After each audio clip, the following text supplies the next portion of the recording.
this video, I'm going to be telling you about every single fruit in Blox fruits and a complete guide on how to master each of them. Okay, so the very first fruit we got here is the worst fruit in the whole game, and that is the rocket fruit, formerly known as the kilo fruit. This fruit costs a total of 5,000 belly to buy, or 50 Robux if you want to pay that. The very first ability of this fruit is called Missile Fist, with a 1 master requirement, and it's very simple. You basically just shoot 1 missile from your fist to wherever you're aiming. Next is the X ability, and this is called Air Strike. And for this one, you basically just summon down an Air Strike that hits wherever your cursor is pointing around 3 times. Next up is the C ability, and this one is called Rocket Crash. And for this one, you jump straight into the sky and smash back into the ground with a huge amount of force, dealing a decent amount of damage. Next up is the F ability, and this one is called Blast Off. And this is basically infinite flight ability where you kind of just boost yourself with your rockets, I guess. And I don't think it's as fast as the flame fruits, but it's very similar. Overall, a pretty solid fruit for the price, and the best thing about this fruit is that it's always in stock, so you can get it whenever you want. Next fruit we got here is the Spin fruit, and this is probably the second worst fruit in the game, but I'm not really sure after the recent updates. This fruit costs a total of 7,500 belly or 75 Robux from the Blox fruit dealer. This is a common tier fruit, and let's get right into the abilities. The first one is called Razor Wind with a 1 master requirement. This does exactly what it sounds like. It just spins a bunch of razors around in the place where your cursor is aiming. Pretty solid ability. Next up we got the Tornado Assault, and for this one you basically just spawn in the tornado and you start flying in the direction your cursor is pointing. And if you want to aim it properly, just make sure you zoom out. Next is the C ability, and this one is called Air Slasher with a 90 master requirement. This one you basically just shoot an air slash similar to some of the beginner sword abilities. Pretty cool if you ask me. Next up is Helicopter Flight, and this is very similar to the Rocket Fruit's flight ability,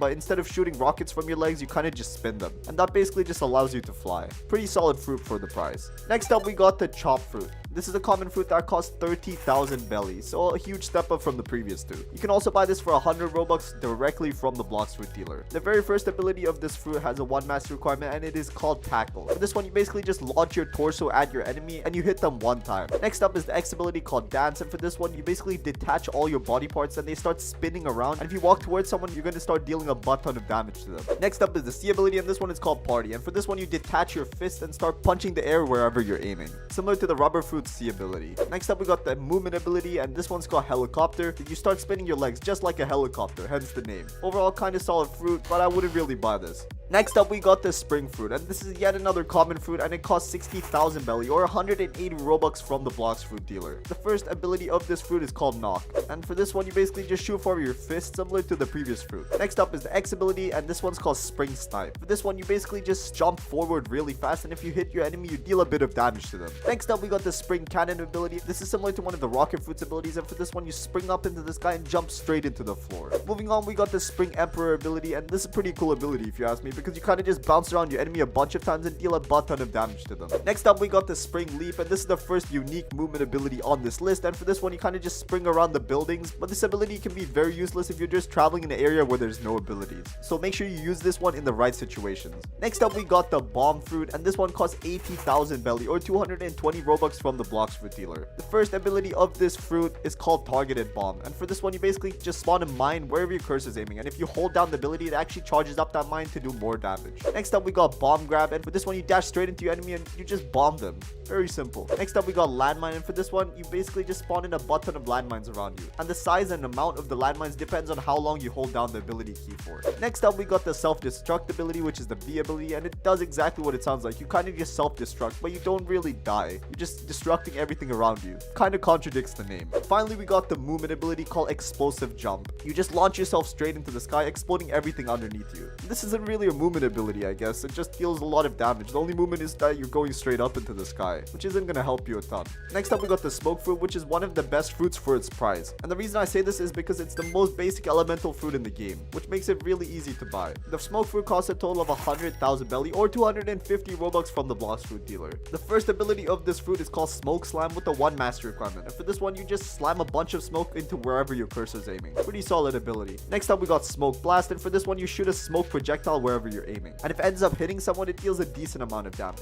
Next up we got Smoke Liberation, and this one is actually very cool. You basically just spawn in a huge smoky tornado around you, and it deals a decent amount of damage to everything around you, but keep in mind this is area of attack, so it doesn't deal as much damage as the previous abilities. And next up is the reason this fruit is very good for grinding if you're a very low level player. This is the Smoke Bomber ability. For this one you basically just jump into the sky. You can fly around wherever you want, but the cool thing about this ability is that you actually drop smoke bombs, so you can use this to grind against enemies stronger than you because they literally actually won't be able to hit you. You're gonna be just flying above them, dealing damage to them. But the bad thing is that it's gonna take a pretty long time to kill them, depending on their level. Next fruit we got here is the spike fruit. This fruit costs a total of 180 belly or 380 Robux from the Blox fruit dealer. The first ability of this fruit is called Spike Summon, and for this one you can hold down the ability key to summon a ton of spikes, and similar to the bomb fruit, the longer you hold the key, the more damage it does, and the bigger the spikes are. Next up we got the whirlwind ability, and for this one you kind of just start slashing everything around you, I guess. Pretty self-explanatory. Next up we got the spiky ball, and for this one you kind of just turn into White Sonic. You can just start rolling around, and whatever you hit with this ball will move along with you, and it will constantly be taking damage until they get out of your way. Next up we got Spike Barrage, and this is similar to one of the sand fruits abilities where you just shoot a bunch of spikes from where you're standing to wherever you're looking at, and they deal a decent amount of damage. Next up we got the flame fruit. This fruit is the first uncommon fruit on this list, and it's also the first fruit to have an awakening. This fruit costs a total of 250,000 belly or 550 Robux from the Blox fruit dealer. The first ability is called Fire Bullets, and it's very self-explanatory. You just shoot a bunch of small fire projectiles to wherever your cursor is aiming. Next up we got Burning Blast, and for this one you shoot a huge fire projectile, and this time there's only one, so you already know it does more damage. Next up we got Fire Column, and this is kind of like a fire tornado that you spawn exactly where you're standing, and it deals AoE damage to everything around you. Next up we got Flame Destroyer, and for this one you kind of just spawn in a fire spirit bomb, and it deals a lot of damage to wherever you throw it. But the bad thing is that it takes a while to land. Next up we got Fire Flight, and this is very self-explanatory. You set the back of your body on fire and you can just fly around pretty fast. But now let's get into the awakened versions of these abilities. The first ability changes to blue fire bullets, and they're still projectiles, but they're a lot faster and they're actually blue, which makes them a little bit cooler. And it's 500 fragments to awaken this ability. Next up we got Prominence Burst. The fire projectile you shoot from before just becomes a lot more enhanced, and the effects look way cooler, and it costs 3,000 fragments to awaken this one. Next up we got Flaming Vortex, and this basically just upgrades the previous ability, makes the tornado a lot bigger and deals a lot more damage, and this one costs 4,000 fragments to awaken. The V ability changes to Hell's Core, and for this one your Spirit Bomb basically just becomes a lot bigger and it deals a lot more damage, and it costs 5,000 fragments to awaken. Next up is the Movement ability, and your basic flight ability turns into Rocket Flight. This is basically just a faster version of the previous ability, and it also has these cool ring effects, and this one costs 2,000 fragments to awaken. Moving on, we got the Falcon fruit, and this is yet another uncommon fruit, which costs a total of 300,000 belly or 650 Robux from the Blox fruit dealer. The first ability is called Plumage, and for this one you basically just grow your wings. A very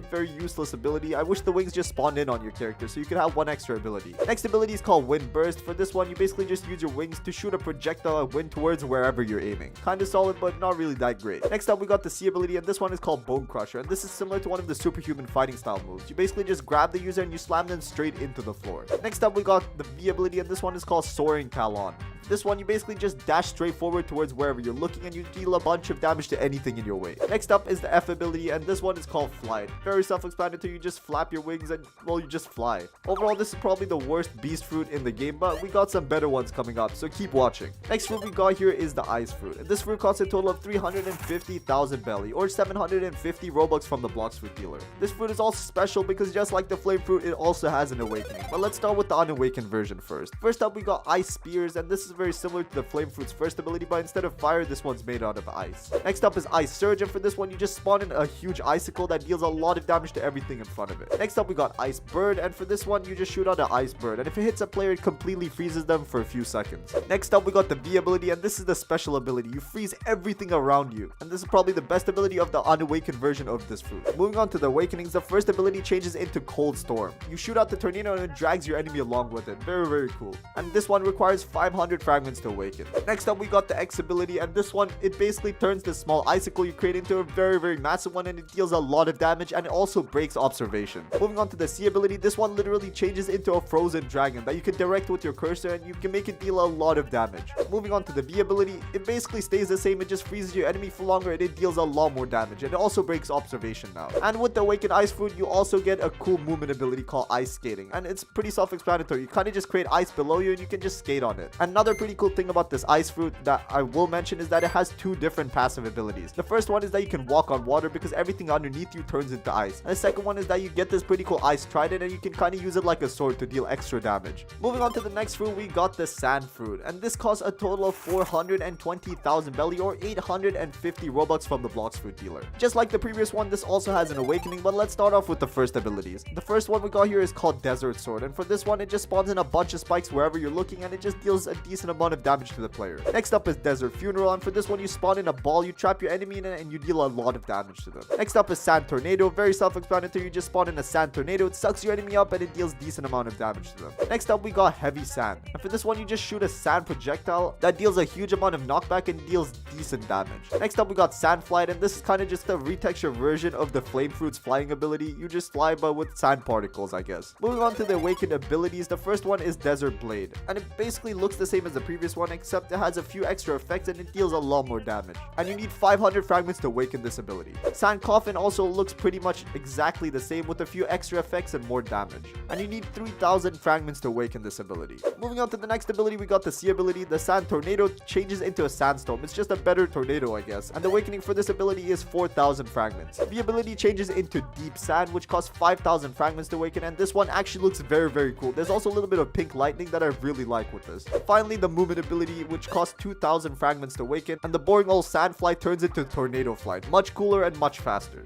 Next fruit we got here is the Dark Fruit, which costs a total of 500,000 belly or 950 Robux from the Blox fruit dealer. And this fruit also has an awakening. The first ability of this fruit is called Dark Rocks, very similar to the Flame Fruit's first ability. You just shoot a bunch of dark projectiles. Next up is the X ability, and this one is called Dark Spiral, where you kind of spawn in a black hole, suck in everything around you and deal a lot of damage. Next ability is the Sea ability, which is actually called Black Hole, and you kind of just spawn in a black hole on the floor, sucking everything in and dealing a lot of damage. Next up we got the V ability, which is called Dark Bomb, and for this one you spawn in a Darkness Spirit Bomb, which is actually disguised as a black hole, and it sucks everything in and deals a lot of damage. Now let's get into the awakened versions of these abilities. The first one changes to Dimensional Slash, and this is actually the ability Yami from Black Clover uses, a very cool ability. And this one costs 500 fragments to awaken. Next up is the X ability called Abyssal Darkness, and for this one you kind of just start shooting a lot of dark tentacles out of your hand, and they deal a lot of damage and they also stun your enemy. The C ability changes to Endless Hole, where you just create a bunch of darkness right beneath you, which stuns everything and deals damage rapidly. This one costs 4000 fragments to awaken. Next up is the V ability called World of Darkness, and for this one you spawn in a gigantic black hole and you deal damage to everything around you, and it costs 5000 fragments to awaken. And with the awakening of this fruit you also get a movement ability, which is called Ghastly Step, and this is basically just a copy of Flash Step, so I guess if you have this movement ability you basically have 2 Flash Steps.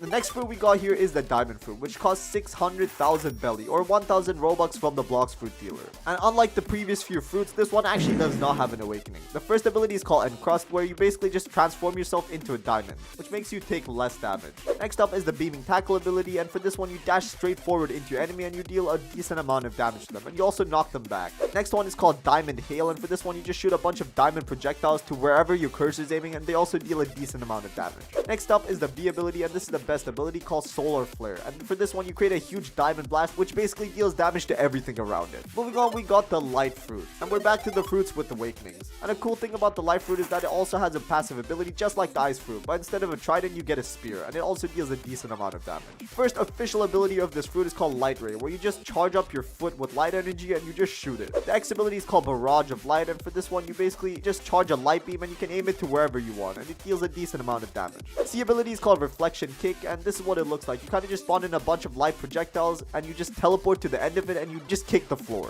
Next up is the V ability, and this one is called Sky Beam Barrage. It basically just summons down a bunch of light meteors to wherever you aim it. Make sure you aim well. Next up is the F ability, and this is the fastest movement ability in the whole game, and it's called Light Flight, where you basically just fly straight forward as a ball of light. Very simple. Moving on to the awakened versions of these abilities, the first one changes into Divine Arrow. Instead of the first version of this ability, you actually charge up a bow which has 3 different charging stages, and the more you charge it, the more projectiles it shoots, with a max of 3. And this ability costs 500 fragments to awaken. Next up we got the X ability, and this one is called Hand of the Emperor, and for this one you charge a huge light beam that deals a lot of damage, and this costs 3000 fragments to awaken. Next up is Light Speed Destroyer, which costs 4000 fragments to awaken, and for this one you kind of just dash around them a lot and you literally just speed blitz them in a fight. Next up is the V ability, and this is called Wrath of God, and it changes the initial ability from light meteors to light meteors that are better, stronger, and faster, and this costs 5000 fragments to awaken. Next up we got the Movement ability, and this is actually an upgrade to it. You know how I mentioned before that the initial movement ability is the fastest ability in the game? Well, they actually made it so you can now move with this ability, so you can literally control the direction you go, because before you couldn't. And this one costs 2000 fragments to awaken.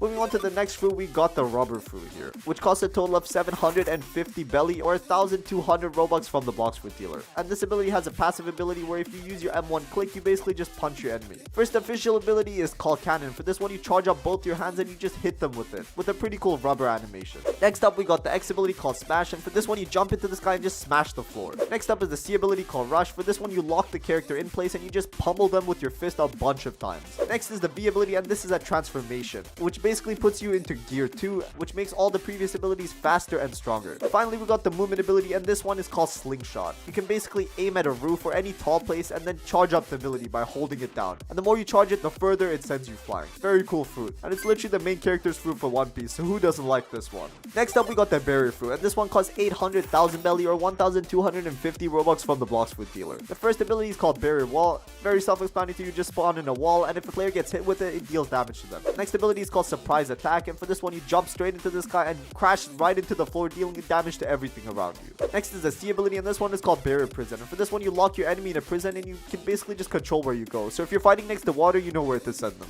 Next ability is called Barrier Towers, and for this one, you just spawn in like 4 or 5 huge barrier towers that just crushes your opponent. Next up is the movement ability, and this one is kind of boring, I can't lie. It's just a stairs ability, and if you click F, you basically just spawn in stairs. Overall, a pretty cool fruit, but I'm pretty sure a lot of other ones on this list are better. Next up, we got the Ghost Fruit, formerly known as the Revive Fruit. This one costs a total of 940,000 belly or 1,275 Robux. The first ability of this fruit is called Shivering Possession. For this one, you basically just dash straight forward with a bunch of ghastly energy and you deal a lot of damage to your opponent. Next ability is called Spectral Release, and for this one, you deal damage to everything around you, and the effects for this look very cool. Next up is the C ability, and this is called Cries of the Underworld, and you just basically shoot out a huge amount of ghastly flames to wherever you're aiming, and these deal a decent amount of damage, but the first hit deals the most. Next is the V ability, and this one is called Ghostbusters, and for this one, you basically just deal damage to everything around you, and you kind of just create 2 ghost versions of yourself that imitate your attacks. Next is the F ability, and this one is called Wandering Soul, and it's similar to the Flame Fruit's flight ability, and this does have a cooldown, so be careful with that. Next up, we got the coolest thing about this ability, and that is the fact that if you die, you will actually be resurrected with 50% of your health, and this ability is called Vengeful Soul, and it's probably the coolest passive ability in the whole game.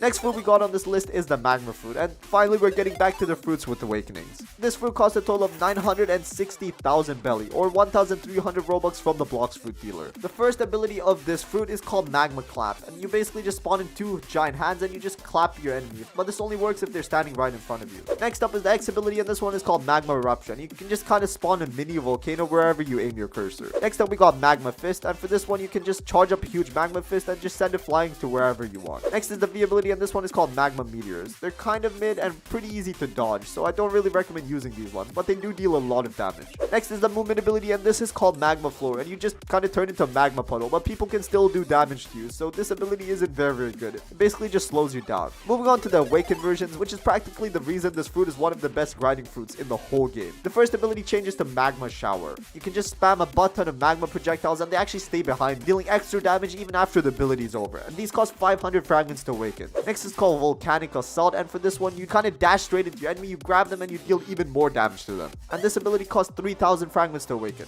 Next up is the Great Magma Hound, and for this one you can just shoot a huge magma projectile that deals a lot of damage, but it does have a pretty long cooldown. Next ability is called Volcanic Storm, and for this one you basically just jump into the air, you can charge up a fist, and you basically just spam the ground with attacks. This one costs 5,000 fragments to awaken. Next up we got the Beast Ride ability, and for this one you fly around in a huge magma beast, and if you let go of it, it crashes into wherever you're aiming and it deals a lot of damage. And I don't really recommend using this flying ability because you can literally dash faster than this, so I only recommend using this if you're traveling on water without a boat. But then again, why would you do that? That's kind of stupid. Next fruit we got here is the Quake fruit, and this is the first legendary fruit on this list. It costs a total of 1 million belly or 1,500 Robux from the Blox fruit dealer. The first ability of this fruit is called Quake Punch, and it does exactly what it sounds like. You kind of just punch whatever's standing in front of you. Next up is the Quake Wave, and for this one you shoot out a huge white ball that drags your enemy with them and deals a decent amount of damage. Next up we got Quake Erupt. This is actually similar to the first ability, but instead of punching once, you actually punch twice, and you do it towards your side, and it basically just deals AoE damage to everything around you. Next up we got the V ability, and this is called Dual Tsunami, and it does exactly what it sounds like. It just spawns in 2 huge tsunami waves, which are pretty difficult to dodge, so it's basically guaranteed damage. Moving on to the awakened version of this ability, the first ability changes to Fatal Demolisher, which basically makes the effects for the first ability look a lot cooler and they do a lot more damage, and this one costs 1,000 fragments to awaken. Next up is the X ability, and this one is called Air Crusher. For this one you shoot out a huge projectile similar to the unawakened version, but this one deals a lot of damage. Moving on to the C ability, it looks just like the unawakened version, but it deals a lot lot more damage. Moving on to the V ability, this one actually changes to Sea Quake, and instead of spawning in just 2 tides, you spawn in a whole tsunami. You literally spawn in 4 tides, and it's factually impossible to dodge this one, so you're getting 2 guaranteed hits. This next fruit that we got here is a bit of a special one. It's literally the best grinding fruit in the whole game, and I'm obviously talking about the Buddha fruit. This fruit costs a total of 1,200,000 belly, or 1,600 Robux from the Blox fruit dealer. And you already know this has an awakened version. The first ability of this fruit is called transform, and you basically just transform into a Buddha, which makes your body golden and it makes you a lot bigger. And the special thing about this transform ability is it actually lets you do damage to everything around you without them being able to hit you, which is the reason it's the best grinding fruit in the game. So the other abilities are practically useless, but I'll tell you guys about them anyway. The X ability is called Impact, and for this one you just hit the floor with a bunch of Buddha energy, I guess. The C ability is called Buddha Leap, and for this one you just jump and kind of just belly flop onto the floor. Pretty goofy. Next up is the V ability, and this one is called Buddha Explosion, and you just do AoE damage to everything around you. Moving on to the Awakened version, your transform changes into a shift, and the difference between this and the basic ability is that the Awakened version basically deals damage to everything around you when you transform, even if it's not a lot of damage. And every time you jump, you also deal passive damage. Moving on to the X ability, it's called Heavenly Impact. It basically just lets you smack the floor better, dealing more damage, and the effects look a lot cooler. Next up is the C ability, and for this one you basically charge up an energy beam and you can shoot it wherever you're aiming. Next is the V ability, and this is Twilight of the Gods. For this one you jump straight into the sky and you just start dealing damage to everything around you. A very cool ability. And you also get a passive ability with the Awakening, which is called Retribution Dash, and you kind of just dash forward and you pick up an enemy and you slam them into the floor, and if there's no enemy there you kind of just dash, I guess. Overall, a very good fruit, and if you want to finish the game I definitely recommend getting this one. Next up we got the Love fruit, which used to be a very terrible fruit until the Valentine's update last year. I wonder if it'll get buffed again this year. This fruit costs a total of 1,300,000 belly, or 1,700 Robux from the Blox fruit dealer. The first ability is called Heart Shot, and for this one you just charge up a heart and you can shoot it wherever you want, dealing a decent amount of damage. Next up is the X ability, and this one is called Cupid's Bow, and you can shoot it wherever you want, and it's just basically going to lock onto the nearest enemy, dealing a lot of damage to them as long as they stand inside the circle. Next up we got Irresistible Attraction, and for this one you just spawn in a huge heart circle around you, and everyone that's in that circle is going to be frozen, but only for a set period of time. Next up is the V ability, and this one is called Besto Friendo, and this ability is very cool. You basically just spawn in a friend from your friends list that basically fights for you.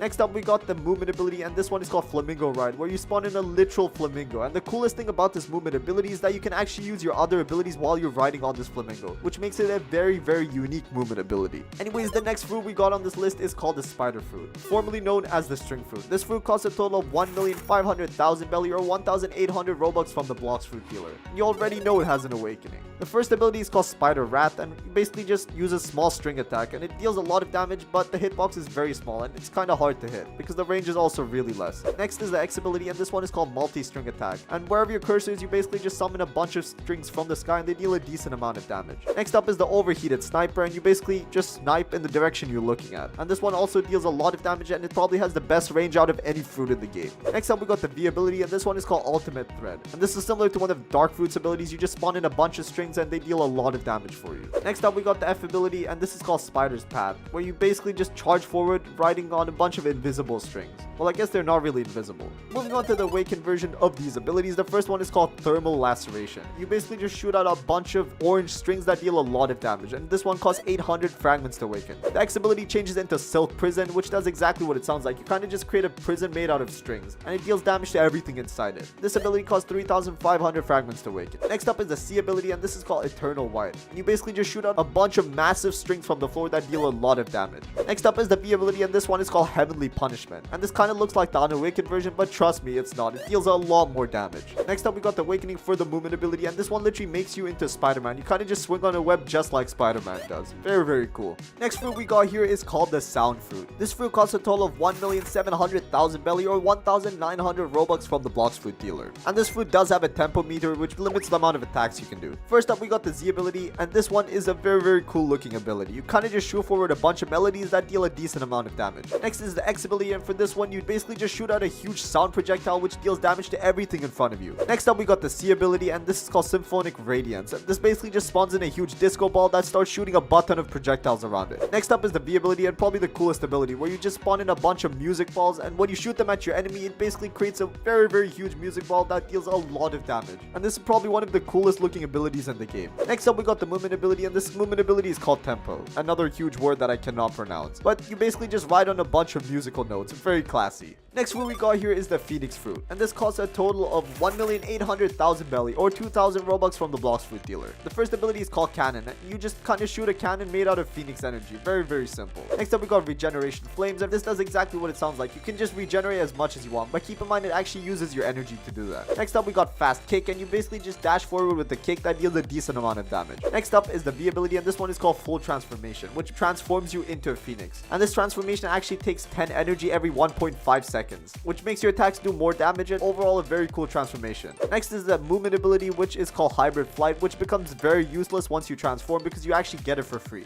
Moving on to the awakened version of this fruit, we got the tap ability, which is the M1 ability, but you only get this once you awaken. And for this one, you just charge forward, dragging your enemy along with you, dealing a decent amount of damage. The Z ability changes into cremation cannon, and for this one, you just shoot a projectile that deals a butt ton of damage to everything around you. X ability changes into blue flames, and for this one, you basically just heal a lot faster, and it also looks way cooler. C ability changes into flame exodus, and for this one, you kind of just create a phoenix tornado, which deals a lot of damage to everyone that's in front of you. Next up, we got the V ability, and this one is called blazing plumage, and you basically just turn into a phoenix, but this phoenix looks a lot cooler than the previous version. Next up, we got the movement ability, and just like I mentioned before, this is kind of useless once you unlock the transformation because this, all it does is let you fly. Next fruit we got here is the portal fruit, and this is one of the most useful fruits, especially to me because it helps me a butt ton when it comes to recording videos. I can just teleport to wherever I want. This fruit costs a total of 1,900,000 belly or 2,000 Robux from the Blox fruit dealer. This one has a pretty cool passive ability which is called portal jump, where you just kind of jump into a portal and dash straight forward. Next ability is called portal dash, which is kind of similar, but you can also use this to attack people. If you portal dash into someone, then it just pushes them through a butt ton of portals and then smashes them into the floor, and that deals a lot of damage. Next is the X ability, and this one is called parallel escape, which puts you into another dimension, which prevents you from taking damage and others literally can't even see you. But keep in mind, the moment you use an ability, you'll exit that dimension and others will be able to see you instantly. Next up is the C ability, and in my opinion, this is the most useful ability of this fruit because it just lets you teleport to any main location in the whole game, so you can pretty much get around very fast. Next up, we got the V ability, and this one is called dimensional rift, where you spawn in a huge black hole and your enemy gets sucked inside it. And this basically is a separate dimension, and this one lasts as long as the user has energy, so basically forever. Next, we got the movement ability, and this one is called quantum leap. And for this one, you create two portals, and if you walk into one, you'll just appear out of the other. Very cool.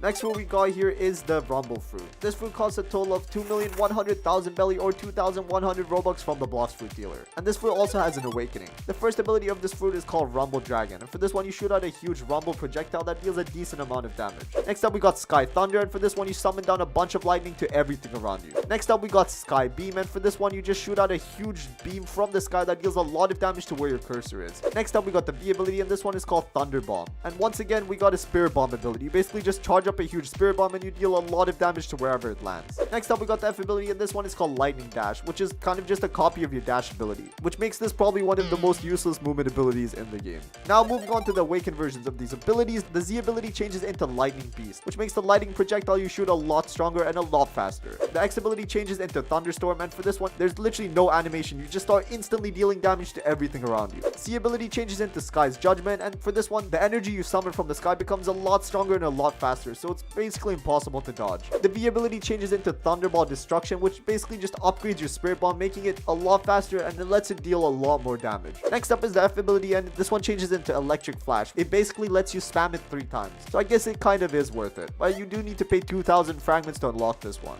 Moving on, the next fruit we got here is the pain fruit. This fruit costs a total of 2,300,000 belly or 2,200 Robux from the Blox fruit dealer. The first ability of this fruit is called heavy pain, and for this one you shoot out a white projectile that drags your enemy with it and deals a decent amount of damage. Next one is called pain barrage, and for this one you shoot a bunch of small white projectiles and they deal a decent amount of damage. Next up is the pain nuke, and for this one you just summon a huge paw and you can aim it to wherever you want, and once it makes contact it expands and deals a lot of damage. Next up is the V ability, and this one is called torture, and this one you actually shoot a red paw, and the cool thing about this ability is that once it hits someone it actually does take damage. Next up is the F ability, and this is called self-repel, and for this one you can basically just dash forward pretty fast, similar to the movement ability of the rumble fruit. Pretty decent fruit. Next up up we got the Blizzard fruit, and this one costs 2,400,000 belly or 2,250 Robux from the Blox fruit dealer. The first ability of this fruit is called Snowflake Shuriken, and it does exactly what it sounds like. You just shoot snowflake shurikens, and you can also charge them up. Next ability we got here is called Whiteout, and for this one you just spawn in a blizzard tornado, and you can control exactly where it goes.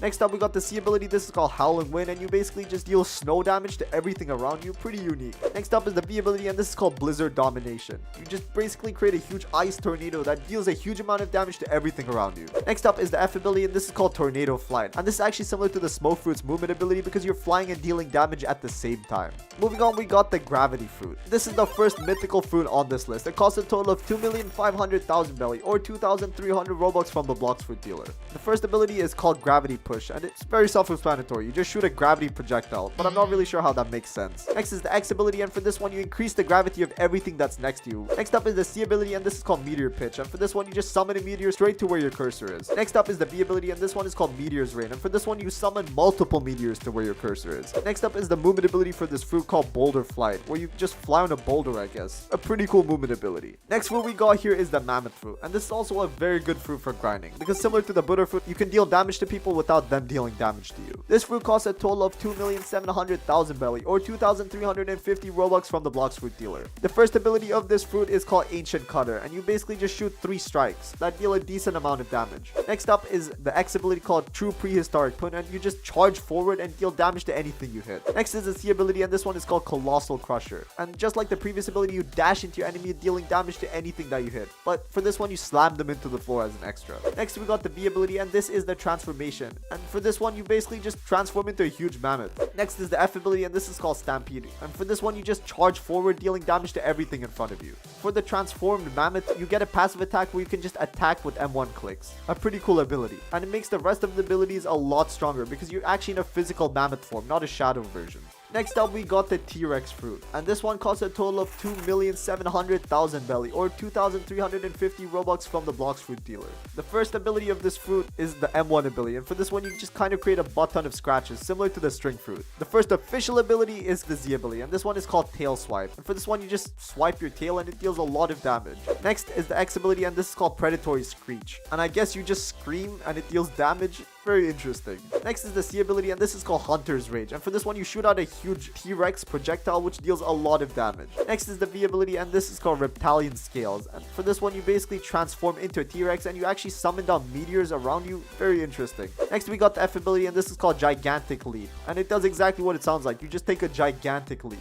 And for the transformed versions of this abilities, it just makes them a lot stronger, just like the Mammoth fruit, and some abilities even have increased range and hitboxes. Very cool. Moving on, we got the Dough fruit, and in my opinion this is the best fruit for PvP in the whole game. This fruit costs a total of 2,800,000 belly or 2,400 Robux from the Blox fruit dealer, and since it's the best fruit for PvP, you already know it has an awakening. The first ability is called Fried Dough, and for this one you just shoot a small dough projectile and deals a decent amount of damage. The X ability is called Sticky Dough, and for this one you grab your enemy and you slam them into the floor. The C ability is called Carved Dough, and for this one you turn into a huge dough donut and you just grab your enemy and smash them into the floor. The B ability is called Restless Dough Barrage, and for this one you lock your enemy in place and you just pummel them with a bunch of dough fists. Next is the F ability, and this one is called Roller Donut. Very self-explanatory, you just roll in a donut. Let's get into the awakened abilities of this fruit. The first ability awaken is the passive ability, and these are the M1 clicks. Very self-explanatory, you can basically just do damage like you would with any fighting style. And next up we got the Z ability, which changes into Missile Jab, which basically just upgrades the missile you shoot. Next is the X ability, which actually has 2 different versions.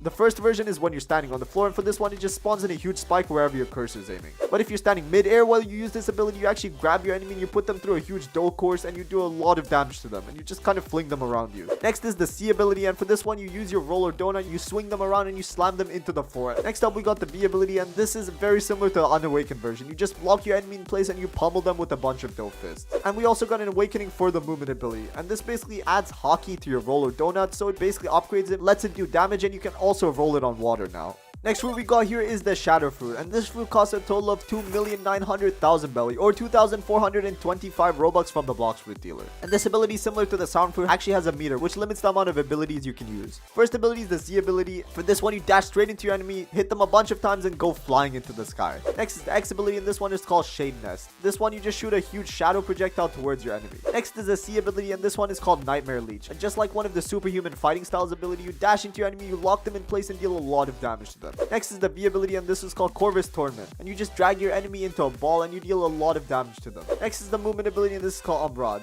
and just like the flame fruits abilities, you turn the bottom half of your body into shadows and a bunch of bats actually follow you. Pretty cool fruit. Moving on, we got the Venom fruit, and this one costs 3 million belly or 2,450 Robux from the Blox fruit dealer. And this ability also has a transformation, which in my opinion is probably the coolest transformation in the whole game. Anyways, the first ability is called Poison Daggers, and for this one you just shoot out a bunch of poison blobs that deal a decent amount of damage. And for the X ability, you basically just do the exact same thing, but you shoot out 3 projectiles and they deal more damage. The C ability is called Toxic Fog, and you just create a toxic area which follows you around and you deal damage to everyone around you, but not that much. Next up, we got the V ability, and this is the transformation. You literally turn into a 3-headed Hydra made out of Venom. How cool is that? The movement ability is called Serpent's Wrath, and for this one you can just fly around with the serpent fruit, and the lower you are on health, the faster you actually go. And that's an interesting fact about this. And basically what the transformation does to the fruit, it makes the abilities a lot cooler and it makes them also do way more damage. Moving on, we got the Control Fruit, and this is also one of the coolest fruits in the game. It costs a total of 3,200,000 belly or 2,500 Robux from the Blox fruit dealer. The first ability is the Z ability, and it's called Control Area, and this is where you create the dome that you can use your abilities in. The X ability is called Levitate, and for this one you can pick up anything inside this dome and just basically slam it into the floor and do a huge amount of damage with it. Next up is the C ability, and it's called Echo Knife, and for this one you just fly around your enemy, slashing them a butt ton of times, and they're actually locked in place, so they literally can't do anything while you do this to them. They're just forced to watch. Next up is the B ability, and this is called Gamma Rush, where you basically just lock someone in place and you deal damage to them countless times. It even gives you a cinematic view of your dome. Very, very cool. Next up is the F ability, and this is Teleport. It's basically just a better flash step. You can teleport to anywhere in your dome. A very cool fruit, and also bonus points because Law from One Piece uses it. Next up, we got the Spirit Fruit, formerly known as the Soul Fruit. This fruit costs a total of 3,400,000 belly or 2,550 Robux from the Blox fruit dealer. And this ability also does have a bar, and this one is called the Spirit Bar. And a unique thing about this fruit is that you actually have 2 buddies next to you that help you with your damage. The first one is the Angel, and the second one's the Demon. First up, we got a Tap ability, which you can just summon heavenly bodies if the bar is in the blue side. Next up, we got the Z ability, and for this one, you use the Angel buddy to deal a huge ice attack, and it deals a decent amount of damage. Next is the X ability, and for this one, you use the Demon buddy to deal a huge fire attack. Next up is the C ability, and for this one, you actually use both the buddies. You dash forward to your enemy with the Angel buddy, and then you deal damage with the fire buddy. Next up is the V ability, and this is called End of Times, and this is when both the Demon and the Angel buddies use their attack at the same time, and this one deals a lot of damage. Next up, we got the F ability, and this one is called Sky Ruler. For this one, you hop on one of your buddies and you just fly to wherever you want. Pretty solid. Next up, we got the Dragon Fruit, which is one of the oldest fruits in the whole game. This costs a total of 3,500,000 belly or 2,600 Robux from the Blox fruit dealer. First up, we got the Z ability, and this is called Heat Wave Beam, and it does exactly what it sounds like. It just shoots out a huge beam of energy that deals a decent amount of damage. Next up is the X ability, and this is called Dragonic Claw. You basically just claw your enemy with this and you drag them along with you, and it deals a lot of damage. Next up, we got the C ability, and this one is called Fire Shower. You just jump into the sky and you just rain down a bunch of fire pellets to wherever you aim. Next up, we got the V ability, and this is the transformation where you turn into a literal dragon, which makes all your abilities a lot stronger. Next, we got the movement ability, which once again, just like the Phoenix fruit, is useless in the transformation. For this one, you just spawn in a pair of wings and you can just fly around. And like I mentioned before, all the abilities in the transformation are a lot cooler, and they're also buffed a huge ton, making them faster and stronger. Moving on, we got the Leopard fruit, and this one literally costs 5 million belly or 3,000 Robux from the Blox fruit dealer. The first ability for this fruit is called Finger Revolver, and this one actually varies depending on how much you hold it down. If you click it instantly, you just shoot a huge fire projectile, but if you hold it down, you shoot a butt ton of smaller projectiles before you shoot the main one. Next, we got the X ability, and this one is called Spiraling Kick, and if you hit an enemy with this kick, it basically just drags them along with it, and as soon as they hit something, it sends them flying into the sky and deals a lot of damage to them. Next, we got the C ability, and this is called After Image Assault, and if you hit your enemy with this, you hit them several times and you slam them into the ground, dealing a lot of damage. Next is the B ability, and this one is called Transformation, and you basically just transform into a leopard, stopping you from using any other fighting styles or swords and making your abilities a lot better. And it also gives you passive M1 abilities as well as a roar, which actually stuns your enemies for a brief second. Next up, we got the F ability, and this is a movement ability that actually does damage. It flickers you in a direction for a few times, and if there's an enemy in the way, it deals damage to them. And in my opinion, this is probably the second best PvP fruit in the whole game, second to the Awakened Doe. Next up, we got the Kitsune fruit, and you will not believe how much this costs. This literally cost 8 million belly. That makes it difficult for even like endgame players to get. And this fruit actually has a passive ability where you're kind of just running on all fours and you can scratch your enemy to deal damage to them. And there's a bunch of other other stuff you can actually do. But let's get into the abilities.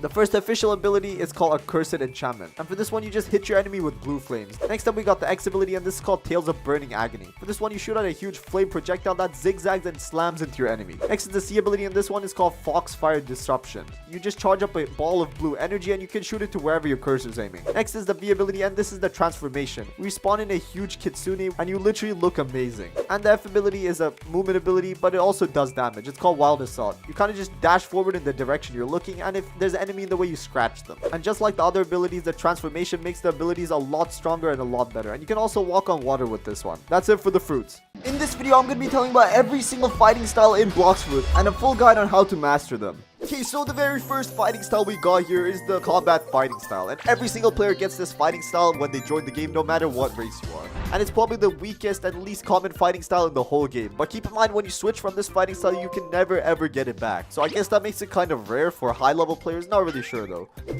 So the very first ability is called Quick Tackle, and this has a 1 mastery requirement. And for this one, you basically just dash forward and slam into your enemy with a bunch of force and send them flying in the direction. Next up, we got the Ground Smash. This is the X ability, and it has a 20 mastery requirement. For this one, the user smashes into the floor, creating a small kind of wind tornado around himself, and it does a slight amount of knockback and damage to the player.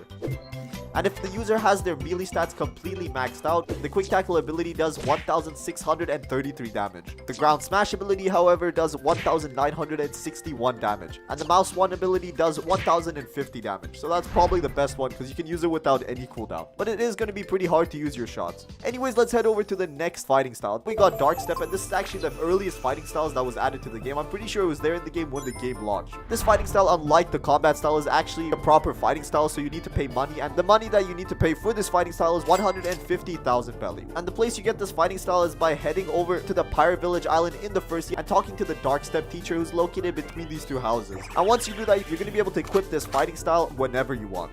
The first ability of this fighting style is the Flying Kick ability, and for this one you can launch yourself forward with a kick, and it does a decent amount of damage but not a lot. Next up we got the Breakdance ability, and it's exactly what it sounds like. You kind of just breakdance with your feet and you deal damage to everything around you. Next up we got the Barrage ability, and this one is pretty cool because it actually locks your opponent in place, preventing them from moving. Next up we got the Overheat ability, and this is actually kind of a transformation, which is a pretty cool thing about this ability. Your feet literally set on fire, and every other ability you use actually does more damage.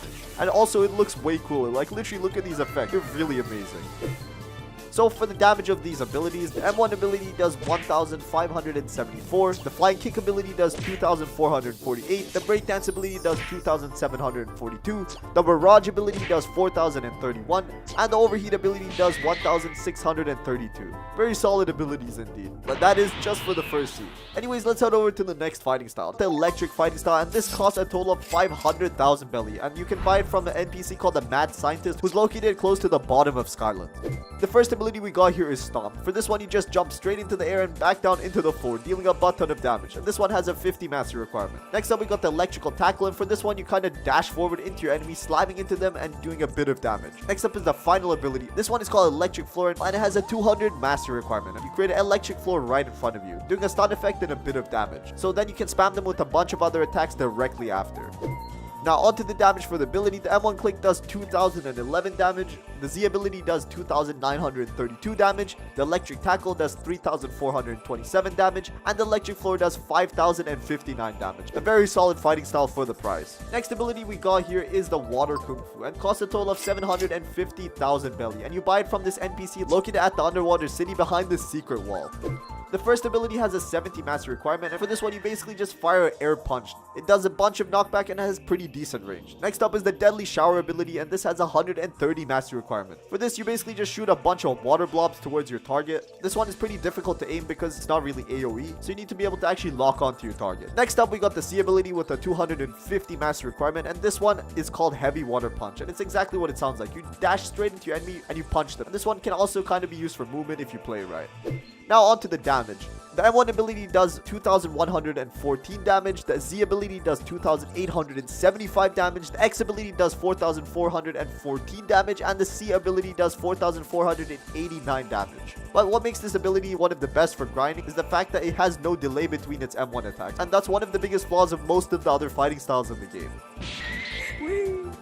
Anyways, moving on from Water Kung Fu, we're heading over into the second sea, and the first fighting style you can buy here is the Dragon's Breath. And this one actually costs 1,500 fragments, which can be pretty difficult to get if you're a noob in the second sea. The first ability of this fighting style is called Dragon Rush, and it has a 100 mastery requirement. With this one, you dash straight forward into your enemy and deal a bunch of fire damage to them. Next is the Dragon's Flame. You just shoot forward a bunch of flames from your character, and it kind of spirals around them, dealing a bit of damage and a good amount of knockback. Next up is the Dragon Explosion, and this is similar to one of the abilities of the Bomb Fruit, because you literally charge up an explosion and then you just go boom, dealing a button of damage and knockback to everything around you. Now let's talk about the damage. The M1 ability does 2,332 damage. The Dragon Rush ability, which is the Z ability, does around 4,000 damage. Then we got the Dragon Flames, which do 3,500. Next up, we got the Dragon Explosion that does 4,500 damage. But I'm not gonna lie, this is the worst fighting style in the second sea, so I don't really recommend buying this one. Okay. Next up, we got the Superhuman fighting style, and this is one of the most difficult fighting styles to get in the whole game because there's a bunch of stuff you need to do before you're eligible to get it. 300 mastery on Dark Step, Electric fighting style, on Water Kung Fu, and Dragon's Breath. And head over to the Snow Mountain and pay the martial arts teacher 3 million belly to get it. But I'm not really sure if it's worth it or not. The first ability is called Beast Owl Pounce with a 110 mastery requirement. For this one, you dash straight into your enemy and you deal a butt ton of damage to them, and they actually cannot escape this at all if you hit them. So it's basically guaranteed damage. Next one is the Thunderclap. This has a 220 mastery requirement. And for this one, you kind of just spawn in a superhuman tornado around you, dealing a butt ton of damage to everything next to you. Next is the Conqueror's Gun with a 330 mastery requirement. For this one, you dash straight into your enemy and instantly deal a butt ton of damage to them, pushing them away. Just wait till you see the damage. The M1 Click does 2,477 damage, the Z ability does 4,700, the Thunderclap does 4,000, and the Conqueror's Gun does 4,400. And the best thing about this fighting style is that it has slower recharges than others, so you can literally spam your abilities. Moving on, we got the Dead Step fighting style, and the way you get this is by upgrading your Dark Step. And to upgrade your Dark Step fighting style, you must have a mastery of at least 400 on it, and also the library key, which you get from defeating the Awakened Ice Admiral. And on top of that, you have to pay the NPC 2,500,000 belly as well as 5,000 fragments. And this one, just like the previous version of this fighting style, has 4 different abilities. First up, we got the Rocket Kick. Instead of showing the trajectory of where you dash, you just dash straight into your enemy, and it looks pretty cool. Next up, we got the Wind Bullet, and this is the X ability with a 200 mastery requirement. For this one, you just kind of shoot a Wind Bullet, very self-explanatory in it, and it does a good amount of damage. Next up, we got the Vermilion Drill, and this is an ability that locks your opponent in place so they cannot escape the shots from this. The only way to do that is by Ken tricking. That's really hard to do. Next up is the Maximum Overheat, and this is the transformation for this fighting style. Exactly the same as the one before. You just set your feet on fire, which increases the damage for all your attacks. And overall, this is a very solid fighting style. Moving on from Dead Step, we got Sharkman Karate, and in my opinion, this is the best fighting style for farming in the whole game. And the reason for that is because it has the buffs of Water Kung Fu from before, which is the no delay between M1 attacks. But the difference between that one and this is that this obviously does more damage since it's the upgraded version. Anyways, to upgrade it, it's kind of similar to the Dead Step. You need a 400 mastery on Water Kung Fu. You need the Water Key, which you get from defeating an NPC on the second sea. And you need to find an NPC called Dyrock the Sharkman and pay him 2,500,000 belly with 5,000 fragments. The first ability of this fighting style is 12 Water Pond, which I mainly use as a movement ability. It just dashes you forward with a bunch of water splashes, and if there's an enemy in your way, it deals damage to them. Next up, we got the Pressure Vortex, and this is the X ability with a 200 mastery requirement. You just shoot forward a water vortex and it just grabs your enemy, dragging it along with them, dealing a butt ton of damage to them. Next up, we got the Great Sea Spear. For this one, you drag your enemy right next to you, and then you kind of hit them with a water Kamehameha and send them flying away.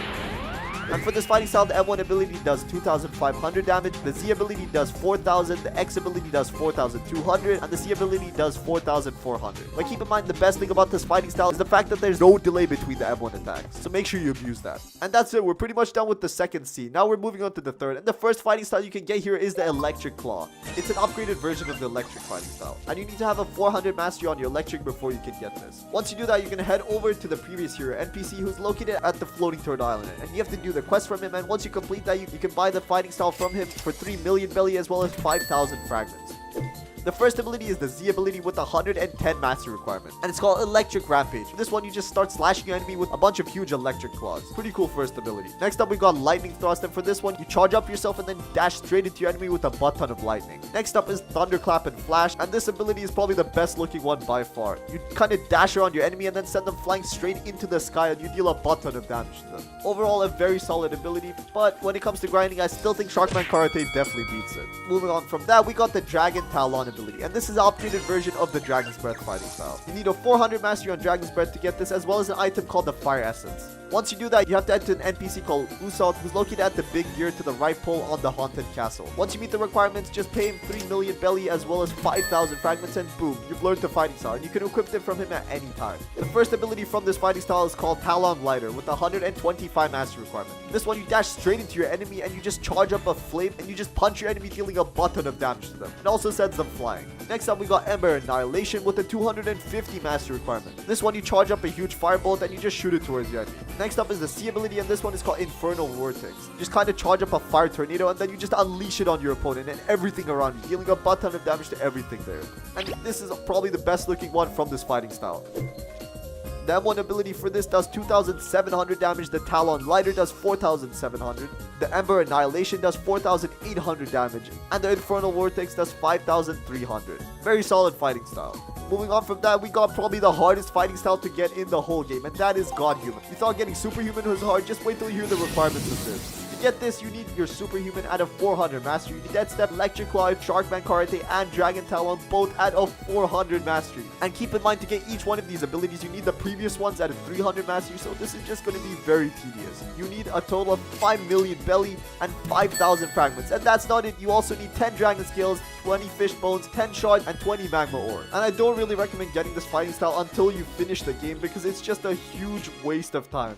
The first ability of this fighting style is called Soaring Beast with 125 mastery requirement, and it does a lot of damage. You dash straight into your enemy, you lock them in place, and just punch them a butt ton of times. Next up is the X ability, and this one is called Heaven and Earth. And this ability has two different versions. For the first one, you shoot a huge bolt of charged energy, and for the other one, you basically just do damage to everything around you with the invisible tornado. Next is the C ability, and this is called Sixth Realm Gun. You just dash straight into your enemy, and you can actually charge this one up, and the more you charge it, the more damage it does. Just wait till you hear the damage on this fighting style. The M1 click does 2,600 damage. The Soaring Beast ability can do up to 5,400 damage. The X ability does up to 6,300 damage, and the C ability does up to 5,800. Damn, it really is the best fighting style in the whole game. But that's not it. We have a sort of new fighting style that was added in update 20, and this is called Sanguine Art. And the requirements for this is a Leviathan heart, and everyone knows that's incredibly difficult to get. Once you get that, you also need to have 5 million belly as well as 5,000 fragments. And then you can head over to an NPC called Shafi. You also need 2 dark fragments, demon wisp, and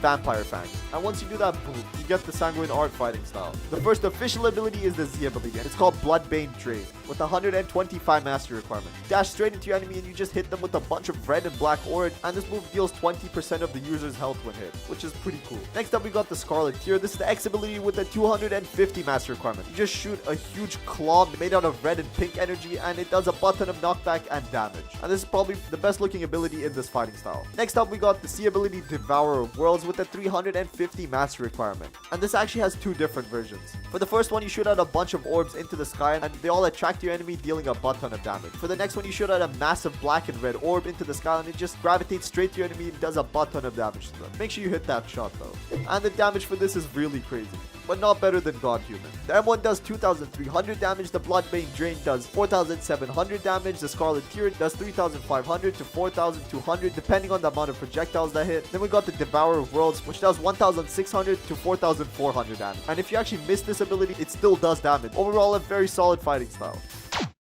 In this video, I'm gonna be giving you a complete guide on every single sword in Blox Fruits. And starting off first, we got the Katana. And this is a very basic and beginner sword in the game. It costs a total of 1,000 belly, and you can buy directly from the sword dealer who's located right next to your spawn when you first join the game. This sword does have a grade 2, which you can upgrade to for 5 leather straps and 5 angel wings, which increases the sword's damage by a whopping 30%. This sword has 2 abilities. The first one is called Quiet Rush, and for this one, you dash forward, dealing a decent amount of damage to every enemy in your path. The next ability is called Air Slash. This is the X ability with a 20 mastery requirement. And for this one, you just shoot out an Air Slash. Pretty self-explanatory. Overall, it's a pretty solid sword, but it is the worst sword in the game. Anyways, moving on, we got the Cutlass, and this is very similar to the Katana. I'm pretty sure it's just a reskin of it. It literally has the exact same abilities and cost, and you can buy it from the exact same NPC. Moving on, we got the Dual Katanas. These cost 12,000 belly to buy, and you can buy it from the Sword Dealer of the West, who is located at the Pirate Village on the first sea. You can upgrade this sword to grade 2 for 12 angel wings and 10 leather leather straps and increases the sword's damage by 30%. The first ability of this sword is called Whirlwind. For this one, you shoot out a moving slash that deals a decent amount of damage to your enemies. Next up, we got the X ability, and this one is called Tornado. Very self-explanatory. You just spawn in a tornado where you're standing and it flings your enemies up into the sky and does a decent amount of damage to them. The M1 ability of this sword does an average of 1600 damage. The Z ability does 2800 and the X ability does 2900. Overall, a pretty solid sword for the price. Moving on, we got the Iron Mace, which you can buy for the exact same NPC as the previous one, but this one costs 25,000 belly. You can upgrade this sword to grade 2 for 10 leather straps and 10 angel wings. It increases the sword's damage by 30%. First ability of this sword is called Mace Smash. For this one, you smash your mace into the floor and it deals damage to everything in a straight line in front of it. Next ability is the X ability, and this one is called Killer Combo. You spin around the mace and you deal a decent amount of damage to everything around you, and then you slash forward just like the first ability. This sword does 1900 damage for its M1 ability, and the Z ability does 3000, and the X ability does 3600. Keep in mind the damage I'm reading out for this video is only for players that are max level and max mastery. So if you're low level, you're not going to be doing this much damage with the sword. Next up, we got the Shark Saw, and for this one, you actually get it in a pretty unique way. You need to head over to Middletown on the first sea, and the Saw boss spawns in every 1 hour and 15 minutes. Once you kill him, you have a chance of getting the sword dropped to you, but you have to do at least 10% damage to him. This sword does have a grade 2, which you can upgrade to for 12 leather straps, and increases the sword's damage by 25%. First up, we got the Z ability, and this one is called Consecutive Slashes, and you basically just shoot forward a bunch of air slashes. Moving on, we got the X ability, and this one is called Execution. And for this one, you basically just start spinning around with your sword, and it deals a decent amount of damage to everything you hit. Moving on, we got the Triple Katana. This sword costs a total of 60,000 belly, and you can upgrade it to grade 2 for 15 metal scraps and 15 leather. The first ability of this sword is called Air Slashes Barrage, and for this one, you just shoot out a butt ton of air slashes, and they all do a decent amount of damage. Moving on, we got the X ability, and this one is called Violent Rush. It's similar to one of the Katana's abilities, but for this one, you dash forward and deal 3 strikes of damage to your enemy. Overall, a pretty solid sword for the price. Moving on, we got the Dual-Headed Blade. This sword costs a total of 400,000 belly, and you can buy it from the Master Swords dealer who's located at the 4th Island in Skylands. You can upgrade the sword to grade 2 with 12 fishtails and 10 metal scraps, and that increases the sword's damage by 25%. The first ability of this sword is called Assassinate, and for this one, you lock your enemy in place and you just dash forward with them, and you deal a decent amount of damage to them. Next is the X ability, and this one is called Raging Wind, and you shoot out 3 tornadoes, and it looks very cool. I really love the effects of this sword. Moving on, we got the Pipe. That's literally what it's called. I don't even know if you can consider this a sword, but it does cost 100,000 belly to buy, and you buy it from the sword dealer of the East, who's located at the Frozen Village at the First Sea. You can upgrade the sword to grade 2 for 12 fishtails and 10 metal scraps. The first ability of this sword is called Pipe Ignition. You just ignite the pipe on fire and you hit your enemy with it. It's similar to the Bomb Fruit's X ability. Next ability is called Dragon Blast, and for this one, you just spawn in a butt ton of fire around wherever you hit your enemy, and it also causes burn damage, similar to the Flame Fruit's V ability. Moving on, we got the Soul Cane. You can buy this sword from the Living Skeleton NPC for 750,000 belly. This NPC is actually kind of hidden, so you have to head over to the Magma village on the first sea, and you have to access it through this special area here. It's basically an intangible wall, but you can just walk straight through. You can upgrade this sword to grade 2 for 5 radioactive materials and 20 leather, and increases the sword's damage by 20%. First ability of this sword is called Soul Beam, and for this one, you just shoot out a Soul Beam that freezes your enemy for 1.5 seconds, and they literally can't do anything in that time. Next up, we got the X ability, and this one is called Soul Slashes, and for this one, you just shoot out a butt ton of air slashes, and they deal a decent amount of damage to your enemy.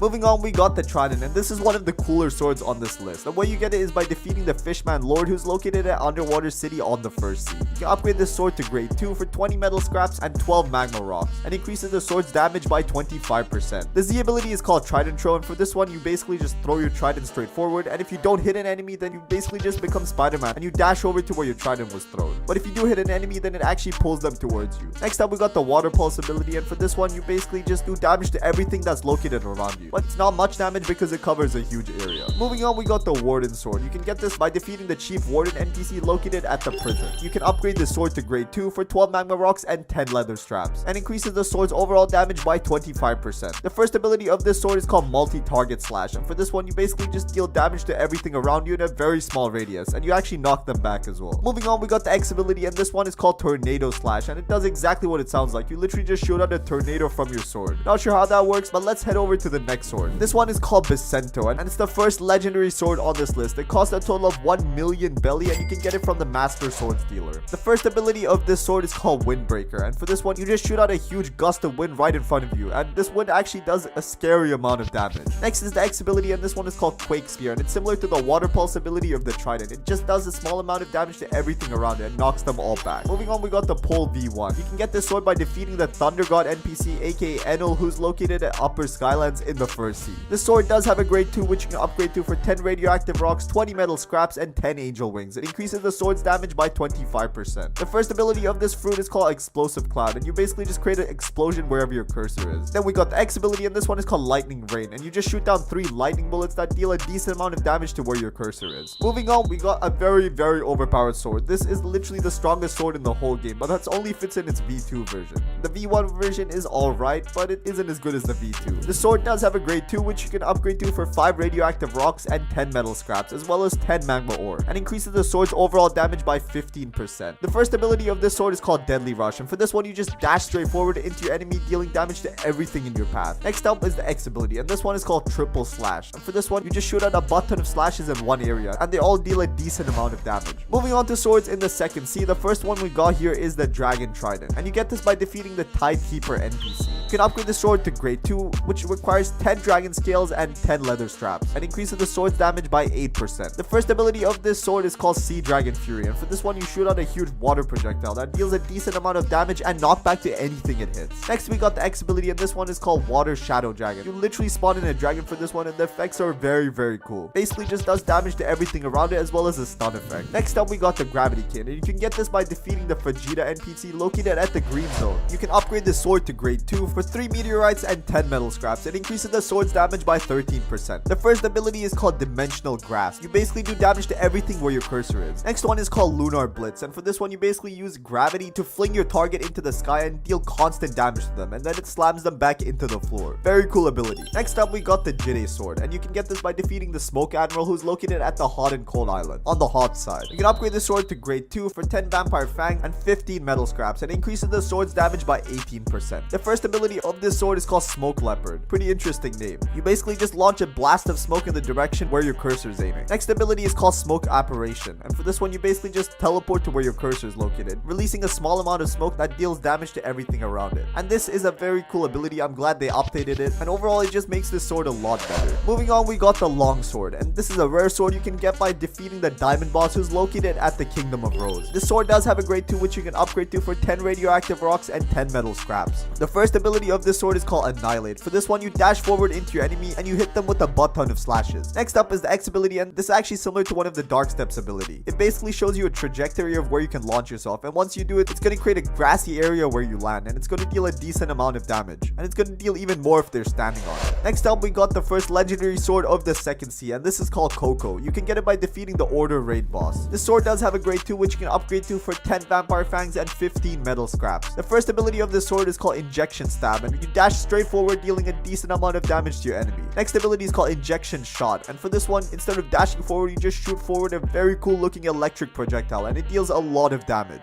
Moving on, we got the Midnight Blade, and this is a very cool looking sword, and the way you get it is actually kind of special. In the second scene, there's an area called the Cursed Ship, and when you kill NPCs here, you get a currency called Ectoplasm, and that's how you get the Midnight Blade. You can buy from an NPC called L Admin for 100 Ectoplasm, and you can upgrade this sword to grade 2 for 40 Ectoplasm as well as 15 metal scraps, and increases the sword's damage by 13%. Next up we got the Z ability, and this one is called Portal Opening, and it's literally just like the Z ability of the Portal Fruit. It flings your enemy into a butt ton of portal and slams them back into the ground. Next up we got the X ability, and this one is called Crescent Dash, and you basically just grab your enemy, dash forward, and deal a decent amount of damage to them. Next up we got the Pole V2, and you can buy this from the Thunder God NPC for 5,000 fragments, and you also need to do a long and tedious quest, and there's also a few requirements. And you can actually also upgrade the sword to grade 2 for 15 fishtails, 10 mystic droplets, and 12 metal scraps. It increases the sword's damage by 8%. The first ability of this sword is called Hand of God, and you basically just shoot forward 3 lightning beams that deal a lot of damage to your enemy. Next up we got Electrical Prison, and for this one you basically just entrap your opponent in a small electrical prison. It's basically like an electrical spear, and it does a lot of damage. Moving on, we got the Rengoku sword, which is named after everybody's favorite Demon Slayer character, and the way you get this is actually pretty cool. You have to defeat the Awakened Ice Admiral, and you have a chance of getting dropped the hidden key. Once you do that, you have to walk walk over here behind the staircase and open the secret chest. Once you do that, you can get the sword. The sword does have a grade 2, which you can upgrade to for 8 vampire fangs, 20 magma rocks, and 15 metal scraps. It increases the sword's damage by 8%. The first ability of this sword is called Demon Slayer, and for this one you dash forward and deal a butt ton of slashes and knock your enemy far back. Next is the X ability, and this one is called Burning Slash. It actually has two versions, the tap version and the hold version. If you hold it down, it does a lot more damage and the abilities look way cooler. But if you just tap it, then it's a pretty small slash, but they're both still pretty decent. Moving on, we got the Sadi sword, and this one costs 2 million belly, and you can get it from the legendary sword dealer. This sword does have a grade 2, which you can upgrade to for 8 mystic droplets and 10 leather scraps, and increases the sword's damage by 12%. The first ability of the sword is called Swords Dance, and you dash forward into your enemy, lock them in place, and deal a butt ton of damage to them. Next is the X ability, and this is called True Air Slash, and for this one you shoot a humongous air slash that deals damage to everything in its path. Moving on, we got the Shisui sword. This one costs a total of 2 million belly, and you can buy it from the exact same NPC, the legendary sword dealer. And the upgrade to grade 2 is the exact same, but it increases the damage by 10% for this sword. The first ability is called True Quiet Rush, and for this one you dash straight forward, and I guess it's just an enhanced version of the katana's basic ability. Next is the X ability, and this one is called Focus Shot, and for this one you just shoot a very fast purple projectile that deals a lot of damage to anything it hits, but its hitbox is pretty small, so make sure you focus on aiming. Next up, we got the Wando sword, and guess what, you buy it from the exact same NPC as the previous swords, and the upgrade to grade 2 is exactly the same, but for this one you can increase the overall damage by 12%. The first ability of this sword is called Continuous Slash. You lock your opponent in place and deal a butt ton of slashes to them. Next up, we got the X ability, and this one is called Dragon Gust. You just shoot forward a huge white projectile, you dash into your enemy, and you deal a decent amount of damage to them. Alright, next up we got the final sword of the second sea, and this is the first mythical sword on this list, and it's called the True Triple Katana, and it is literally one of the hardest swords to get in the whole game, and it costs a total of 2 million belly. That's not it. There's also a butt ton of requirements. You remember the previous 3 swords I mentioned before this? Well, you need all of them to get this. So in total, that's 6 million belly just to get this, and that's not even considering the mastery and the amount of time it's gonna take you. You can upgrade this sword to grade 2 for 5 dragon scales, 20 mystic droplets, and 50 leather, and it's gonna increase the sword's damage by 13%. The first ability is called Wolf Fang Rush, and for this one you dash straight forward and slash your enemy, sending them flying. Next ability is called Dragon Hurricane, and for this one you shoot out a huge projectile that actually turns into a tornado, dealing a lot of damage to your enemy, and this is literally the best sword on this list by far, no questions asked. Finally, we're moving on to the third sea. The first swords you get here are the Twin Hooks, and you get this by defeating a boss called Captain Elephant, who's located at the Floating Turtle. You can upgrade this sword to grade 2 for 10 fish tails, 8 vampire fangs, and 20 leather straps, and increases the sword's damage by 8%. The first ability of this sword is called Sky Cyclone, and for this one you just shoot out a tornado. Pretty interesting, but it doesn't do a lot of damage. Next ability is called Prehistoric Foot, and for this one you basically just grab your enemy, dash into them, and deal a decent amount of damage, similar to one of the Mammoth Fruit's abilities. Moving on, we got the Buddy sword, and you get this by defeating the Cake Queen boss, probably one of the hardest bosses in the whole game. And you can upgrade the sword for grade 2 with 8 conjured coca, 5 mystic droplets, and 25 leather straps. The first ability of this sword is called Heat Slash. You basically just shoot a fire slash that burns your enemy if it hits them. Next up, we got the Lightning Wave, and for this one you shoot out a huge purple beam that does a lot of damage to whatever it hits. Next sword we got here is the Cavender sword, and you get this by defeating the beautiful pirate who's located at the Floating Turtle. You can upgrade the sword to grade 2 for 6 dragon scales and 20 leather straps, and it increases the sword's damage by 8%. The first ability of this sword is called Piercing Dash, and you just dash straight forward in a line and deal damage to everything in your path. Next is the X ability, and this one is called Scattering Gust, and for this one you shoot out a huge projectile and it does a medium amount of damage to your enemy. Moving on, we got the Dark Dagger, and this is a very interesting sword, and the way you get it is by defeating the Rip Indra raid boss, which has a 5% chance to drop it, so this is also an extremely rare sword, and I doubt you're getting this one anytime soon. You can upgrade the sword to grade 2 for 1 Dark Fragment, 8 dragon scales, and 10 metal scraps, and increases the sword's damage by 8%. The first ability of this sword is called Proficient Impale. You dash straight forward and you basically just stab your opponent, and it does a decent amount of damage and also breaks observation. The X ability is called Shaming Slash. For this one, you teleport your enemy, lock them in place, and deal a numerous amount of slashes to them. Next up, we got the Fox Lamp, which is a sword that was added to the game pretty recently, and the way you get it is by heading over to a Kitsune shrine, and you need to pay 15 Azure Ambers, and it's not even guaranteed. You're basically rolling for it. You can upgrade this sword to grade 2 for 10 Azure Ambers, 15 metal scraps, and 10 magma ore, and increases the sword's damage by a measly 7%. And this sword is actually styled after the Kitsune fruit, so its abilities are pretty similar to that. The Z ability is called Scorching Aura, and for this one, you grab your enemy and you dash them around a bunch of times and deal a lot of damage to them. The X ability is called Infernal Firestorm, and for this one, you dash into your enemy and just pulverize them with a bunch of Kitsune flame, and this one does a lot of damage. Next up, we got the Shark Anchor sword, and this was added to the game in update 20. You get this by using the Monster Magnet to defeat the Anchor Terror Shark. You can upgrade this sword to grade 2 for 10 fishtails, 5 mystic droplets, and 50 metal scraps, and increases the sword's damage by 7%. The first ability of this sword is called Typhoon Toss. This one, you grab your enemy, swing them around like a typhoon, and you send them flying into the distance and deal even more damage to them. The next ability is called Armor Breaker, and for this one, you basically dash into your enemy and just slam them into the floor with the sword, and it deals a decent amount of damage. And this actually deals more damage to transform things like sea beasts, ships, terror sharks, people that use the Buddha, Mammoth, or even T-Rex transformation. And also does more damage than the factory raid. Next ability is called Spiky Trident, and you get this by defeating the Cake Prince or the Dough King. You can upgrade the sword to grade 2 for 8 conjured coca, 5 mystic droplets, and 25 metal scraps. It increases the sword's damage by 7%. The first ability is called Dough Hurricane, and for this one, you basically grab your enemy and dash forward, leaving a bunch of dough behind you. Next is the X ability, and this one is called Flying Trident Pull. You basically just pull the enemy towards you and do a small amount of damage to them. And if you're using this ability, I just recommend using it for combos, because by itself, it's pretty useless. Next sword we got here is called Tushida, and you get this by defeating the Magma boss, and also doing a long and tedious quest, which you can search up if you want to do it. To upgrade this sword to grade 2, you need 20 vampire fangs and 6 leather scraps, and increases the sword's damage by 8%. The first ability of this sword is called Heavenly Lunge, and for this one, you just stab your enemy a butt ton of times and lock them in place so they cannot move. Next is called Celestial Ravager, and for this one, you dash into your enemy, sending them flying, and then you hit them twice with the sword, and you can literally see the marking on the floor. Next sword we got here is the Yama sword, and you can get this through the secret temple quest, and it is a very long quest. And just like the previous one, you can search it up if you want to do it. You can upgrade this sword to grade 2 for 20 vampire fangs, 6 leather straps, and increases the sword's damage by 8%. The first ability of this sword is called Hellish Slash, and for this one, you dash into your enemy, sending them flying into the distance and dealing a medium amount of damage to them. Next is the X ability, and this is called Infernal Hurricane. For this one, you dash into your enemy, hold them in place, and you basically just hit them a butt ton of times. Next up, we got the Cursed Dual Katana, and the way you get this is by merging the previous 2 swords I mentioned, and for that, you need to have a 350 mastery on both swords, the Yama and Tushida, and you need to complete the Cursed Dual Katana puzzle. You also have a butt ton of requirements. To upgrade this sword to grade 2, you need 10 demonic wisps, 10 vampire fangs, and 60 metal scraps, and increases the sword's damage by 7%. The Z ability of this sword is called Revolting Ravager, and for this one, you shoot out a huge projectile that does a lot of damage to the enemy and also stuns them. The X ability is called Slayer of Goliath, and this one is also a projectile, but you charge this one up, so it does a lot more damage than the previous one.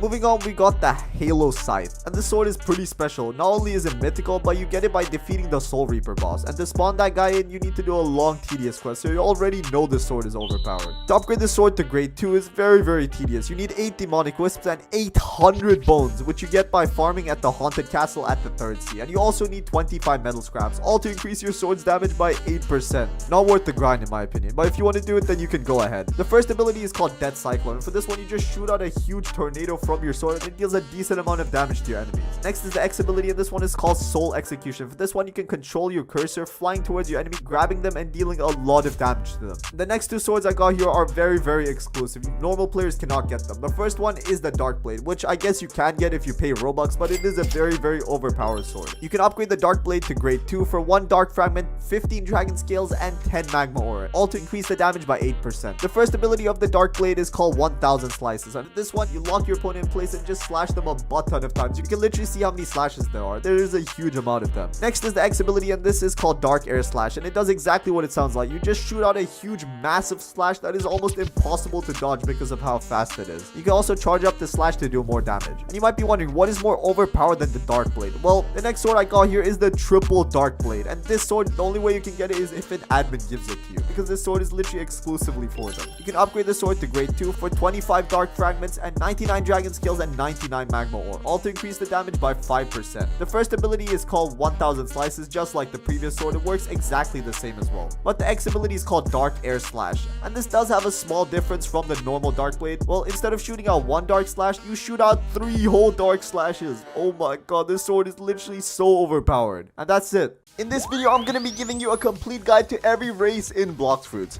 Starting off, we obviously got the human race, the most common race in game. You literally have a 62.5% chance of being human when you first spawn into the game. And for the version 1 of this race, which is the default form, you get absolutely no new buffs. Next, we got the shark race, and you have a 12.5% chances of spawning in as a shark. And the V1 of this race gives you massive damage reductions and the ability to swim in water without taking as much damage, which is going to help you a butt ton when it comes to getting from island to island at the start. Next, we got the angel race, which is also a 12.5% chance. And for the version 1, your jump height will slightly increase, which isn't that great of a buff, but you also do get a small pair of wings on your back. Next up, we got the Rabbit Race, and for this one, you got a 12.5% chance of spawning in as, and for the version 1, it gives you a movement speed buff of 1.5 times your normal movement speed, and it also gives you a pair of white ears on your head, which look pretty cool. Next up, we got the Cyborg Race, and this race is actually pretty special. You don't actually spawn in as a cyborg, but you do have a way of obtaining it. And just like the human race, for the V1, you get absolutely no new buffs, but you do get a pretty cool metallic mask. Next up, we got the Ghoul Race, and just like the Cyborg Race, you can't spawn in as this race, but you can get it through other means in the game. And the V1 of this race, it slightly increases your regeneration speed at night by 30%. And it also does give you a small pair of black horns. Moving on to the V2s of the race, we got the human race here. And the way you get V2 for this race is by completing the Alchemist quest. The Alchemist quest basically asks you to find 3 different types of flowers, and once you do that, your race is going to be upgraded. You get 4 different buffs when you upgrade to V2. It gives you increase in movement speed, it also doubles your flash dip range, and it lowers the cooldown to around 10 seconds, which is pretty good step up from the original 15. And also gives you extra dodge and faster regeneration for your observation ability. And it also gives you a slightly longer dash distance, which isn't that amazing, but it's still something that's pretty good. Moving on to the V2 for the Shark Race, for this one, it increases your player speed in water, and it completely removes the damage you take. And this is basically going to let you swim in water even when you have a Blox fruit. And this can be pretty overpowered if you know how to use it properly. And you obviously get no visual changes for this. Moving on to the V2 for the Angel Race, it makes it so your first air jump will go slightly higher than the other jumps. And also the energy you consume while using air jumps is reduced by 20%. And you also gain an additional air jump,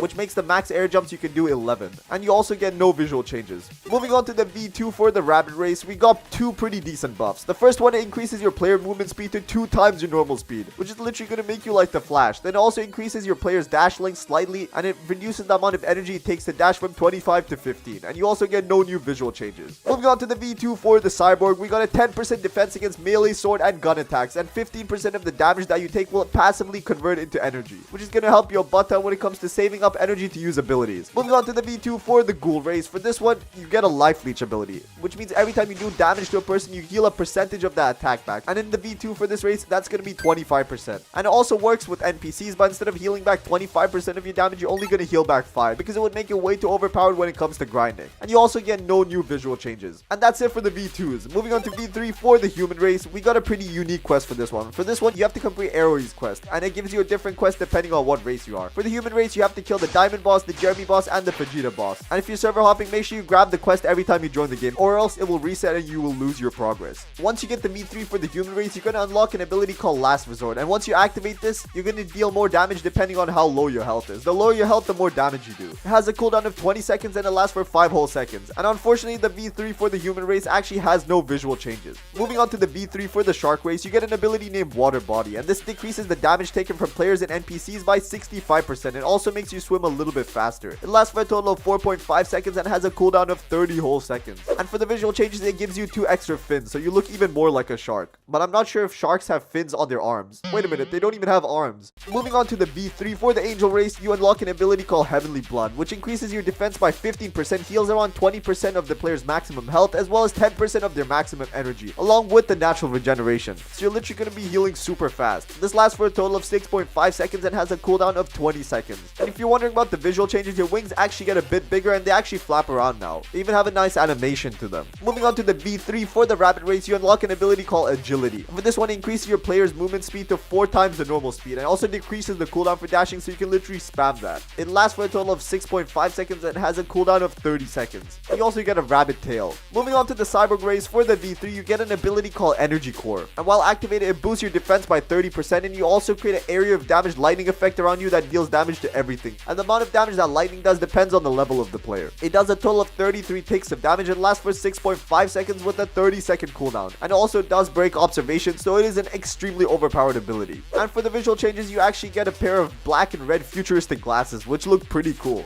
Moving on to the V3 for the Ghoul Race, you unlock an ability called Heightened Senses, which allows you to use skills that are still on 40% cooldown, which can literally let you spam abilities if you know how to use it properly. It also increases your damage by 5%, your speed by 10%, and your defense by 15%. It lasts for a total of 8 seconds and has a cooldown of 25 seconds, which means out of all the races, this has the lowest cooldown. And for the visual changes, it basically just increases the length of your horns, so you look pretty demonic. Moving on to the V4s for the race, the first one we got here is the human race. And once you transform into your V4, you're going to receive max stats as well as increased damage and speed, and you're also going to be healing by 10% all the time. And keep in mind the V4s for every race have a normal version and an upgraded version. The first ability you get for V4 in the human race is called Psycho. For this, your flash step now has 3 charges, which temporarily make you invisible and faster when you use them. And the charges you see are displayed at the bottom of the screen. The upgraded version of this ability makes it so the flash steps now regenerate faster, the dash distance increases, and the moves cannot be cancelled when you take damage, which can make it 10 times easier for fights. Next ability is called Limit Break, and this allows you to become stronger the more you fight through your rage meter. And for the upgraded version, your rage meter now lasts longer and is uncapped to 150%. And the visual looks for the V4 for the human race look incredibly cool. You get this pretty cool red aura around you and the transformation is just superb.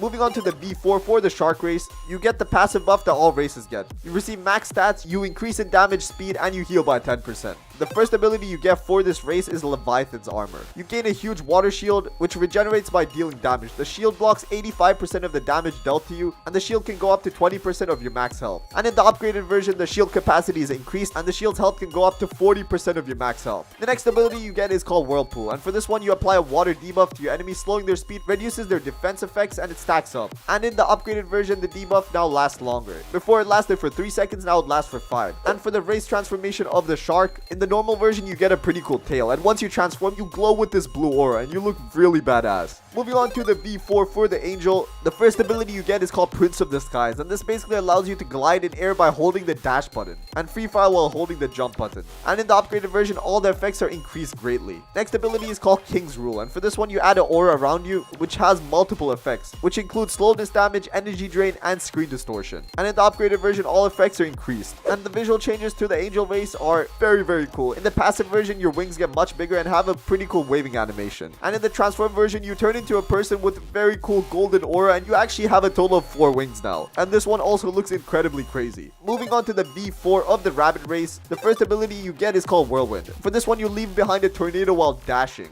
and these tornadoes trap your enemies temporarily. And in the upgraded version, the tornadoes become much stronger. Next ability we got here is called Lightning Cloak, and for this one, the dashes become much stronger due to electricity. So every time you dash, you get these cool electric effects. And in the upgraded version, it allows you to super dash by holding down the dash button, and this one looks very cool. Moving on to the transformation for this race, you look incredibly amazing. You basically transform into this green glowing monster with a bunch of lightning around you. You literally look like the Flash, and your tail also gets much bigger. Moving on to the V4 for the cyborg race, the first ability is called Energy Control. For this one now, the damage you deal actually chains on to nearby enemies, which means that if you damage one person, the damage also gets distributed to other people around you. And it also gives you the ability to super jump, but you do have to have your instinct ability activated. And for the upgraded version, the chain damage increases and the super jump deals more damage and no longer requires observation to be enabled. The second ability you get is called Aftershock. For this one, you apply electrifying effect to your enemy and it disables their observation ability, and everyone knows that that is one of the most important abilities when it comes to PvP, so your enemy having it disabled can make it very overpowered. And in the upgraded version of this ability, the effect actually lasts longer, so they can't use their observation hotkey for even longer. Moving on to the visual changes, you get this cool pair of wings behind you, and once you transform, you get covered in this pink aura, and your cybernetic parts start glowing. Moving on to the V4 for the ghoul race, the first ability you get is called Blood Siphon. For this, all of your attacks gain life leech, which means you heal back damage that you do to your enemy. And in the upgraded version, the life leech effect is increased, which means you heal back more health. Next ability we got here is called Domain Expansion. And for this one, you add a dark field around yourself, and if anyone stands in it, it reduces their health regeneration, it gives blindness to them, and all of your nighttime passive abilities become usable during the day. And all of your cooldowns are reduced by 40%. And in the upgraded version, you release crows when you dash, which can attack nearby enemies. Pretty interesting ability, and you need at least one upgrade of Blood Siphon for this to work. Moving on to the visuals, this might be one of the coolest race V4s in the game. For this, when you transform, you get a bunch of red effects and you glow with a black aura, which looks pretty cool. And that's about it. In this video, I'm going to be telling you about every single gun in Blox and a complete guide on how to master each of them. Okay, so the very first gun we got here is the slingshot, and this is the literal worst gun in the whole game. Again, you can buy it from an NPC called the weapons dealer. Costs a total of 5,000 belly, and you can also upgrade this to grade 2 for 5 leather and 5 angel wings, and this increases the gun's damage by 25%. The first ability of this gun is called Sticky Pellet. It has a 20 max requirement, and you basically just shoot a sticky pellet and you restrict your target to one area. The second one is called Explosive Pellet, and well, you just shoot a bullet that explodes on contact. The M1 click of this gun does 720 1020 damage, the sticky pellet does 1300 damage, and the explosive pellet does 2000 damage. Overall, pretty solid damage for a very basic gun. And keep in mind, all the damage that I'm going to be mentioning in this video is if the character had their gun stats on max level, as well as obviously having no accessories on. And with that in mind, let's move on to the flintlock. A flintlock is an uncommon gun, and this costs 10,500 belly, and you can also buy from an NPC called the weapons dealer. You can upgrade this to grade 2 for 5 magma rocks and 5 leather, and this increases the gun's damage by 25%. First up, we got the Z ability, and this one is called disabling shot, and you basically shoot a purple bullet at someone, and if this hits them, it stuns them for a short amount of time. Next ability is called rapid gun, and for this one, you shoot 3 rapid bullets that all explode upon contact. They're literally just like the previous gun, but just 3 times better. The M1 click for this gun does 2800 damage, the Z ability does 1400, and the rapid gun ability does 4000 damage. Overall, very solid, but it does have longer cooldowns than the previous one, and it also does cost a lot more. Next gun we got on this list is the musket. You can buy this one for 8000 belly from the weapons dealer. To upgrade it to grade 2, you need 5 fishtails and 5 leather, and increases the gun's damage by 25%. The first ability is called Dragon's Bullet, and for this one you kind of just shoot a small explosive bullet. It has a pretty small hitbox, but it does do more damage than your regular M1 abilities. Next ability is the X ability, and this one is called Bold Pistero. Basically just shoot a tornado out of your gun. Pretty cool. I mean, you don't really shoot it out, you kind of just spawn it, which is pretty weird. Next is the cannon. This is the first rare gun on this list, and it costs 100,000 belly to buy. It also does have a grade 2, which you can upgrade to for 5 fishtails, 5 magma ore, and 5 leather straps. It increases the gun's damage by 20%, 5% less than the previous ones. The first ability of this gun is called Alpha Wave. You kind of just shoot out a huge beam of orange energy, which can hit multiple people at the same time. Next is the X ability, and for this one you basically shoot out 3 small orange pellets, and they burst into flames, doing some fire damage and dealing a decent amount of HP. Next gun we got here is the refined flintlock, which is just, I guess, a better flintlock. I mean, the abilities are also very similar. This gun also does have a grade 2, which you can upgrade to for 10 metal scraps and 10 magma ore, and increases the gun's damage by 20%. The first ability is called disabling shot, and this one is literally the same as the previous one, basically just stuns the target. And then we got the X ability, which is rapid gun. Just like the previous one, you shoot 3 bullets, but the difference between this and the normal flintlock is obviously the damage. The M1 ability does 3200 damage, the Z ability does 1600, and the rapid gun ability does 4200. Very solid gun. I mean, it's solid for the first C. Once you get out, it's kind of useless. Next up, we got the refined musket, and this gun does have a grade 2, which you can upgrade to for 10 fishtails and 10 metal scraps. First up, we got the Z ability. This one is called Dragon's Bullet, and it's literally the same as the one before, but it does more damage and more knockback. Next up, we got the X ability Bold Pistero, which is literally just a tornado, literally a copy paste. But let's get into the damage. The M1 clicks for the refined version do a lot more damage, 3500. The Z ability does 3100, and the X ability does 3500. Very solid. Moving on from that, we got the refined slingshot, which is a refined version of the worst gun in the game. It costs a total of 30,000 belly, and you can upgrade it to grade 2 for 10 metal scraps and 10 angel wings. And you already know the drill with the abilities. They're literally just copy paste of the unrefined version, but they do more damage. For the M1, 1500. For the Z ability is 1800, and for the X ability it is 2400. Overall, a very solid choice, especially for the price. Moving on to the best gun in the first C, the bazooka. The first legendary gun on this list, and unlike the other guns, you can't actually buy this one. You have to defeat the Whisper boss located at Upper Sky to get it. And you can upgrade this gun to grade 2 with a dark fragment, which is actually a mythical item, 15 dragon scales, and 10 magma ore, which all increase the gun's damage by 25%. Anyways, let's get into the abilities. The first ability is called Alpha Wave, which is very similar to the ability of one of the previous guns. Then we got incendiary ammo, and basically just shoot out a bullet that lights everything on fire. Anyways, let's get into the damage. The M1 click for this gun is actually one of the highest in the whole game, just because of the fact that you have a very long reload time. The M1 literally does 5000 damage. The Z ability does 3200 damage, and the crazy thing is that the M1 ability literally does more damage than the Z ability, so you don't really have a need to use the Z ability, especially since it has an 11-second cooldown. Anyways, let's get into the X ability, which is actually varies its damage depending on how close you are to the enemy. If you hit the bullet colliding next to the NPC, then you do 3000 damage. If you hit the ground or wall, but it's not a direct hit, then you do 5000 damage. And finally, if you hit the NPC directly, then you do 7300 damage, which is a huge amount for a first C gun. And overall, this gun is pretty decent. It can obviously break instinct because it does AoE damage, which also makes it extremely good for grinding. People know that mostly in this game, you either want to be a sword main or a fruit main. You can use it to aggro your enemies, which I find pretty interesting. So this gun will come in handy, especially if if your targets are next to each other. Anyways, moving on to the second seed. The very first gun we got here is the Acidum rifle. And you actually have a pretty unique way of getting this gun. So on the second seed, there's a place called the factory, and there's a raid every now and then. You have to destroy the factory core, which is located inside the place. And once you do that, you have a chance of getting it. This gun does have a grade 2, which you can upgrade to for 8 vampire fangs and 10 leather straps, which increases the gun's damage by 10%. So if you don't have a lot of free time on your hand, I don't really recommend this, especially for a 10% damage increase. Anyways, moving on to the abilities, the first one is called Spiky Bomb, and for this one you shoot a huge green projectile that explodes after a short amount of time, and it deals a lot of damage and it stuns everything that it hits. Next up is the X ability, and this is called Acidic Smoke with a 200 mastery requirement, and it does exactly what it sounds like. You just shoot out a bunch of acidic smoke from your gun and you shoot it out 3 times. Anyways, let's get into the overall damage for this gun. The M1 click does 4,200 damage. The Z ability does 4,600 with a 10-second cooldown. Then we got the Acidic Smoke. With the initial hit, you do 5,100 damage. And if your target gets hit and they stay in the gas bubble, then they take 385 damage 3 times before the gas bubble despawns. That's a really good thing about this ability, but I doubt your opponent's going to be standing in the same place for long. The next gun we got here is the Bizarre Rifle, and you can also get this in a pretty unique way. Buy it with a unique currency in the game called Ectoplasm. You can only buy this on the cursed ship from an NPC named El Rodolfo. And it does have a grade 2, which you can upgrade to for 20 leather straps, 10 angel wings, and 5 magma ore, and increases the gun's damage by 15%. The first ability of this gun is called Heat Seeking Shot, and for this one you shoot a blue ball of energy which actually targets the enemy, so it's basically a guaranteed hit if you're close enough. The next ability is called Hellfire Shower,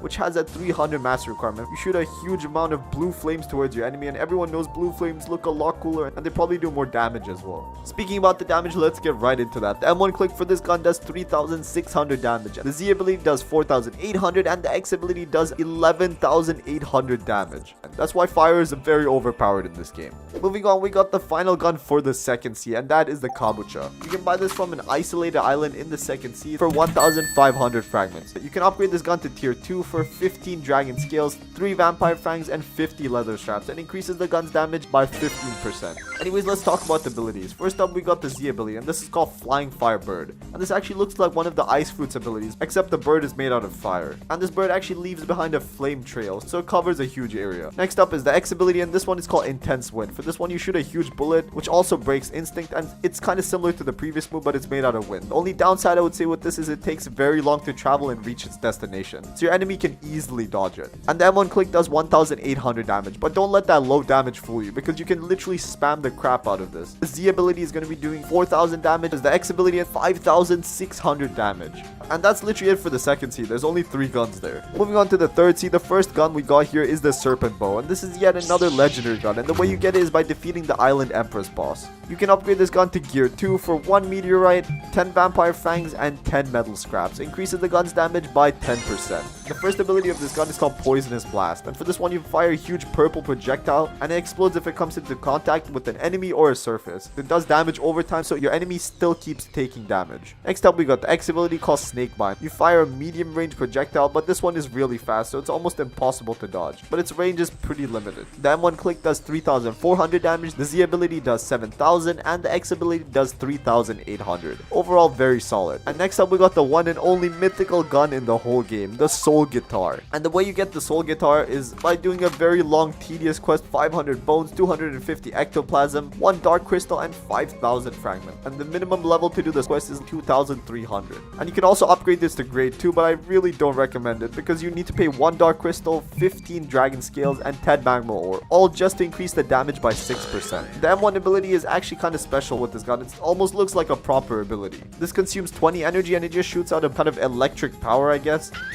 Next up, we got the Z ability, and this one is called Soul Shaker. You shoot out a huge projectile made out of energy. It's also lightning fast, so it's almost impossible to dodge. Next up is the X ability, and this one is called El Diablo, and for this one you shoot out a beam of light which summons a skull, which explodes in the sky and deals damage to literally everything around you. The M1 ability for this gun does 2,200 damage, the Z ability does 4,000, and just wait till you hear the X ability. It literally does 8,000 damage. And that's it. In this video, I'm going to be telling you about every accessory in Blox fruits, as well as some secrets that you might have not known about them. Okay, so first on the list, we got the Black Cape. And the Black Cape is a rare accessory that can be bought from an NPC called Parlous, who's located at Marine Fortress on the first sea. It costs a total of 50,000 belly, and you have to be at least level 50 to buy it. The boost it gives you are plus 100 energy, plus 100 health, and plus 5% damage. Good thing about it is that it's cheap, it's good for any build, and the cape is great for beginners since it increases their health, energy, and damage. Pretty bad thing is that the boosts are small, and it doesn't change anything about your player speed. But for a beginner item, it's really good. And I definitely recommend you guys to get your hands on this. Okay, so next up on the list, we got the Swordsman hat. And this is a rare accessory that can be bought from Hassan, who's located in the desert on the first sea. It costs a total of 150,000 belly, and to buy it, you have to have at least 300 stat points in your sword. The effects it gives you is plus 10% sword damage. And this accessory is really good for beginner sword users. And since most players starting out in the game start with the katana, this is definitely something you should get your hands on. Okay, so next on the list is the pink coat, and the pink coat is an uncommon accessory, and you can get it with a 10% chance after defeating the Swan boss, who's located at the prison on the first sea. The effects it gives you are plus 200 health and plus 10% gun damage. The boss that you have to get it from spawns every 30 minutes and is located in the large building inside the prison. And as you might have guessed, it's really good for beginner gun mains, but no one's really a gun main, so it's kind of useless. Next up on the list, we got the Tomo ring, and this ring is a rare accessory that can be bought from an NPC called Yoshi, who's located on top of this building at Sky Islands in the first sea. It costs a total of 500,000 belly, and to buy it, you need to have at least 200 melee points. And what it gives you is a plus 10% damage for your devil fruit, and this is really good for fruit mains who are just starting out. And it also looks pretty cool. Overall, a really good starter accessory, and probably one of the best in the first sea. Next up on the list, we got a coat, and this is a rare accessory that can be obtained with a 10% chance after defeating the Vice Admiral boss, who's located at a Marine Fortress on the first sea. And the effects it gives you is plus 200 energy and plus 10% melee damage. And a pretty cool thing about this coat is depending on whether you're Marine or a pirate, it changes how it looks. If you're a pirate, it actually has a skull on its back, and if you're a Marine, it looks a little bit different with the Marine logo on it. Overall, a pretty decent accessory, but I still think the Tomo ring is better, because you only have a 10% chance of getting this, and it's not really worth grinding for. Next on the list is an item that's literally called Cool Shades, and you only have a 1 to 2% chance of obtaining this after defeating the Cyborg boss, who's located at Fountain City in the first sea. And this is the hardest boss in the whole first sea, but the buffs it gives you are definitely worth it. It gives you plus 100 energy, plus 100 health, plus 7.5% overall damage, and plus 17% movement speed. And also, not to mention, they look completely sick. I mean, they're literally sunglasses and they look amazing. Next up, we got Usopp's hat, and this is a rare accessory that can be obtained by defeating 3 players that are near your level. But the requirements for this is that you have to be a pirate and you have to have at least over 250,000 bounty. The effects it gives you are plus 7.5% gun damage and a 15% gun attack cooldown reduction, which means if you're using guns, all your abilities recharge a bit faster. But overall, since it's for guns and nobody uses guns, I wouldn't say this is the best accessory. And next up is the Marine Cap, and this is the exact opposite of Usopp's hat. It's a rare accessory that can be obtained by killing any pirate as a Marine when your honor is above 250,000. It has the exact same buffs as Usopp's hat, but it looks a little bit different to fit the category of a Marine. And just like Usopp's hat, it's only for gun mains, and you probably don't want to get your hands on this one. Next on the list, we got the Black Spiky Coat, and this is the first accessory from the second sea that you can get on this list. And this is a rare accessory that can obtain with a 10% chance after defeating the Jeremy boss, who's located in the Kingdom of Rose in the second sea. It gives you a total of plus 200 energy, plus 200 health, and plus 7.5 overall damage. But keep in mind, the drop chance is only 10%. And the way it looks is it's literally just like the pink coat from before, but black, making it look much cooler in my opinion. But this is definitely something that you don't want to try farming because the boss only spawns every 30 minutes, unless you're rich and you want to pay for respawn bosses. Next on the list is the Chopper hat, and this is a rare accessory that you can get with a 25% chance after defeating a sea beast. And the way you spawn a sea beast is you have to be randomly driving out with a boat somewhere in the middle of the water, and a sea beast has a chance of spawning in, and all you have to do is kill it. But if you want to farm some sea beasts, I definitely recommend Awaken Magma and the Shark Race because it makes it 10 times easier. The effects the hat gives you plus 3% Blox fruit damage, 15% Blox fruit attack cooldown reduction, which means any ability you use with your Blox fruit recharges a little bit faster, and plus 10% defense against Blox fruit's attacks. Overall, this is a really cool accessory and I really like how it looks. It's pretty funny if you ask me. Next on this list is the top hat. The top hat is a rare accessory that's exactly the same as the chopper hat. It has a 25% chance of dropping after you defeat a sea beast. And this one has a 3% increase in melee damage, has a 10% attack cooldown reduction, and it also has a 10% defense against sword attacks. So anybody with a sword does 10% less damage to you. And the way you get it is the exact same as the chopper hat, by defeating a sea beast. Overall, I'm not really sure which one is better, but let me know down in the comments. Next on the list is the warrior's helmet. This is a rare accessory and you can get it from completing the Colosseum quest, which you get from Bartillo. And the place you can find him is on the cafe in the second sea. The buffs it gives you is a plus 12.5% increase in melee and sword damage, and a 5% melee and sword attack cooldown reduction. So these are pretty good buffs. This is really good for players that use swords and melee attacks combined, and it provides a decent increase in damage. But a pretty bad thing is that it does not increase your health or energy, so be careful with that.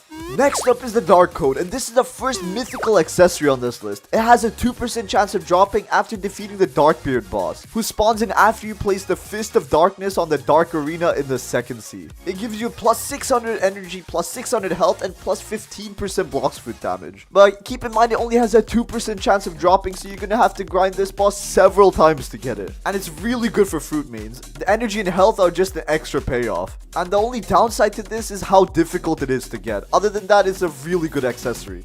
Next on this list is the Swan Glasses, and this is a legendary accessory and you can get it with a 2.5% chance of defeating the Dawn Swan boss, who's located in Swan's room in the second sea. And this one has a lot of buffs, so bear with me. Plus 250 energy and health, a plus 8% damage and defense against all attacks, an 8% attack cooldown reduction, and plus 25% movement speed. But keep in mind you only have a 2.5% chance of getting it, but for this accessory it's definitely worth to grind it. Some of you might be wondering, how do I actually fight this boss? The way you fight it is you have to be at least level 1000 or higher, and then you have to give the Trevor NPCs located in the mansion a physical Blox fruit, which is worth more than 1 million belly. Then you'll be able to access the room to fight the boss. Overall, in my opinion, this is an S tier accessory and one of the best ones on this list.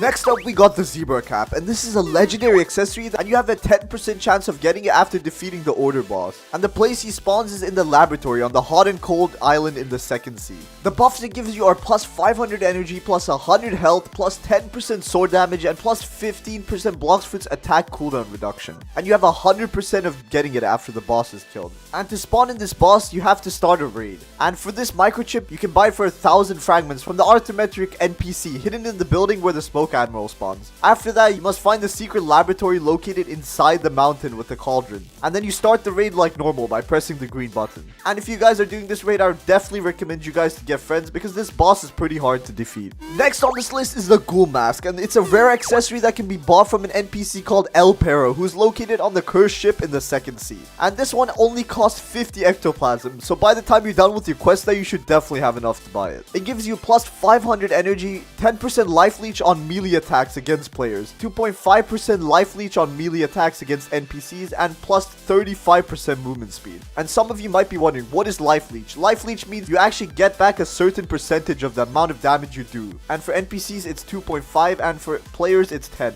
And this accessory is known to be really good for people that grind with the Buddha fruit. And if you pair that with the Cyborg race, your grinding just becomes unstoppable. Next up, we got the Blue Spiky Coat, and this is a rare accessory and the way you get it is by defeating the Cursed Captain boss, who has a 1 in 3 chance of dropping it. And the place you find him is at the Cursed ship on the second sea. The buffs it gives you are plus 500 energy, plus 250 health, and plus 7.5% damage. It's really good, has high energy, health, and it increases your overall damage. But a pretty bad thing is that it's pretty hard to obtain. The boss is hard to kill and then you only have a 1 in 3 chance of getting it. But overall, still a pretty decent accessory. Next on the list is really similar to the last one. We got the Red Spiky Coat, and this is a rare accessory and you can also get it with a 1 in 3 chance by defeating the Cursed Captain boss. And this one gives you plus 250 energy, plus 500 health, and plus 7.5% overall damage. And it's really similar to the last one because this one is literally red and the other one was blue. But overall, both of these accessories are really good and I'm not sure which one is better.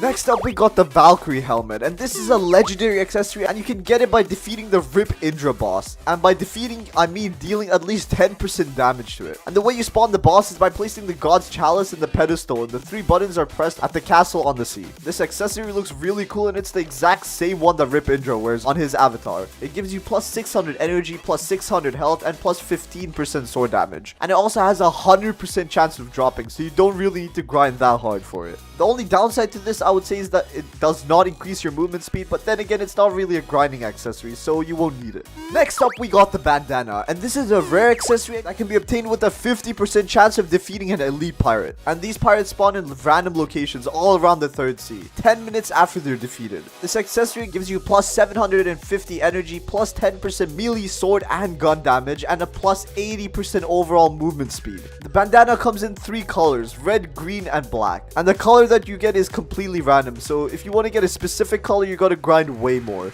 Next on the list is the Hunter's Cape. It's a rare accessory, and you can also get this with a 50% chance after defeating an elite pirate. This gives you plus 750 health, plus 10% melee sword and gun damage, and an 80% increase in your movement speed. And this one also comes in 3 different colors, so depending on which one you want, you gotta grind a lot more.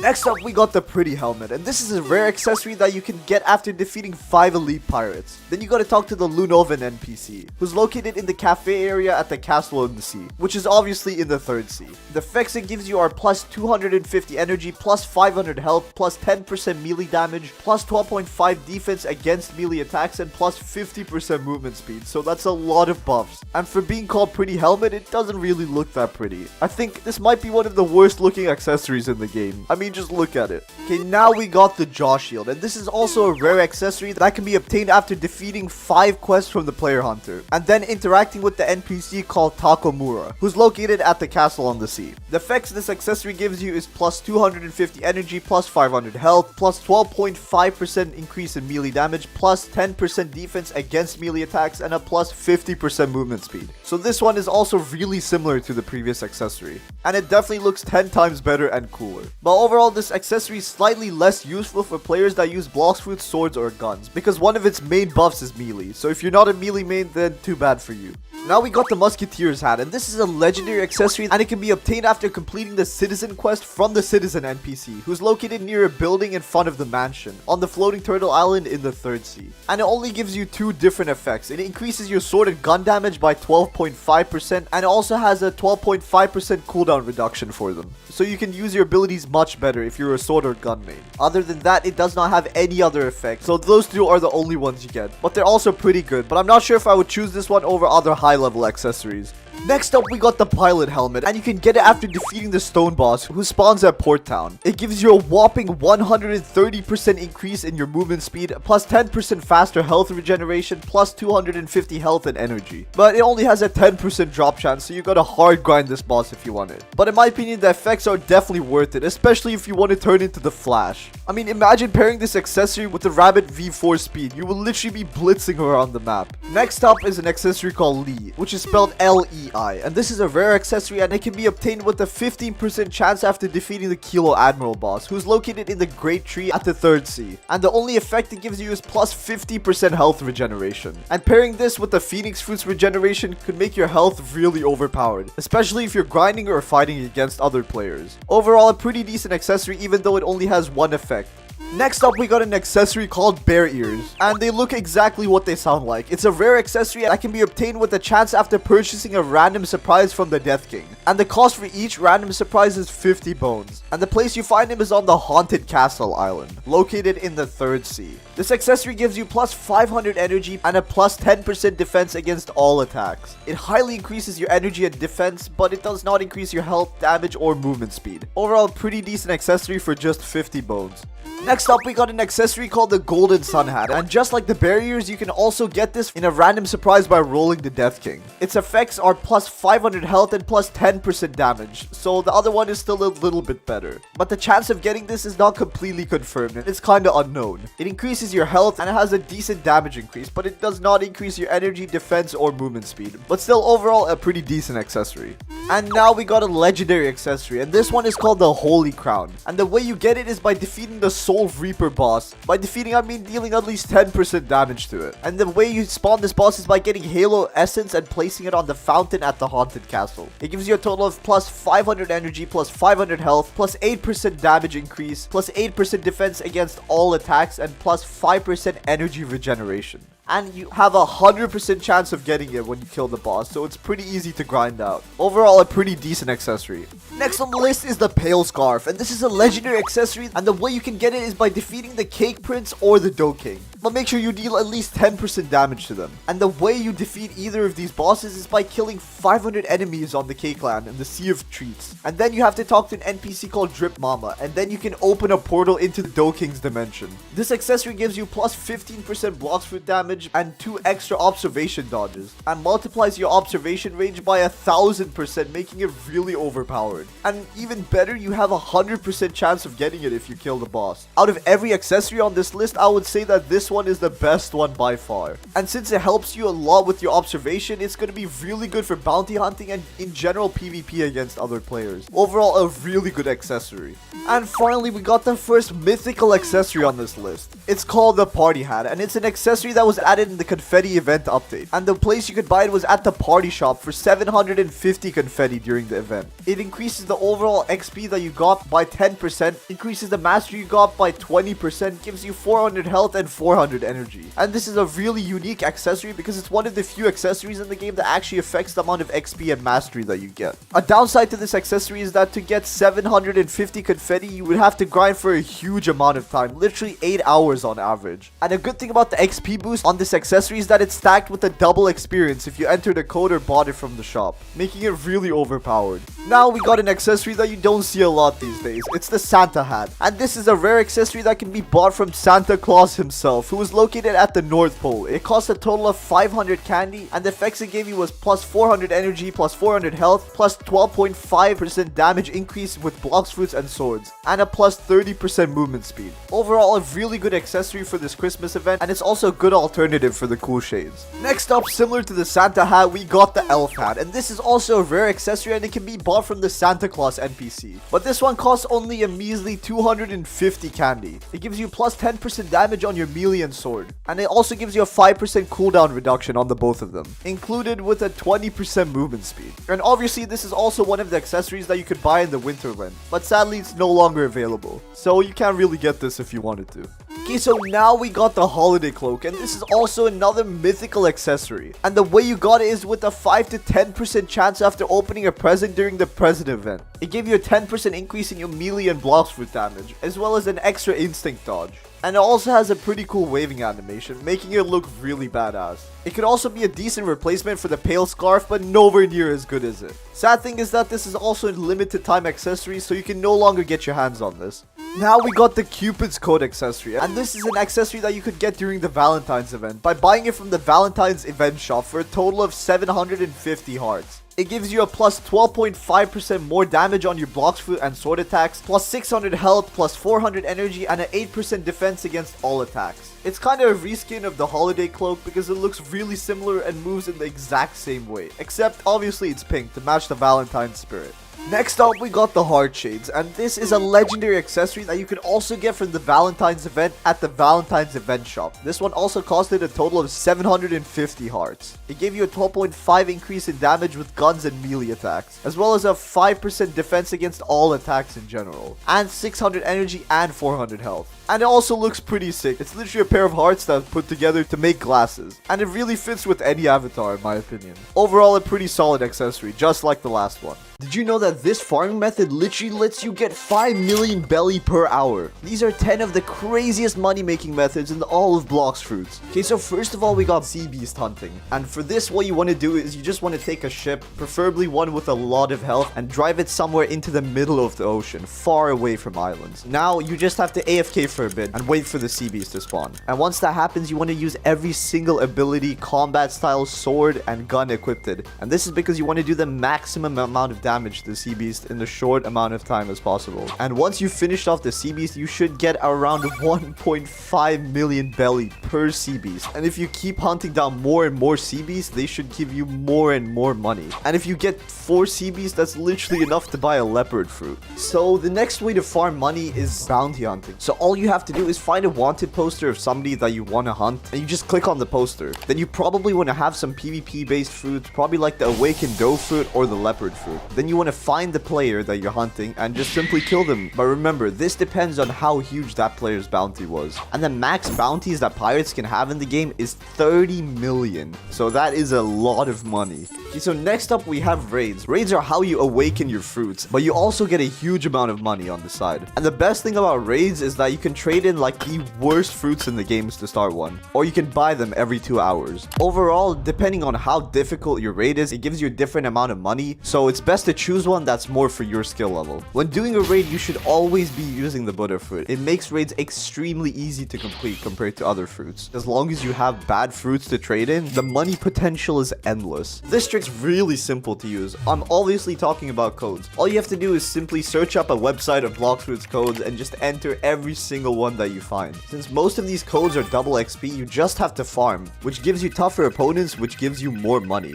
So this next trick is AFK farming. So the way you do this is you simply stand on the spawn point of the enemy and you just stand still, equip the sword or a combat style, and just leave an auto clicker on. And since you're on the spawn point of the enemy, when they respawn, they directly start trying to hit you, but they can't hit you, but you can hit them. So if you leave this on overnight, you should get a huge amount of money when you wake up. This next way is more for new players that don't have the advanced fighting style or combat style required for the other methods. What you do is you just simply walk around the map and collect every single chest that you see. And as soon as you're done farming all the chests, you can just simply server hop and repeat it. A place I do recommend for this is Upper Skylands. So if you break into the pyramid using this entrance, there's a good amount of chests here that give you approximately 7,000 belly. But keep in mind that this is better for only new players to use, and if you're a more experienced player, you should consider following the other tricks. So this next trick is one that I'm pretty sure most of you are already familiar with. I'm talking about server hopping bosses. You know when you're on that one quest and you just have to keep waiting for the boss to respawn, all you have to do is simply server hop. So the way this works is you just click the servers button on the top left and you choose any server that isn't the one that you're in. And once you load into that server, the boss you're looking for should still be there. And this is the best way to maximize the money output from the quest that you do, since obviously the boss quest gives you more than the other quests. So this next trick is for people that have a bit of spare Robux and you don't know what to spend it on. If you want to maximize your money output, obviously the game pass that you want to buy is double money. It pretty much does what it says. It literally gives you double the money you earn from anything that you do. If you get a lot of money, you can spend that money on weapons and combat styles, which in turn helps you get even more money, and it's just a never-ending cycle of money. This next one is one that's gonna help you a lot when it comes to grinding money. So what you're gonna have to do is buy a private server. I know what you're thinking, most of you don't have the Robux to spend on that, but I have a really simple solution for you guys. So if you go onto YouTube and just search up Roblox Blox Fruits private server, you should find a bunch of videos that just have private server links. And basically when you go into these servers, there should be way less people than there are in a normal server. And what this helps you with is that you can do your own quest piece-free without anybody else doing the same quest as you. And this one is one that I'm pretty sure all of you watching are already familiar with. I'm talking about Buddha farming. The Buddha farming method is probably the most generic and one of the best ways to make money in this game. All you have to do is somehow get your hands on the Buddha fruit. You don't need to upgrade it. The only thing that you're using the Buddha for is its transformation. And the reason for this is it lets you hit enemies from a really far distance. And this makes it so the enemies can't hit you, but you can hit them. And this would give you a lot of money. It also lets you level up a lot faster, which in turn gives you more money.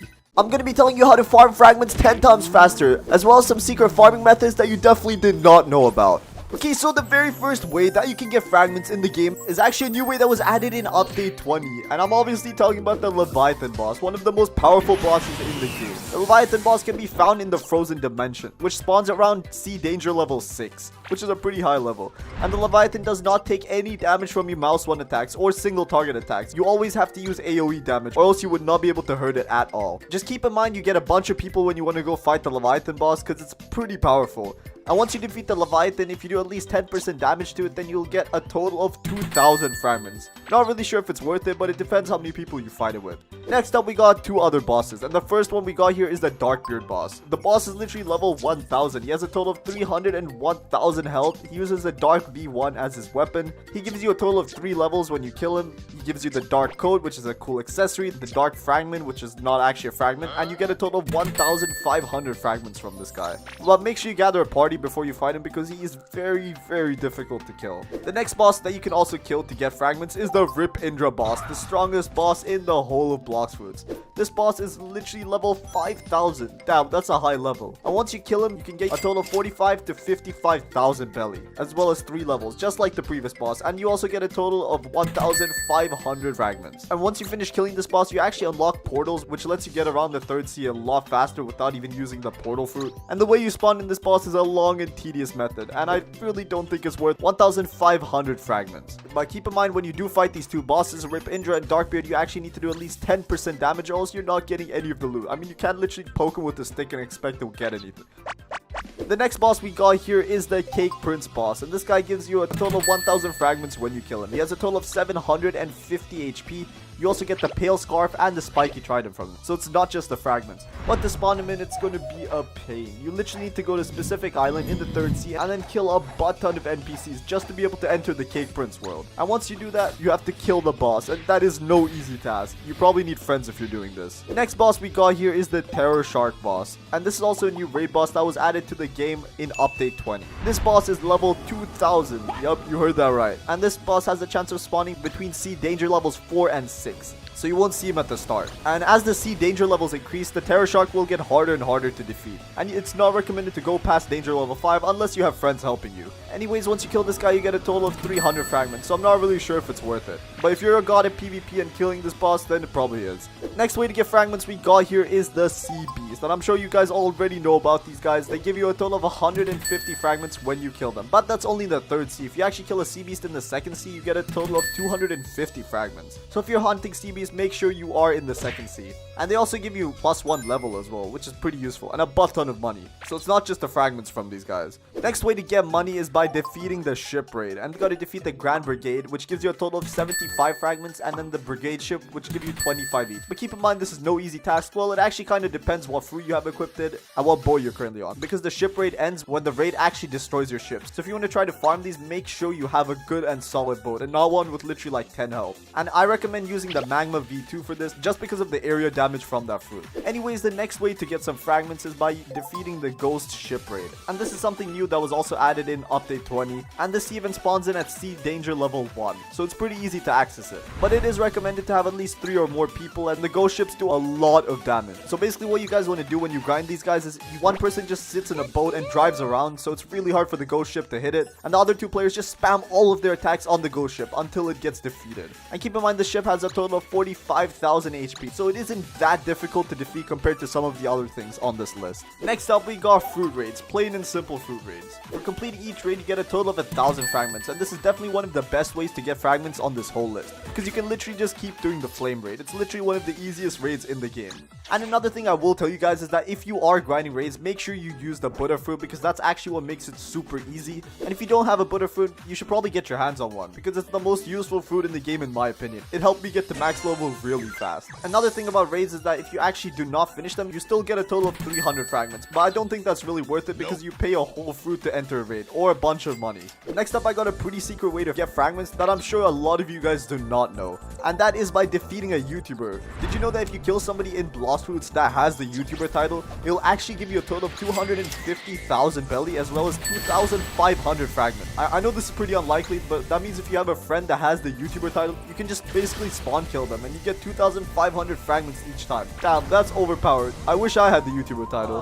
The next way to get fragments is by defeating the Elite Pirates. These guys are a special level 1,750 level boss, and these guys were added in update 15. Each pirate has a total of 60,000 HP, and the level of requirement to fight these guys is at least level 1500 because you need to be in the 3rd sea. And once you kill these guys, you get a total of 60 million XP, as well as 15,000 belly and 100 fragments. And you also have a 5% chance of getting the God's Chalice, and you can use this as a way to fight one of the bosses later on. Next up, we got the training dummy, and I'm actually surprised because a lot of people don't know that this guy exists, and neither did I until I started making this video. It's located in a specific part of the Hydra Island. When you kill this guy, he gives you a total of 22,000 belly, as well as 40 million XP, and on top of that, 200 fragments. And this guy actually has a dark blade as his weapon, so he's kind of difficult to defeat, but not really. Stop the cap. He has a total of 22,500 HP, but what makes it really hard to defeat him is that if you don't do damage to him after 1 second, like you literally pause between your attack, he'll regenerate to max health completely, so you need to literally bombard him with attacks if you want to kill him. But if you're a max level player, then I don't think that should be too difficult for you guys. But if you're starting off in the 3rd sea, then I do not recommend this grinding method. Next up, we got the Castle on the Sea raid. And basically, it's a pirate raid. Once the raid starts, your goal is to basically just destroy all of them. The person that kills the last pirate actually has a chance of getting a random fruit. You will be awarded 100 fragments if you kill at least 1 pirate. So I guess if you have friends with you, then you can just kill 1 pirate and just AFK for the rest of the time. But I'm not really sure it's worth it just for 100 fragments because this raid does not happen often. So the next way to get fragments is by opening a random surprise. A bunch of you guys might not know what this is. A random surprise is something that you can roll from the Death King, and this guy's located at the Haunted Castle on the 3rd sea, so unfortunately you do have to be a 3rd sea player to use this method. And the funny thing about this guy is that he was actually added during the Halloween update back in the day, but the community liked him so much that they decided to leave him in the game. And basically how you roll surprises from this guy is by using bones, and the only way you can get bones is by killing skeleton NPCs at the Haunted Castle. And if you give him 50 bones, he rolls a random surprise, and the surprises range from 6,000 to 30,000 belly, 100 to 250 fragments, the golden sun head, bear ears, and 10 minutes of double XP, and these are all uncommon. Then we got the fire essence, which is rare, and hallow essence, which is legendary. So this is a pretty decent grinding method for fragments because all you gotta do is kill the skeletons and trade in the bones. The next way you can get your hands on a bunch of fragments is going to the gravestone NPC at the Haunted Castle. And basically all you gotta do is click the pray option once you talk to this NPC. And if you pray a bunch of times, then you actually have a chance of getting 1,000 fragments as well as 100,000 belly. And me personally, I've never done this, but if you guys want to try it out, then I think it's a pretty decent method because that's a whole 1,000 fragments. Another way to get fragments that's not really in the game, but it's still a pretty cool method regardless, was during the winter 2020 to 2021 event. And all you had to do is go talk to an NPC called the Greedy Elf, and you could trade in candy for fragments. Damn, that's worth it. Next way is by defeating the Doe King, and this one gives you 2,000 fragments, but for the trouble you need to go through to spawn in the Doe King, I don't think this is worth it. If you want to grind, you should probably just stick to the Cake Prince. And people mostly do this to get the Awakened Doe raid, and that's the only reason I would be fighting this guy. Damn, he's a difficult boss. And also back in the day, during the confetti event, you could actually buy fragments from the party shop. You could trade in 100 confetti for 150 fragments. And in my opinion, out of all of the methods on this list, the best one is probably just doing raids. You can literally trade in a kilo fruit to the scientist and just keep repeating the flame raid over and over. And if you get some alt accounts to the 2nd sea, you can basically do unlimited raids, so just stick to that. Okay. In this video, I'm going to be telling you about every single NPC you missed in the 1st sea, and I'm going to be going from the ones that are super easy to find to the ones that you 100% missed. Starting off with the boat dealer. I'm pretty sure everybody already knows this NPC, but for the people that don't, well, he basically just lets you spawn in boats. First one is the dinghy, which is free. The second one is the sloop, which costs 300 belly. The third one is the brigade, which costs 1,000 belly. And the fourth one is the Grand Brigade. And the very first island you can see this guy on when you join the game is the Starter Island, or the Marine Starter Island, depending on which team you pick. Next up, we got the luxury boat dealer. Most people should already know about this, but if you're newer to the game, this is how he works. You basically have to buy the faster boats game pass to use him, or else you literally just can't. He won't even let you talk to him. And the boats this guy gives you are obviously way better than the normal guy. The first one is the Guardian, which is a pretty decent ship. The second one is the Lantern, which you can buy from an NPC in the 2nd sea. The third one is the Sleigh, which you only get during winter events. The next one is the Beast Hunter, and this is very good for ship raids, and this is very good for sea events.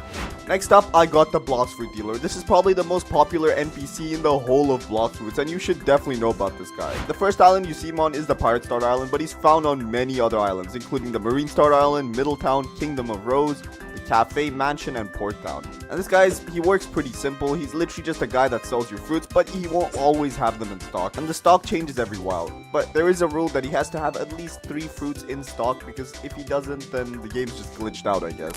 Anyways, moving on from that, we got the sword dealer, and this is the very first weapons dealer in the whole game. As the name suggests, he just sells you swords. He's located at the starter island for the marines and for the pirates. He basically just lets you buy 2 different swords, which both cost 1,000 belly. Those swords are the katana and the cutlass, and they have the exact same abilities. The only difference is that they look slightly different. That's literally it. And I'm pretty sure you can't miss this guy, and I definitely recommend buying a sword from him as soon as you start the game. But those swords are literally the worst swords in the whole game, so make sure you upgrade when you get the chance. Next up on the pirate starter island, we got the marine recruiter. And what this guy lets you do is basically switch your team into a marine. So if you're a pirate, then you can become a marine. Now we're going to move on to the marine starter island. And at this island, you have all the NPCs that I mentioned before, except the marine recruiter. Here he's the pirate recruiter, because most people on the marine island are actually going to be marines, so this lets you join the pirates team without having to rejoin the whole game. And we also got a bonus NPC for the marine, who's called the marine's boat dealer. This is an NPC that's equivalent to the boat dealer, and this allows both marines and pirates to buy marine boats. But except the marine versions of the boat are 50% cheaper, because that's one of the huge buffs of choosing that team. And this boat dealer only exists on 2 islands. The first one is obviously the marine starter, and the other one exists at marine fortress, because that's basically a marine base. But you do have to do some searching to find these guys, because they're actually not located at the port. Moving on to the Middletown Island, the first NPC here is the experienced captain. And if you're new to the first, you don't need to worry about this guy for a while, because this is how you get into the second sea.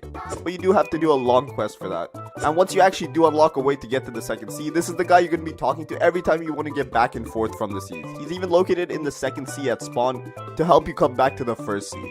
Next NPC we got located at Middletown is Robot Mega. This guy's located in a house which has a green roof over its head, which you can actually walk into. And when you first talk to this guy, he might seem like a bit of an NPC, but he actually helps you achieve Darkblade V2. And the name of the quest you get from him is the Sun Quest. Moving on to the next NPC, we actually got another weapons dealer located at Middletown. And this guy's name is Weapons Dealer. And he sells you 3 different guns. And everyone knows guns are useless, so you mostly don't want to be talking to this guy. The very first gun he sells you is the Slingshot, which costs 5,000 belly. Next up, we got the Musket for 8,000 belly. And the third one is the Flintlock for 10,500 belly. And if you want to buy any gun from this guy, I recommend the Slingshot, because it's going to help you gather up enemies. Moving on to the Jungle Island, the first and only NPC that you're going to be worried about on this island is the Blox Fruit Gacha. This NPC is probably one of the most useful NPCs in the whole game, and he basically just lets you roll a random fruit. But you do have to be at least level 50 to use this guy, and the amount of money it takes to roll a fruit depends on your level. If you're level 50, then you only need to pay 32,000 belly to roll a fruit, but if you're the max level, which is 2,550, you have to pay 400,000 belly to roll a fruit, which makes this incredibly expensive if you're a higher level. And this guy's not only located in the first sea, he's also located at the second sea and the third sea. And a pretty cool thing about this NPC is that it wasn't actually meant to stay in the game. It was added during a winter update, but the community loved it so much that they decided to keep it in the game. Moving on to the next NPC, he's located at the pirate village, and this is the sword dealer of the west. He sells you 2 different guns, which are the dual katana, which costs 12,000 belly, which is literally just 2 katanas, and the next one is the iron mace, which costs 25,000 belly. Next NPC on this island, and this is actually the first fighting style that you can buy in the whole game, and he's basically located around this area right here. He sells you the fighting style for 150,000 belly. And the cool thing about this fighting style is that you actually kick instead of use your hands. Moving on to the next NPC we got here is the blacksmith, and this guy basically just helps you upgrade your weapons to grade 2. And this is something you definitely have to do before you're able to enchant your weapons. So this is a very crucial NPC, and I don't actually see a lot of people talking about this guy. The next NPC who's located on this island is the rich man. And this is actually a guy that's going to help you complete the Saber Expert puzzle, which is actually a pretty annoying puzzle to do if you don't know what you're doing. But you don't need to worry about that now. It's the only thing this basically helps you with is getting the Saber Sword and Instinct, which are 2 crucial abilities in the game. But you do need a level requirement before you can get them. Moving on to the desert island, we got our first very hidden NPC, and this guy's incredibly difficult to find if you don't know where to look. His name is Hassan, and he sells you the swordsman hat for 150,000 belly. And to talk to this guy, you actually need to have flash step, aura, and air jump, and at least 300 stat points on your sword, or else he will not sell this to you. Basically, you just have to collect the chest that's located right here, and then go down this long tunnel, and boom, that's exactly where he is. See, I told you he would be hard to find. Moving on to the next NPC, we got the abilities teacher, and this is one of the most important NPC in the whole of Blox Fruits. And he's actually modeled after Rayleigh from One Piece. And the most important ability that this guy sells you is the aura ability, which is basically called hockey by the community, because that's what it's called in One Piece. This ability costs a total of 25,000 belly, and it basically just gives you a shield of armor, and it's incredibly important if you want to be able to hit people that have elemental fruits. And he also sells you air jumps, which basically just let you jump more in one place, and it's an incredibly useful ability. Next, we got the flashed up ability, which is taken from Bleach, and this basically just lets you teleport short distances. And in my opinion, the most important abilities from this guy is the air jump ability, because it lets you get to places that you couldn't before, and then obviously the hockey. You can't forget about it. And next up, we got an NPC who's located at the very same island, and this is also a weapons dealer NPC, and he's called Sword Dealer of the East. And just like his name suggests, he sells you two different swords. The first one is the triple katana for 60,000 belly, and it's exactly what it sounds like. It's just 3 different katanas. Next up, we got the pipe, which costs 100,000 belly. And since it costs more than the triple katana, you already know it's better. And if you're wondering where he's located, it's basically right next to this house right here. Next NPC we got on this list is Porus, and he sells you the black cape accessory for 50,000 belly. But you do have to be at least level 50 to purchase it, and it's a pretty decent accessory for the first sea. And if you're wondering where this guy is located, he's actually very hidden, just like the Hassan NPC from before. You have to head over to Marine Fortress, get over to this tower, and go down this ladder. Pretty interesting place to hide. Next up, we got the advanced weapons dealer, who's also located at Marine Fortress. And this guy sells you a total of 3 guns, which are just better versions of the ones you find in Middletown. First up, we got the refined slingshot, which costs a total of 30,000 belly. And next up, we got the refined flintlock, which costs 65,000 belly. And finally, we got the cannon, which costs 100,000 belly. And since it costs the most, you already know it's the most powerful gun here. Moving on to Skylands, the very first NPC that's hidden here is the mad scientist. I guarantee you did not find him when you were playing the game normally. That's because he's not actually located at Skylands, he's located at this rock near it. If you come and talk to this guy, he's gonna sell you the electric fighting style for 500,000 belly. And I definitely recommend getting your hands on this because you can upgrade it to electric claw later, which is one of the best fighting styles in the whole game. Next up, we got the Yoshi NPC, who's also located at Skylands, and this guy's also pretty difficult to find because he's located at this tower over here. And when most people get to Skylands, they don't even have sky jump, so they wouldn't even know to check this place. And this guy sells you the Tomoe ring accessory that gives you 10% more Blox fruit damage. And the requirements for this is at least 200 stat points on your melee. And this accessory costs a total of 500,000 belly. And do I recommend this? Not really. There's better things to spend your money on. Maybe save up for a fruit you want. Next up, we got the Master Swords dealer, who's located at the top of Skylands. And this guy sells you 2 different swords. The first one is the dual-headed blade, which costs 400,000 belly. And the second one is the Bicento, which costs 1 million belly. Pretty pricey. And you can actually upgrade your Bicento by killing the Greybeard boss with the Bicento. And I also advise you guys not to buy the dual-headed blade because it is terrible for grinding and PvP. Anyways, moving on, we got another very hidden NPC, but this guy is incredibly useless in my opinion.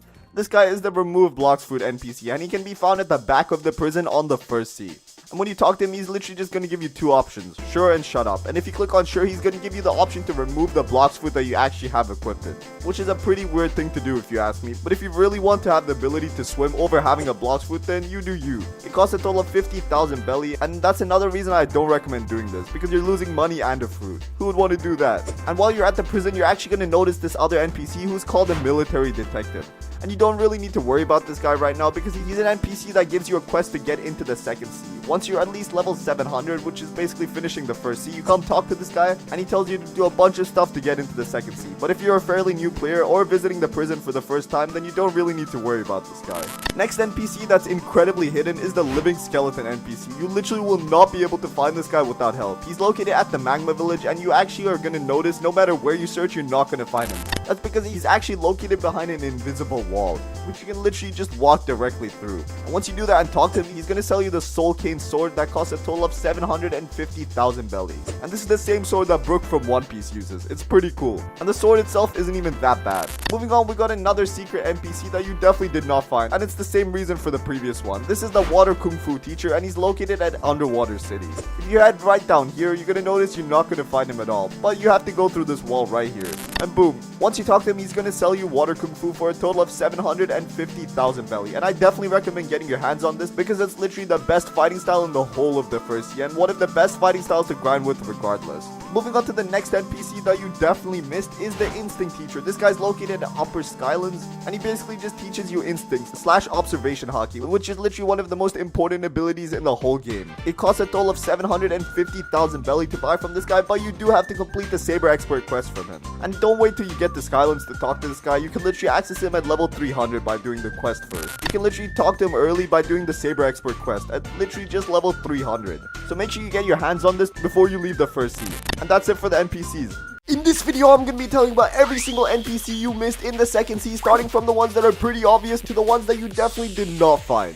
First up, we got the Cyborg. This is a malicious NPC and he's located at the Kingdom of Rose. And his whole purpose is to sell you the Lantern Boat for a total of 1,500 fragments. And if you don't have enough fragments when you talk to him, he's literally just going to tell you he's busy and then he's going to leave. And you can't talk to him any further. Moving on, the next NPC we got here is called Trevor. This is an NPC who is located inside Don Swan's mansion, which is literally the highest point in the map. And he's right here next to the pool. And basically, this guy's a part of the quest which lets you get into the third sea. And he's going to ask you for a physical fruit which is worth more than 1 million belly, and you have to be at least level 1000 for this. And if you talk to him without meeting these requirements, then he's literally going to tell you, get out of here before I kill you, which is a pretty interesting message. And if you prove to him that you have enough power, he basically just lets you fight against the Don Swan boss, which is a requirement to get into the second sea. Next up, we got Arrowy, and this guy's obviously located at the second sea, and he basically just lets you get race v3. He's located inside the secret area in the tree, and according to the dialogue, he's one of the sons of Rip Indra, which is pretty interesting. And as everybody knows, if your race is not human, upgrading it to the v3 form will give you a lot of cosmetic changes. Next NPC we got here is called Sabi, and this is actually Sabo from One Piece, and he sells you the Dragon's Breath fighting style for a total of 1,500 fragments. And if you don't have enough fragments to obtain Dragon's Breath, just like the Cyborg NPC from before, he'll just tell you to go away. But I recommend getting this fighting style because it helps you unlock Superhuman later on. The next NPC we got here is literally named the Mysterious Entity, and a lot of you guys have definitely seen this guy if you participate in raids. He's the guy that lets you awaken your fruit. Every time you finish a raid with the specific fruit and you meet the requirements, he's gonna let you buy your awakening for a set price of fragments, which is obviously different for every fruit in the game. Next up, we got the Aura Editor NPC, and I'm pretty sure you guys all know what this guy does. He just lets you change the stage of your aura. You can change it from anything from level 0 all the way to level 5, and it looks different in each stage. Next up, we got the Blacksmith NPC, who basically just lets you upgrade your swords or guns, which gives you a butt ton of buffs to them, and they can be incredibly useful. Moving on to the next location on the map, I'm going to be telling you about the one and only NPC located at the Coliseum. He's called King Redhead.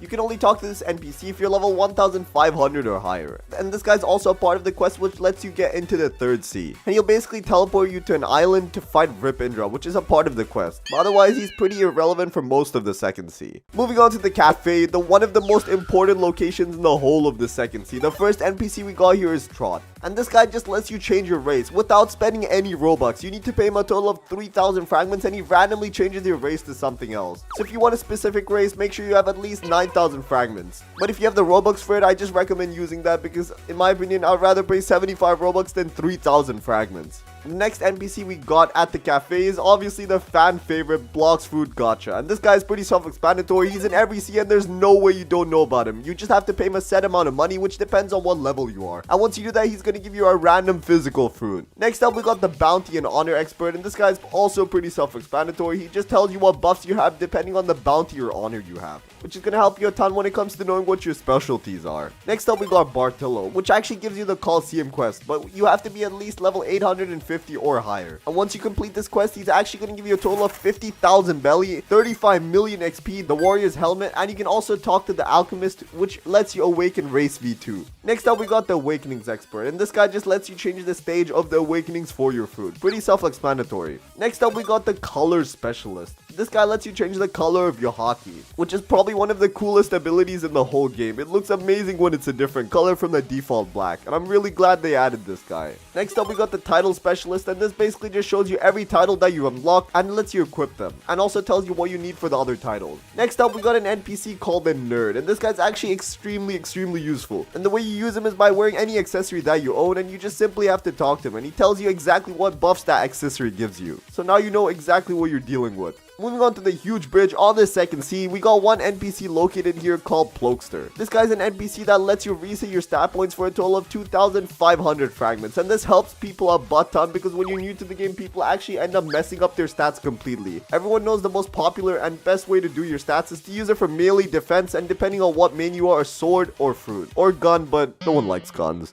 Moving on to the green zone, the first NPC we got here is the Alchemist. And like I mentioned before, this guy is the one that gives you the quest to awaken your race to V2. And you need to complete Bartolo's quest from before if you want to access this guy. Next NPC here is called the Mysterious Man, who's located all the way at the top of the green zone. You literally have to climb to the highest stalk. Or if you're a pro, you can just equip the light fruit and fly up. This guy sells you the true triple katana, but you do need to meet a lot of requirements before getting this. And even once you do that, you need to pay him 2 million belly to get this. Next NPC located here is called Mr. Captain, and if you're newer to the game, you probably won't know who this guy is. He's basically an NPC who lets you get to and from the third sea. Extremely useful, especially for people that have actually unlocked it. Next up, we're moving to the Graveyard Island. The first NPC located here is called the Crew Captain. This guy's an NPC that sells you crew slots, and you can only access him if you're the captain. And for each crew slot, you need to pay a total of 2,000 fragments, and you can have up to 30 slots. And this is only useful for people that own crews, and I'm guessing most of you watching don't actually own your own crew. If you are a lower level player, it's actually easier to join a higher level player's crew. That will make your life much easier.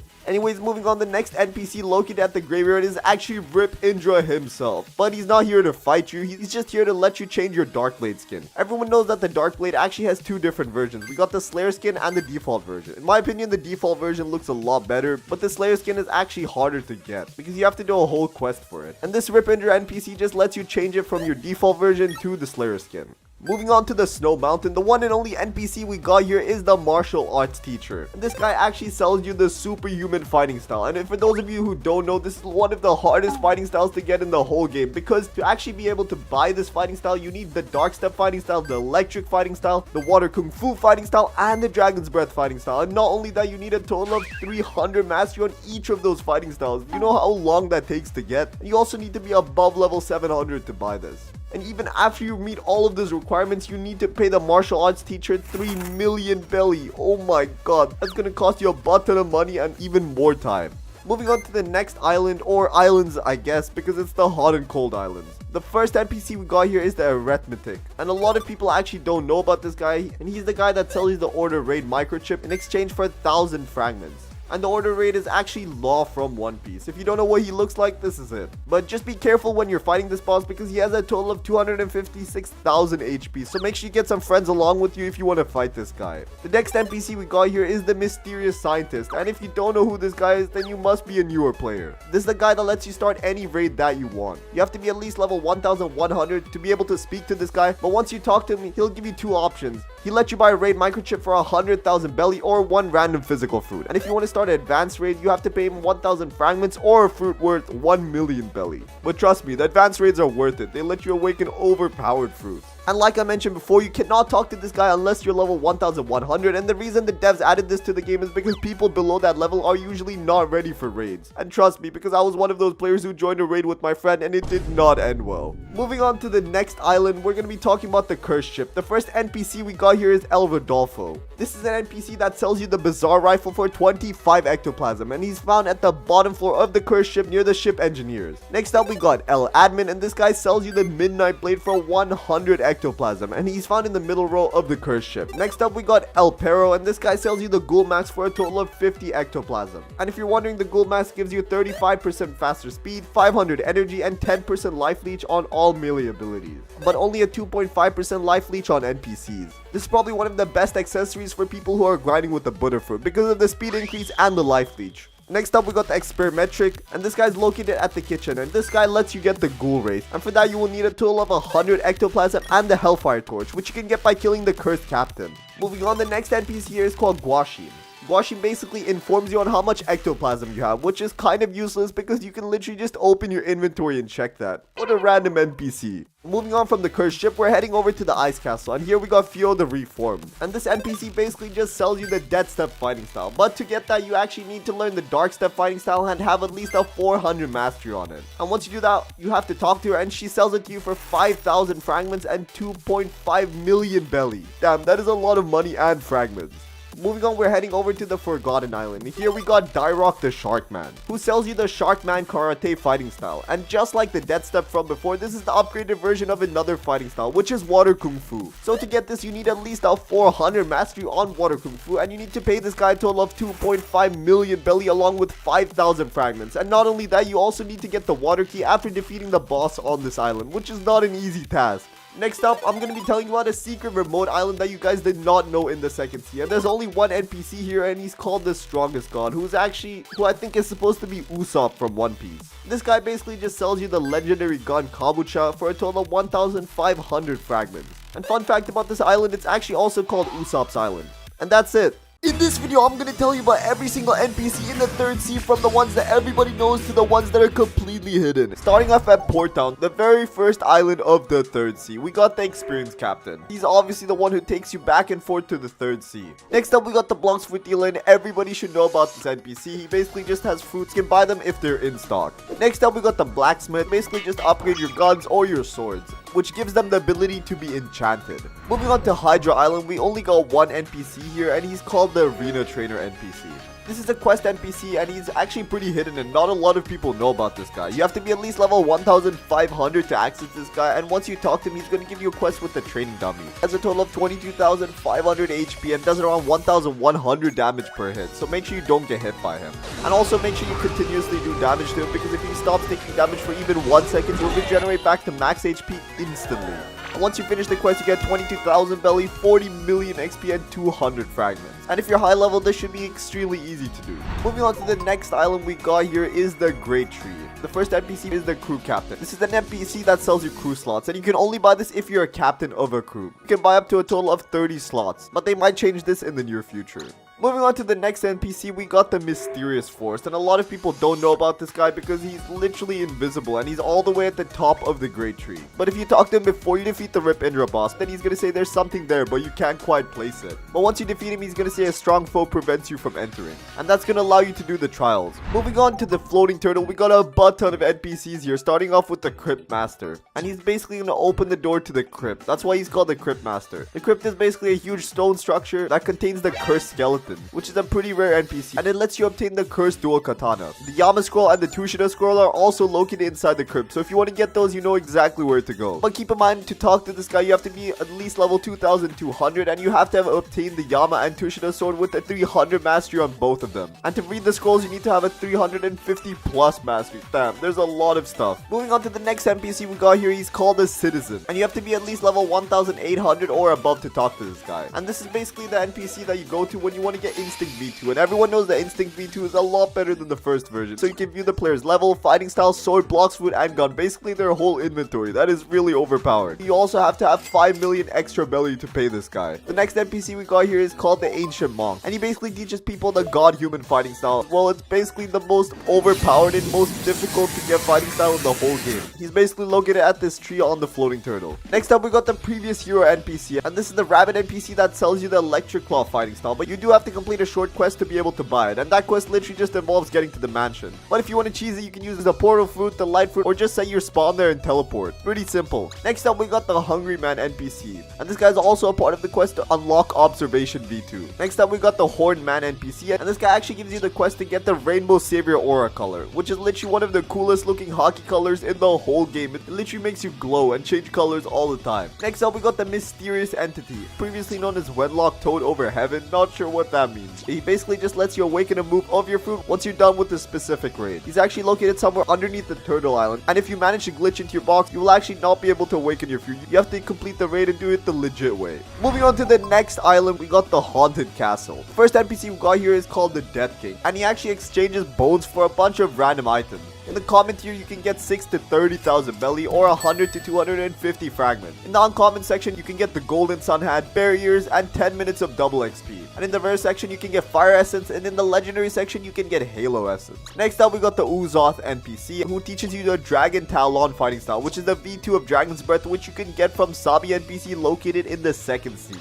Next up, we got the Word Machine, and I'm not sure why this counts as an NPC. It's literally a machine. And this is actually the NPC you go to for the final part of the Soul Guitar puzzle. And everyone knows the Soul Guitar is probably the best gun in the whole game. It's the only mythical gun. Next up, we got the Ghost NPC, and also a part of the Soul Guitar puzzle, and he's also also located on this island. Next up, we got the gravestone NPC, and for this one, you're literally going to be talking to a random gravestone, and you have one option when you come over here. You can just pray. If you pray during a full moon, then you get an option to play a game, and after completing it, you will gain access to the word machine, which sells you the soul guitar. So this is also a part of the soul guitar quest. Moving on to the next island, or islands should I say, we got the Sea of Treats, and the first NPC we got here is the Sixth Scientist for unlocking the Phoenix raids, and Sixth Scientist cannot be spoken to unless you have a 400 mastery on your Phoenix fruit. But keep in mind, if you want to awaken your Phoenix fruit, you do need a lot of other requirements. Next is the Cake Scientist, and this is the guy you need if you want to unlock your dough raids. Everyone knows that the dough fruit is one of the best PvP fruits in the whole game, so if you're really serious about getting better at Blox fruits, make sure you get this fruit awakened.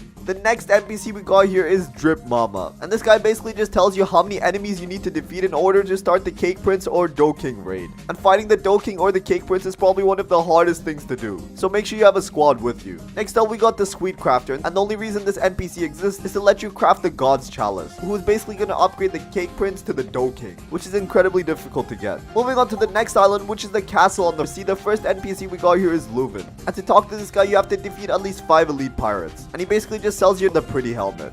Next NPC we got here is Plokester, and you should know what this guy does. He can basically just reset your stat points for a fixed price of 2,500 Fragment, which is not that easy to get, so you don't want to be resetting your stat points too often. Next up, we got the Butler, and this guy basically just gives you info on how to get Observation V2, the Pirate Raids, Elite Pirates, the Tushida, and the Yama Sword. Next up, we got the Mysterious Scientist, and this guy basically just lets you start raids. He's also located in the Second Sea. If you fit the requirements, you can also start an advanced raid from this guy. Next up, we got the Takamura NPC. Give a player the Jaw Shield after completing 5 player hunter quests. Next up, we got the Aura Editor, and this one is pretty self-explanatory. He just basically lets you change your hockey color. Next up, we got Fio the Reform. This NPC sells you the Death Step fighting style, or lets you equip it if you already have it unlocked. Next up, we got the Water Kung Fu Teacher. You can basically just equip the Water Kung Fu fighting style, or you can buy for 750,000 belly. Next up, we got the Dark Step Teacher. Buy the Dark Step fighting style for 150,000 belly, or equip it from here if you already have it unlocked. Next up, we got the Mad Scientist, and this guy can teach you the electric fighting style for 500,000 belly, or equip it from here whenever you want. Next up, we got Dirock the Sharkman, and for this one, you can buy the Sharkman Karate fighting style. Next up, we got Martial Arts Teacher, and this guy just lets you equip the Superhuman fighting style. Next up, we got Sabi, and this guy just lets you equip the Dragon's Breath fighting style, or buy it for 1,500 fragments. Next up, we got the Elite Hunter NPC, and this is the NPC that gives you the Yama quest. Next up, we got the Player Hunter NPC. This guy just gives you a quest to kill any random player on the server, and you get a small reward for it. Next up, we got the Remove Blox Fruit NPC, whose name literally explains what he does. He just removes your Blox Fruit, but you do have to pay him 50,000 belly. I'm not really sure why anyone would do this though. Next up, we got the Temple of Time, and a lot of you actually don't know this island because it's located pretty far away. The next island we got here is the Tiki Outpost, and the first NPC we got here is Shafian, who actually sells you the Sanguine Art fighting style. And let me tell you, this stuff is not easy to come by, but the fighting style is 100% worth it. Still not better than God Human though. Next is the Dragon Talon Sage, and this is an NPC that just lets you craft scrolls and enchant your weapons whenever you want. Next up, we got the Beast Hunter NPC. This is required to obtain the Leviathan Crown, as well as the Leviathan Shield and the Beast Hunter boat. And everyone knows this boat is incredibly difficult when you're hunting sea beasts. Next up, we got the Shark Hunter NPC, and this guy lets you craft different accessories. The first accessory is the Shark Tooth Necklace. The second one is the Terror Jaw, as well as the Monster Magnet. Next up, we got the Spy NPC, who sells you clues about the Leviathan for 1,500 fragments. And currently in the game, this is the only way to summon the Leviathan. Next up, we got the Shipwright Teacher, and this guy just teaches you the Shipwright subclass. Moving on to the next island, the Mirage Island, which is an island that has a random chance of spawning in. And on this island, we got one of the best NPCs in the whole game, the Advanced Blox Fruit Dealer. And you might be thinking, wait a minute, don't we already have a Blox Fruit Dealer? Well, this guy is 100 times better. He has to have a minimum of 7 fruits in stock. The normal one can only have 3. And he has a way higher chance of having legendary fruits in stock, and he also restocks every 2 hours compared to the 4 hours of the normal Blox Fruit Dealer. Moving on to the next island, we got the Kitsune Island, and the NPC we got here is the Kitsune Shrine. And this was obviously added during the Kitsune update. And that's pretty much it. In this video, I'm going to be giving you the only guide you need for every single boss in Blox Fruits. And the very first one that we got here is the Gorilla King. It's a pretty basic boss, the literal weakest boss in the game. You get a total of 2,000 belly and 7,000 XP when you kill this guy. And he has a total of 950 HP and does 27.7 damage per hit. And he's also a level 25 boss. Moving on, we got Bobby the Clown. This is a level 55 boss and his spawn time is around 9 to 10 minutes. He's located in the pirate village and the rewards for killing him are 8,000 belly along with 35,000 XP. And this guy has a total of 1,775 HP and he does around 60 damage per hit. And obviously since this is buggy, he's gonna have the chop fruit. And because of that, he's immune to every single sword attack. And that's pretty much it for this guy. Moving on, we got the Saw boss. This is a level 100 boss. And I don't recommend fighting this boss if you're new because he's incredibly difficult to beat. And it's not actually required to beat him to complete your quest, so you don't really need to worry about this. Moving on, we got the Yeti boss. This guy's located at the frozen village and he spawns every 5 minutes. He does a total of 4,600 HP and does 134 damage per hit, making him pretty strong. Once you kill him, you get 10,000 belly along with the 180,000 XP. Pretty decent if you ask me. Moving on, we got the Mob Leader, and a lot of you First C players might not know about this guy because he's kind of isolated and not really a main quest boss. The Mob Leader is level 120 boss and he spawns literally every minute, so you can literally farm the crap out of this guy, and he has a total of 2,750 HP, and on the wiki it says that he's the 3rd easiest boss in the game. Moving on, we got the Vice Admiral. This is a level 130 boss who has a total of 4,100 HP and does around 140 to 160 damage per hit. He gives you a total of 15,000 belly along with 350,000 XP. And the good thing about this boss is that you can actually get a pretty cool accessory called the Vice Admiral's Code. And this accessory actually changes depending on whether you're a marine or a pirate. This is a pretty cool Easter egg. Moving on, we got the Saber Expert boss, and this is a level 200 boss who uses the Saber V1 as a weapon. His spawn time is around 30 minutes and he's located at the jungle. And if you want to fight this guy, you need to complete the long and tedious jungle quest, which I recommend doing if you're trying to get observation hockey. Moving on, we're heading over to the prison. You can actually find 3 different bosses at this place. The first one is the Warden, who's level 220, who spawns in every 4 to 5 minutes. And once you defeat this guy, you get 6,000 belly along 850,000 XP. Moving on, we got the Chief Warden. This is a level 230 boss. Once you defeat him, you get 10,000 belly along with 1 million XP as well as a chance of getting the Warden sword. He has a total of 9,000 HP and does around 380 to 389 damage per hit. So he's a pretty powerful boss. Moving on to the third and final boss who's located at the prison, we got the Swan boss, who's level 240 and he has a chance of dropping you the pink code accessory, but he only spawns in every 30 minutes. He has a total of 11,000 health and does around 140 damage. Once you complete the quest for this guy, you get 15,000 belly along with 1.6 million XP. Moving on, we got the Magma Admiral, who's obviously located at the Magma village. This guy's level 350 boss and he has a total of 14,500 HP and does 284 damage per hit. And since he's the Magma Admiral, obviously he uses the Magma fruit, but it is the old version of it and he can only use the Z and X ability, so he shouldn't be that difficult to beat. Moving on, we're heading over to Fishman Island / Underwater City location, and here we got the Fishman Lord, who's level 420 boss, who has a chance of dropping the trident. He has a total of 18,000 HP and does around 470 damage per hit. Once you complete the quest for this guy, you get 15,000 belly along with 4,250,000 XP. And this guy does have 2 forms. The first one is kind of weak, but once you defeat him, he upgrades into his final form, and that's where the real fight begins. Moving on, we're heading over to Upper Sky. We got a level 500 boss named the Whisper. He has a total of 18,000 HP and does 950 damage per attack, and this is the first boss in the game that actually uses a gun as a weapon. And moving on to our second boss at Upper Sky, we got the Thunder God, aka Eno, who's level 575, and this guy uses the Pole V1 as his weapon and spawns in every 30 minutes. He has a total of 22,500 HP and does 770 damage per hit. Once you complete the quest for this guy, you get 20,000 belly along with 8 million XP. Next up, we got the final island boss of the first year, and this is the Cyborg, who's a level 675 boss, who has a total of 30,000 HP and does around 600 to 700 damage per hit. Once you defeat this guy, you get 10 million XP as well as 20,000 belly, and also a chance of getting those cool shades dropped, which is a pretty interesting accessory. Not that good, but not that bad either. Moving on to the very final boss of the first sea, we got the Ice Admiral. This is an NPC you have to defeat to enter the second sea. Not much is known about this guy because many people don't fight him, but he is the strongest boss that's located in the first sea.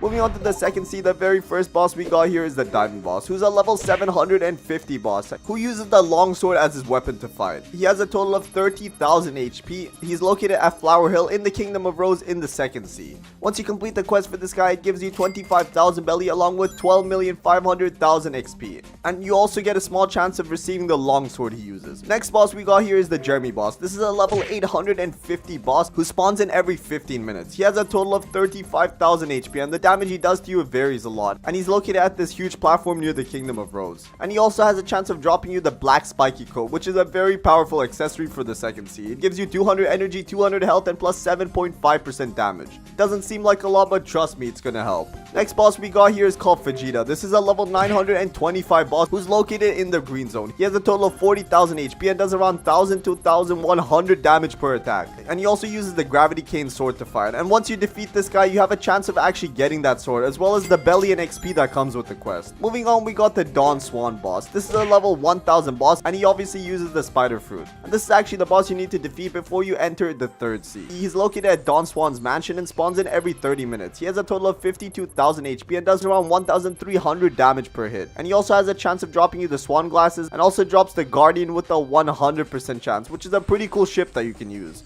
Next boss we got here is the Smoke Admiral. It's a level 1150 boss who's located at the Hot and Cold Island, to be specific on the hot side of the island. He has a total of 40,000 HP and uses the Jite weapon to fight. Once you defeat him, you get all the belly with the quest along with the Jite sword that he has, but it's now guaranteed to drop. Next boss we got here is the Awakened Ice Admiral, who's located at the Ice Castle on the second sea, and he spawns in every 20 minutes. He has a total of 25,000 HP, and he has a chance of dropping the hidden key as well as the library key. The hidden key basically unlocks a room underneath the staircase where you can get the Rengoku sword, and the library key unlocks the library, which has an NPC that can teach you Death Step. And did I mention this guy does 850 damage per attack? He's a very powerful boss. Moving on to the final NPC of the first sea, we got the Tidekeeper, who's located at the Forgotten Island. This is a level 1475 boss, and he has the power to literally spawn in sea beasts. He spawns in every 30 to 45 minutes and has a total of 105,000 HP. And he does around 900 to 2000 damage per attack. He has a chance of dropping you the Dragon Trident, and he also has a chance of dropping you the Water Key, which you can use to learn Sharkman Karate, one of the most powerful fighting styles in the whole game. And that's it for the second sea. Moving on to the third sea, the first boss we got here is the Stone Boss, and he's located right next to spawn. This boss is level 1550 and can drop the Pilot Helmet. He spawns in every 20 minutes, has a total of 97,000 HP, and does 482 damage per hit. That doesn't seem like a lot of damage, but he attacks you very fast. Once you complete the quest for this guy, you get 25,000 belly along with 60 million XP. Moving on, we got the Island Empress boss, and she's located at the Hydra Island. She's a level 1675 boss who has a chance of dropping the Serpent Bow and spawns in every 25 minutes. She has a total of 120,000 HP and does 1,600 damage per hit. Once you complete the quest for her, you get 30,000 belly along with 70 million XP. Moving on, we got the Kilo Admiral. This NPC is located at the Great Tree Island. She's a level 1750 NPC and has a chance of dropping the Lay accessory, which gives you a 50% increase in your health regeneration, which is very powerful. And obviously, since she's the Kilo Admiral, she uses the Kilo Fruit. Once you complete the quest for her, you get a total of 35,000 belly along with 78,000 XP. Next boss we got here is called Captain Elephant. This is a level 1875 boss who's located at the Turtle Island. And this guy uses the Twin Hook sword to fight. And he spawns in every 30 minutes. This boss has a total of 160,000 HP and does around 2,300 damage per hit. Once you complete the quest for this guy, you get 90 million XP along with 40,000 belly. Moving on, we got the Beautiful Pirate boss. This guy uses the Cavender sword to fight and spawns in every 45 minutes. And he actually has two forms in battle, similar to the Fishman Lord from before. In his first form, he has a total of 120,000 HP, and in his second form he has 200,000 HP, which brings his total HP to 320,000, making him very powerful. Once you complete the quest for this guy, you get 50,000 belly along with 100 million XP. Damn, that's a lot of XP. Next up, we got the Longma boss, who's located at the Floating Turtle Island. He has a total of 80,000 HP and does around 2,000 damage per hit, and he obviously drops the Tushita sword, which is one of the most powerful swords in the whole game. He also gives you somewhere from around 20,000 to 30,000 belly, as well as 1,500,000 XP, along with 50,000 bound to your honor. The next boss is the Cake Queen. This is a level 2175 boss and spawns in every 30 minutes. She has a total of 261,000 HP and does a butt ton of damage using her buddy sword. Once you defeat her, you obviously have a chance of getting that sword drop, and that's it for every boss in the game. In this video, I'm going to be giving you the only titles guide that you will ever need. The first title we got here is the Tail Beast title, and you can get this from the Kitsune Shrine. Next up, we got the Naturic Blade, which you can get by clearing 200 sea events. Next up, we got Abyss Tamer, and for this one, you gotta clear 50 sea events. Then we got the Serpent Slayer, and for this one, you gotta defeat the Leviathan boss, which is pretty difficult to do. Next, we got Terrorbringer, and for this one, you gotta defeat 10 Terror Sharks. Not that hard, but not that simple either. Next up, we got the Dough King title, and you get this by defeating the Dough King. Next is Dough Commander, and you get this one by defeating the Cake Prince. Next up, we got the Devil's Luck, and for this one you have to obtain a Hallow Essence and God's Chalice by praying. Next up, we got the Shinigami, and for this one you got to defeat the Soul Reaper boss once. Next up, we got Death King, and for this one you got to collect 200 bones during the Halloween event. Next is Undead Lord, and this is the exact same thing, but you only got to collect 500 bones. Next up is Skeleton, and for this one you got to collect 250 bones. Next up, we got the final hero title, and for this one you got to unlock the Rainbow Savior aura color. Next, we got the main character, and for this one you got to complete the Citizen's Quest, which is a decent difficulty to do. Next up, we got the Chosen One. For this one you got to find the God's Chalice in the chest, which is incredibly difficult to do. Next up, we got the Shadow Sovereign. For this one you got to defeat Rip Indra in his true form, debatably one of the hardest things to accomplish in the game. Next up, we got Ration, and for this one you got to unlock the Electric Claw fighting style. Next up is Celestial Swordsman. For this one you got to unlock Tushida. Then we got Demon Mode, and for this one you got to unlock the Yama Sword. Moving on, we got the Real Deal, and for this one you have to defeat an elite enemy. Next up, we got Raid Boss, and for this one you got to get a fruit from the prior raid event, which you can do on the 3rd sea at the castle on the sea. Moving on, we got Loco Verde, and for this one you got to collect 1000 candies, which you can only do during the Christmas event. Then we got Sugar Rush for 100 candies and Christmas Spirit for 250, just like the bones from before. Next up, we got Pirate King, and this one is probably one of the hardest titles to obtain. You got to own a crew that's in the top 10 of the leaderboard for 72 hours. Next up, we got the Most Wanted, and for this one you got to own a crew that's currently in the top 100 in the leaderboard. Moving on, we got the Lonely Reaper, and for this one you got to collect 1000 ectoplasm. Then we got Ruler of the Night and the Ghost, which you can get for 100 ectoplasm and 250 ectoplasm. Moving on, we got Slayer of God, and for this one you got to unlock the Graveyard Secret, which gives you a skin for your Dark Blade. Moving on, we got Hakashin, and for this one you got to get every single hockey color in the game, including ones you can find at events, and this one is probably one of the most difficult ones on this list. Next up, we got Realm Crater, and for this one you got to unlock the Winter Sky hockey color. Next up, we got Bringer of Doom. For this one you got to unlock the Pure Red hockey color, True Heart for Snow White, the Enchanter for unlocking any aura color. Then we got the Hurricane, and for this one you got to unlock the True Triple Katana, one of the most powerful swords in the game. And you also get Demon Eye for this exact same thing. And for unlocking Superhuman, you get the Killer title as well as Human Weapon. Quite fitting if you ask me, because it's a very overpowered fighting style. Next up, we got Apex Predator, and for this one you got to defeat 25 players in the same server, which is extremely difficult to do if you're not a PvP pro. Moving on, we got Cold-Blooded, and for this one you got to defeat 10 players in the same server. Then we got the Protagonist, and for this one you got to defeat 2 or more players at the same time. That means you have to fight them at the same time and kill them at the same time. That is incredibly difficult to do. Moving on, we got Raging Demon, and for this one you got to defeat 20 players, each of them obviously taking Bounty or Honor to kill, and all without dying in the same server. Next up, we got Unstoppable Force, and it's the exact same thing, but you only got to kill 5 players, which is much easier to do. Then we got Luck of the Draw, and for this one you have to obtain a fruit that's worth more than 1 million from the Blox Fruits gacha, which is kind of difficult to do, but with enough rolls you can definitely get there. Moving on, we got Risk Taker, and for this one you just got to purchase a fruit from the Blox Fruit gacha. Moving on, we got the Stalker, and for this one you have to defeat a player that's the exact same level as yours. Next, we got the Executioner, and for this one you have to die to a max level player, which is kind of difficult to do if you're still in the 1st or 2nd seed. Next up, we got the Silent, and for this one you have to die to a player below level 800. Pretty random title. Then we got the Samurai, and for this one you have to unlock the Rengoku sword by defeating the Awakened Ice Admiral in the 2nd seed.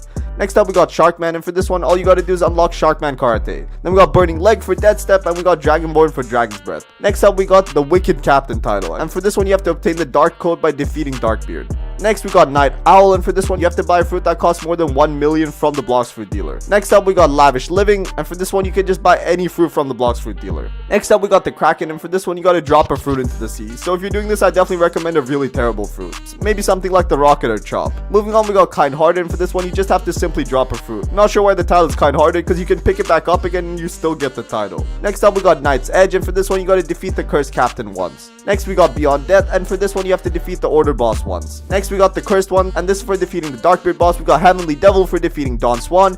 Next, we got the Hidden Power title, and for this one you have to just eat a physical fruit, which isn't that difficult to do. Next, we got the Troll, and for this one you have to die with a fruit in your inventory. Next, we got the Forbidden one. For this one you have to find the Fist of Darkness in a chest, which is incredibly difficult to do. Next, we got the Lost Soul, and you have to die to Factory Poison for this. Next, we got the Beast, and for this one you got to defeat 25 whole Sea Beasts. Then we got Beast Hunter, and for this one you just have to defeat 1 Sea Beast. Next, we got the Swordsman, and for this one you got to get a sword from the Legendary Sword Dealer, which is kind of pricey, especially if you're broke. Next, we got the Collector, and for this one you got to buy something from the Legendary Sword Dealer or the Master of Auras.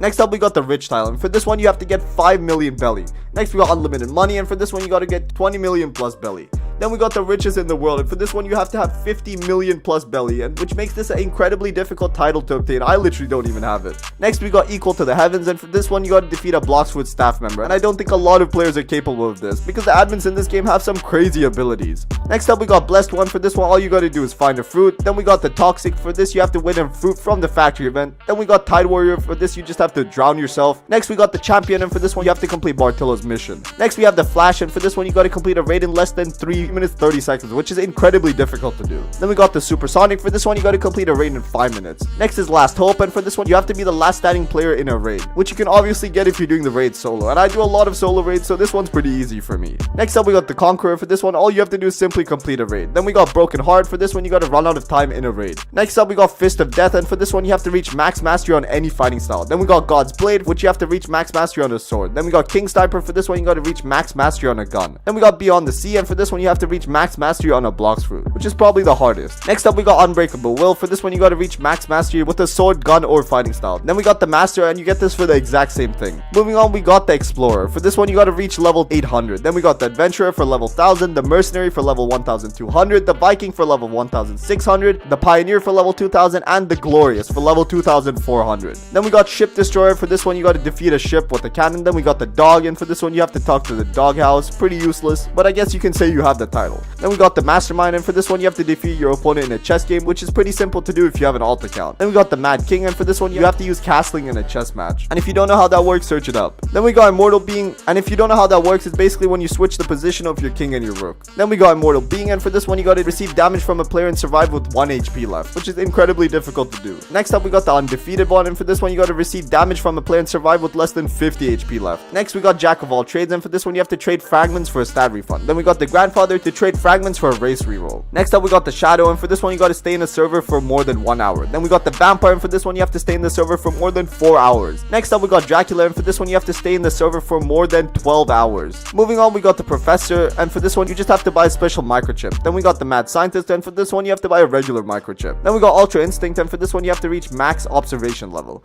Then we got Iron Man, and for this one you have to reach max hockey level. After that we got fallen hero, and for this one you have to die to a raid boss, and I can tell you I've done this a couple of times. Then we got the vanquished, and this one is pretty simple. You just have to die to any boss in the game. Then we got the unlucky, and for this one you just have to die to a regular enemy. Moving on we got empty vessel, and for this one you have to run out of energy. Moving on we got justice seeker, and for this one you have to claim a bounty as a marine. Moving on we got some pretty cool titles. The Red Legion title, you get it by joining the Red Legion group. Then we got Rip family, and you get this by joining the Rip family and receiving a higher role. Same goes for the one before. Then we got El Crazy Editor, and for this one you got to defeat Zeolus. Moving on we got Endless Fantasy, you have to defeat the YouTuber Raijo N.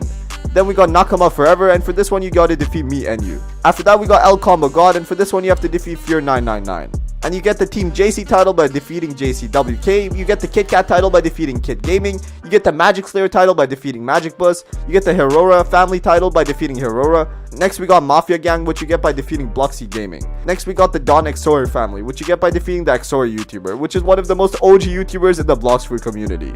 Then we got Water Gang, and for this one you got to defeat Dyrock. Then we got Officially Noob, and for this one obviously you have to defeat Official Newbie. Then we got A Squad, and for this one you got to defeat the Great Ace. Next up is the YouTuber title, and for this one you have to be a Bloxfruit YouTuber in good standing, which means you basically need a lot of subscribers. And you obviously have to be on good terms with the Bloxfruit devs. Next we got Big News, and for this one you have to redeem the code Big News. Pretty useless title, but I guess you can get it. But I guess it's pretty easy to have. Next we got the Venlord Toad title, and for this one you have to complete the April Fool's 2023 event, and it's obviously no longer obtainable. Next we got the Innovator title, and for this one you have to vote at the Roblox Innovation Awards. You have to vote at the Roblox Innovation Awards 2023, which you obviously can't get anymore. Next up we got a bunch of Awakening titles. For the Flame Awakening you get the Flame Fist title. You get Ice Queen and the Ice King title for Awakening the Ice Fruit, the strongest one for the Quake Fruit, the First Light for the Light Fruit, Dark Lord for the Dark Fruit, the Spider for the Spider Awakening, Thunder God for Rumble, the Red Dog for Magma, Colossal God for Buddha, Desert Prince for Sand, and the Phoenix for Phoenix. And obviously Bread Chaser for the Dough Awakening. And once you awaken any fruit in the game, you automatically get an extra 4 titles. You get Over Hell, Over Heaven, Awaken 1, and Enlighten 1.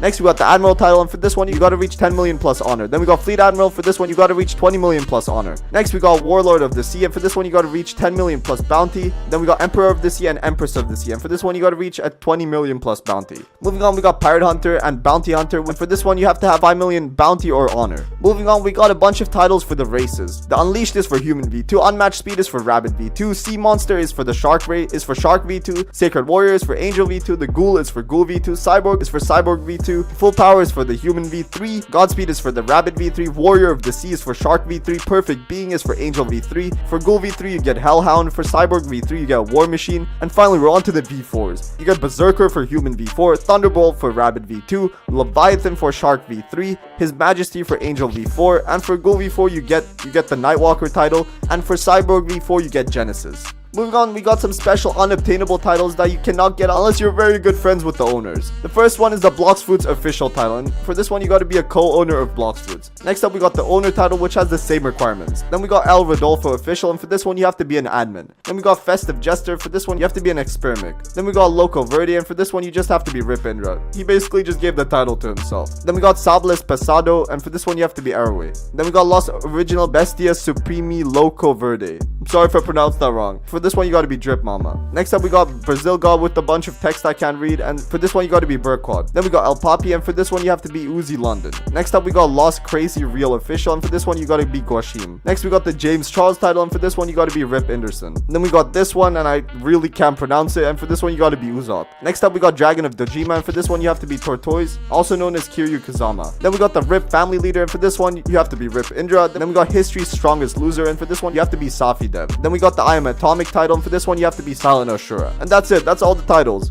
In this video, I'm gonna be telling you all the secrets you need to know to farm fruits 10 times more efficiently. Okay, so first up, we got the most useless way to get fruits in the whole of Blox Fruits. And it's not really fruits, it's just specifically just one exact fruit. And this is from the doghouse, also known as Wenlock. And the place you can find this is underneath the huge tree that's located on the second sea of where the diamond boss spawns. Once you walk into the secret area and talk to the doghouse, it's gonna say, woof woof, yo bro, want to buy a physical kilo fruit for 97 Robux. You can trade it in with the noob scientist for a special microchip. And then if you end up buying the fruit, I don't know what to tell you, you might have an IQ that's lower than 5. Me personally, I do not recommend this method because you're literally buying a kilo fruit for 97 Robux, and I don't really think that's a good deal. I'm pretty sure the devs just added this as a troll, and the only people that would buy this are Roblox millionaires, and I'm not one of them, and I also don't think any of you watching are. So let's go to the next one. So the very first way in this game that you can get fruits, and this is a method that a lot of you definitely did not know about, it's through an NPC called the Advanced Fruit Dealer, and the only place you can find this NPC is on a secret island called Mirage Island. I'm guessing a lot of you don't know what this is, so let me clue you in. So everyone knows that there are different sea events in the game, like when CB spawns and when ships attack you. Well, Mirage Island is one of those sea events that can happen, but this island can only spawn in the third sea. And this island's also useful for other things like race awakenings and getting things like blue gear, but the Advanced Fruit Dealer is also an extra thing to this island, and this is the only place he can be found at. The Advanced Fruit Dealer is exactly what he sounds like. He's just a fruit dealer, but an advanced version of him. And this guy makes the regular Blox Fruit Dealer look like a complete joke. So the Advanced Fruit Dealer has a minimum of 7 fruits in stock compared to the 3 fruits of the normal Blox Fruit Dealer. And you also have a way higher chance for legendary fruits to being in stock, and the normal dealer does not have this. And he also restocks every 2 hours, meanwhile the normal Blox Fruit Dealer restocks every 4 hours. But the thing is, when the Mirage Island spawns in, you only have around 15 to 20 minutes to find this guy and buy everything you want from him, and that's pretty difficult because this island is super huge and it limits your vision by a butt ton. Is waiting for the Mirage Island to spawn in just to find the Advanced Fruit Dealer worth it? In my opinion, yes, because you have a way higher chance of getting good fruits, but I already have most of the good fruits in the game, so I won't be needing this trick. But if you guys want to get your hands on some legendary fruits quick, this is definitely the way for you. So the next way you can get fruits in Blox Fruits is through a method called the Pirate Raid, and a lot of you might not know this because I don't think a lot of you are in the third sea, and this is the only sea that you can actually grind this way. So everybody knows about the huge location on the map called the Castle on the Sea. This is literally the main area for third sea players to hang out. Literally everything's here. The spawn point NPC, the luxury boat dealer, the elite pirate, player hunters, the Blox Fruit remover, mysterious scientist, cloakster, butler, and literally anything you need. But there's actually raids that happen on this place. Every hour and 15 minutes, a message will appear in the chat saying pirates have been spotted approaching the castle, and this is talking about the castle on the sea. And around 30 seconds after that message appears, the pirates will start raiding the castle. The galley pirates will start spawning, and they'll have way higher levels than normal. And the person that kills the last pirate in this raid will actually get a completely random Blox fruit. But you have to be the one that deals the finishing blow to the last enemy. You can't just be one person that does damage to it. And that's the reason why only one person gets this fruit. So if you're doing this in public servers, this is going to be extremely difficult for you. So I don't really recommend this way of grinding. And there are a bunch of different methods on this list that are slightly better. And another bonus to this raid, it will give you a low amount of 100 fragments if you defeat at least one pirate on it. So it isn't a complete loss even if you don't get the fruit. And a good way I recommend to farm this raid is wait for one to complete and then start a 1 hour 15-minute timer so you know exactly when the next raid is about to start. So you can start camping the place and you can get started on the raid before any other players can.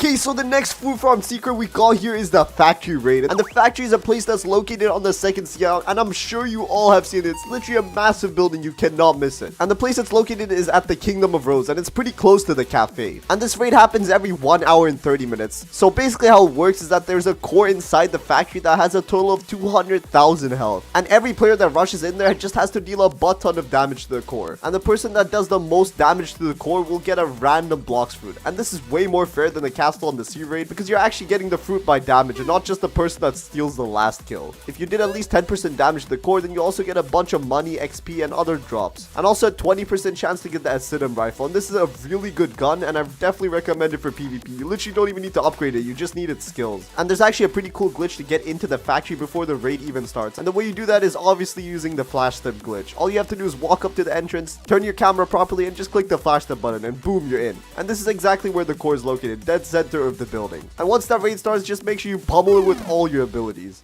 Alright, the next method we got is a pretty obvious method, and this is trading. And depending on how you do it, you could end up losing a bunch of fruits or gaining a butt ton of them. You just need to know the right way to trade. And the special thing about trading in this game is that you don't only trade fruits with each other, you can also trade game passes. And the places you can trade in the game is at the cafe on the second sea and at the mansion on the third sea. You're gonna notice these tables with chairs on the map, and this is the place you trade at. You just have to sit down on one, and the person you want to trade with has to sit down on the other side. And some things you should know about trading is that you cannot have a total price difference of over 40%, which means you can't really trade a kilo fruit for a dough fruit. And the reason the devs added this is so you can't really just give an overpowered fruit to your noob friend that just joined the game. And just to make sure that fruits are being traded semi-fairly and that people don't get scammed fully. But in my opinion, there are some fruits that say they're worth a lot, but they really aren't in my book. Like in my opinion, I think the Magma fruit is way better than the Gravity, but the Gravity fruit costs way more and has a higher trading value, which doesn't make any sense to me because the Magma fruit has an awakening, making it one of the best grinding fruits in the whole game. Only second to the Buddha in my opinion. You can trade up to 5 times every 8 hours, and you can actually bypass this method by giving fruits to your alt account and trading from that. So if I were you, I would just stick to the limit. Overall, trading is a really good method to get fruits if you're smart with it, and if you guys are looking to trade, I recommend you use Discord servers. And speaking of Discord servers, you should join mine down in the description. Okay, so let's go on to the next fruit farm secret.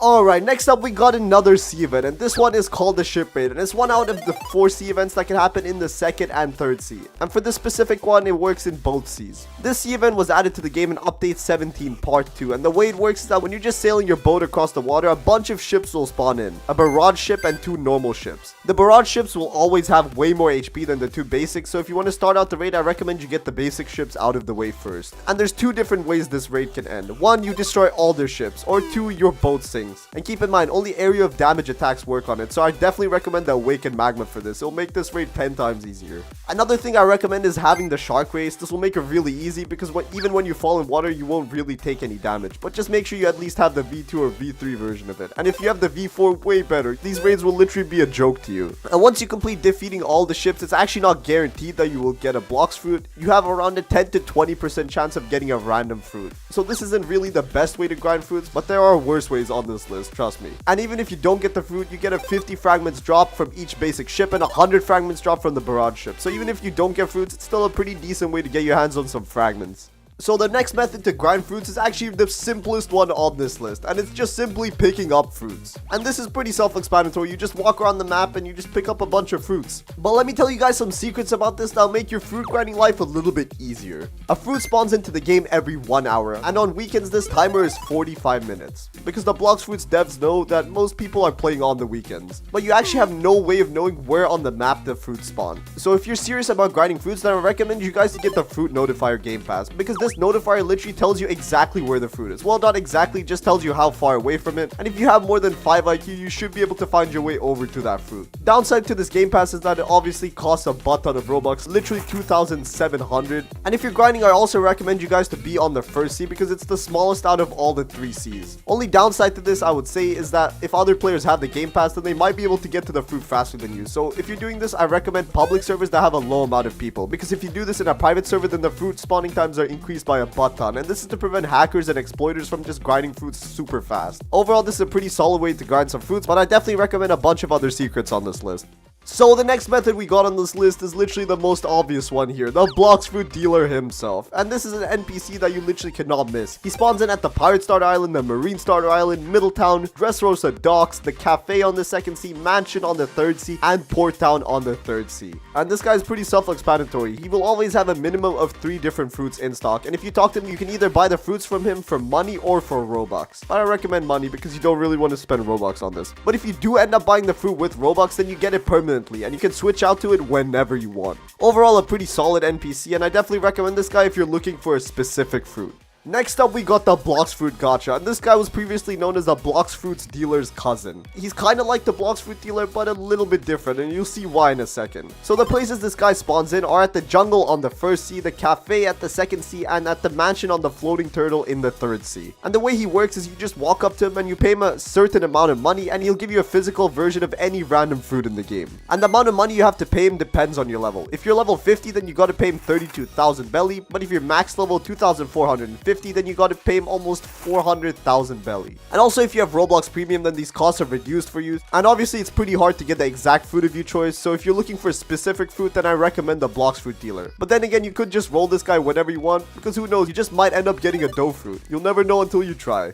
In this video, I'm going to be giving you the only boats guide for Blox Fruits that you'll ever need. After update 20, there were a butt ton of new boats added to the game, and there was some remodeling done, so I'm going to be giving you guys a complete guide to all of them. First up, we got the dinghy boat, and this boat is the literal worst boat in the whole of Blox Fruits. I mean, just look at this. It has a total of 100 health, and you can spawn it in for free. That's the reason it's so bad. It's the 2nd smallest boat in the game and the slowest boat, and can only fit 2 players on it. And if you're actually wondering where the other seat is, it's actually behind the flag. Some people might miss this one. The appearance of the boat is pretty basic. It's just half a cylinder, it's brown, it has a tiny room in the back, and a small square on top. And despite being free, this is actually overshadowed by the sloop boat, because it's one of the cheapest boat in the game and is the fastest free-to-play boat in the whole game, excluding the sleigh obviously, but a lot of people don't have that. And if you're wondering, this is how the old model looks like. I'm sure a lot of you guys should remember this, but for you newer players, you completely missed out on this. And that's pretty much it for the dinghy. Moving on to the next boat, the next one I got here is called the sloop. And like I mentioned before, this is the fastest boat that any free-to-play player in this game can access. It costs a total of 300 belly, and this boat is actually different depending on whether you're a marine or a pirate. And you can also buy the boat for 150 if you're a marine, which is pretty good. If you're a pirate and you're in a crew, then your crew logo is actually going to be on the flag of the boat. But if you're not in a crew, then you're just going to have this default white banner. This boat has a total of 3 seats, and it's the 2nd cheapest boat that can be bought from the boat dealer. And this is actually one of the most common boats in the whole of the 1st sea, because you're not going to be buying massive boats. Your priority is speed. And that's what this specializes in for free-to-play players. And if you're wondering what the old model of the boat looks like, this is what it looked like. It hasn't changed a lot compared to the other boat, but change is still a change. Anyways, moving on to the next boat we got here, it's called the Brigade. And you can also obviously buy this from the boat dealer. This boat is actually massive. It has 6 sails and 4 cannons. It has a total of 2,000 health. It costs a total of 1,000 belly. And if you're on the boat, you can actually control the cannon's trajectory by sitting and clicking in the place that you want to shoot. And just take a look at what this boat looks like. It's also one of the boats in the game that have slightly changed after update 20, but it still has the original ideas. And there's actually a requirement to spawn in this boat. It's pretty basic. If you're a pirate and you want to unlock this boat, you have to kill and defeat 3 marines. If you're a marine and you want to unlock this boat, then you just have to kill and defeat 3 different pirates. Anyways, that's it for the Brigade. Let's move on to the next one. The next one we got here is called the Grand Brigade ship. And just like the previous boat, this also has the same requirements. You need to kill either 3 marines or 3 pirates, depending on what team you're on. And this is one of the best boats to use for raids, because look at how massive it is. It It has a total of 2,500 HP and costs 4,000 belly to spawn in if you're a pirate. But if you're a marine, then you can spawn this boat in for 2,000. And this is actually the boat that spawns in during raids. But if you're in a raid, I don't recommend using this because dashing and teleporting and using all your abilities is usually a lot faster. Anyways, let's get into the specifics of this boat. It has a total of 6 cannons, 3 on each side, and it's really huge. And it's also a very good option for ship raids because it has 2,500 HP. You can also use it for sea beast, but sea beast hunting does not require a powerful boat like ship raids do. And just like the other boats here, this also slightly changed after update 20. You can barely notice the changes. Anyways, moving on to the first boat that you actually buy from the luxury boat dealer instead of the normal boat dealer. And this boat is called the Miracle. And this is what it looks like. It's extremely small and it can only fit one player. I mean, you can kind of cheese this, but they don't actually have proper seats. This boat has a total of 1,200 HP, and you can only get this if you buy the Fast Boats Game Pass, which is the Game Pass that lets you access the luxury boat dealer. And I 100% recommend this Game Pass if you want to get from island to island in a flash. And this boat is actually good for some sea events because it's an incredibly small size, which makes the cannonballs from the ship raid incredibly difficult to hit it. Because look at how small it is. How are you going to hit that? And this boat actually used to be called the Speedboat before it was revamped in update 20. I'm not sure which version I like better. I think this one does look a lot cooler and it literally flies. Who doesn't like that? Anyways, moving on, the next boat I got here is called the Sentinel. Just like the previous boat, this one can actually also fly. It has a total of 1,000 HP and it costs 1,000 belly to buy, but you can only buy it from the luxury boat dealer, and everyone knows you need the Game Pass to get that. And an amazing fact about the Sentinel is that it is factually the fastest boat in the whole game, which means if you prioritize speed, then this is definitely the boat that you're looking for. But remember, you do have to have the Game Pass. And the thing about this boat is it's actually faster than the light flight ability. It's faster than water walking fruits like the ice fruit and the Magma V2. The only thing that's actually faster than this in the whole game is the portal fruit. Kind of cheating, I know, but it still counts. And it also does have a butt ton of seats, so unless you have like a billion friends, you should be fine with seating all of them on your boat. This one's also good for sea beast hunting because it has a total of 1,000 HP. I mean, it's not the best, but it will do. And this boat actually used to be the Enforcer before, but it was revamped in update 20. And if you guys are wondering about the OG boats, don't worry, I'm going to be telling you about everything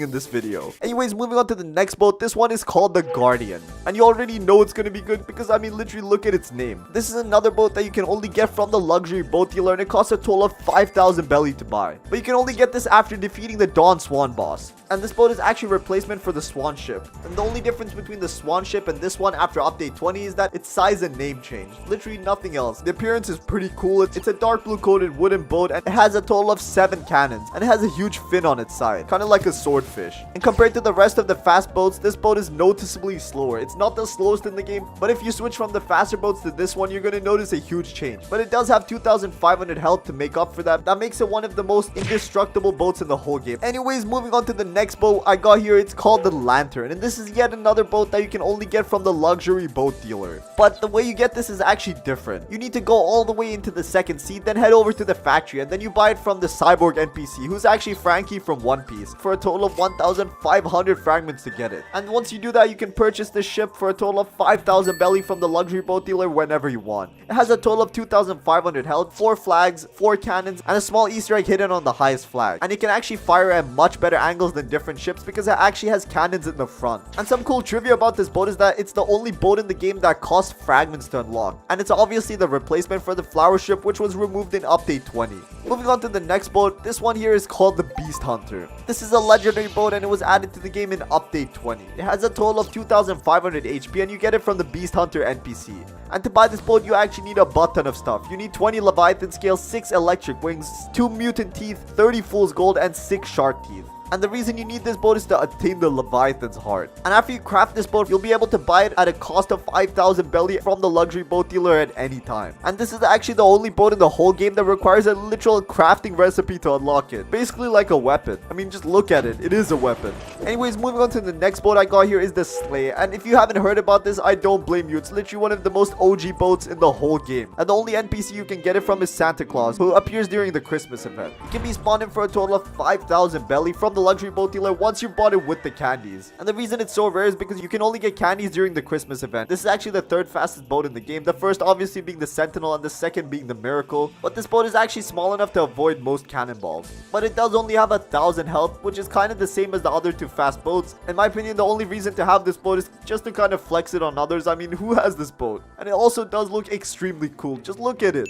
Anyways, now we're heading into the boats that have actually been completely removed from the game. So if you've used these boats, then count yourself an OG. First up, we got the speedboat, and this was the original boat that you get from the luxury boat dealer, completely for free. It has a total of 1200 HP and kind of basic, but it was made a long time ago, so I don't blame the devs for this. Next boat we got here is the Enforcer, and this is a boat I abused the crap out of. It costs a total of 1000 belly and has a 1000 HP, and the only reason I used it was because it was fast. The next boat we got here is the basic boat. It costs a total of 1000 belly, but it does have 2000 health, and this was actually replaced by the Brigade. I mean, the Brigade just looks a lot better. Look at this old model. It's actually terrible. The next one we got here is the Swan ship. This has obviously also been removed, but I mean, just look at how cool this boat used to look. I think this was actually better than the newer version. It cost a total of 5000 belly, and it had a total of 2500 HP, and this was the boat you actually unlocked after defeating Don Swan. And this actually represents it a lot better because everyone knows that Don Swan is actually Doflamingo from One Piece, and this boat kind of has his eyes. I mean, you just have to look close enough. Anyways, the next boat I got here is the Flower ship, and this is actually the boat that you could buy from the Cyborg NPC for 1500 fragments. And just like I mentioned before, you can spawn this boat in from the guy for 5000 belly, and it has a total of 2500 HP. And that's it for the boats.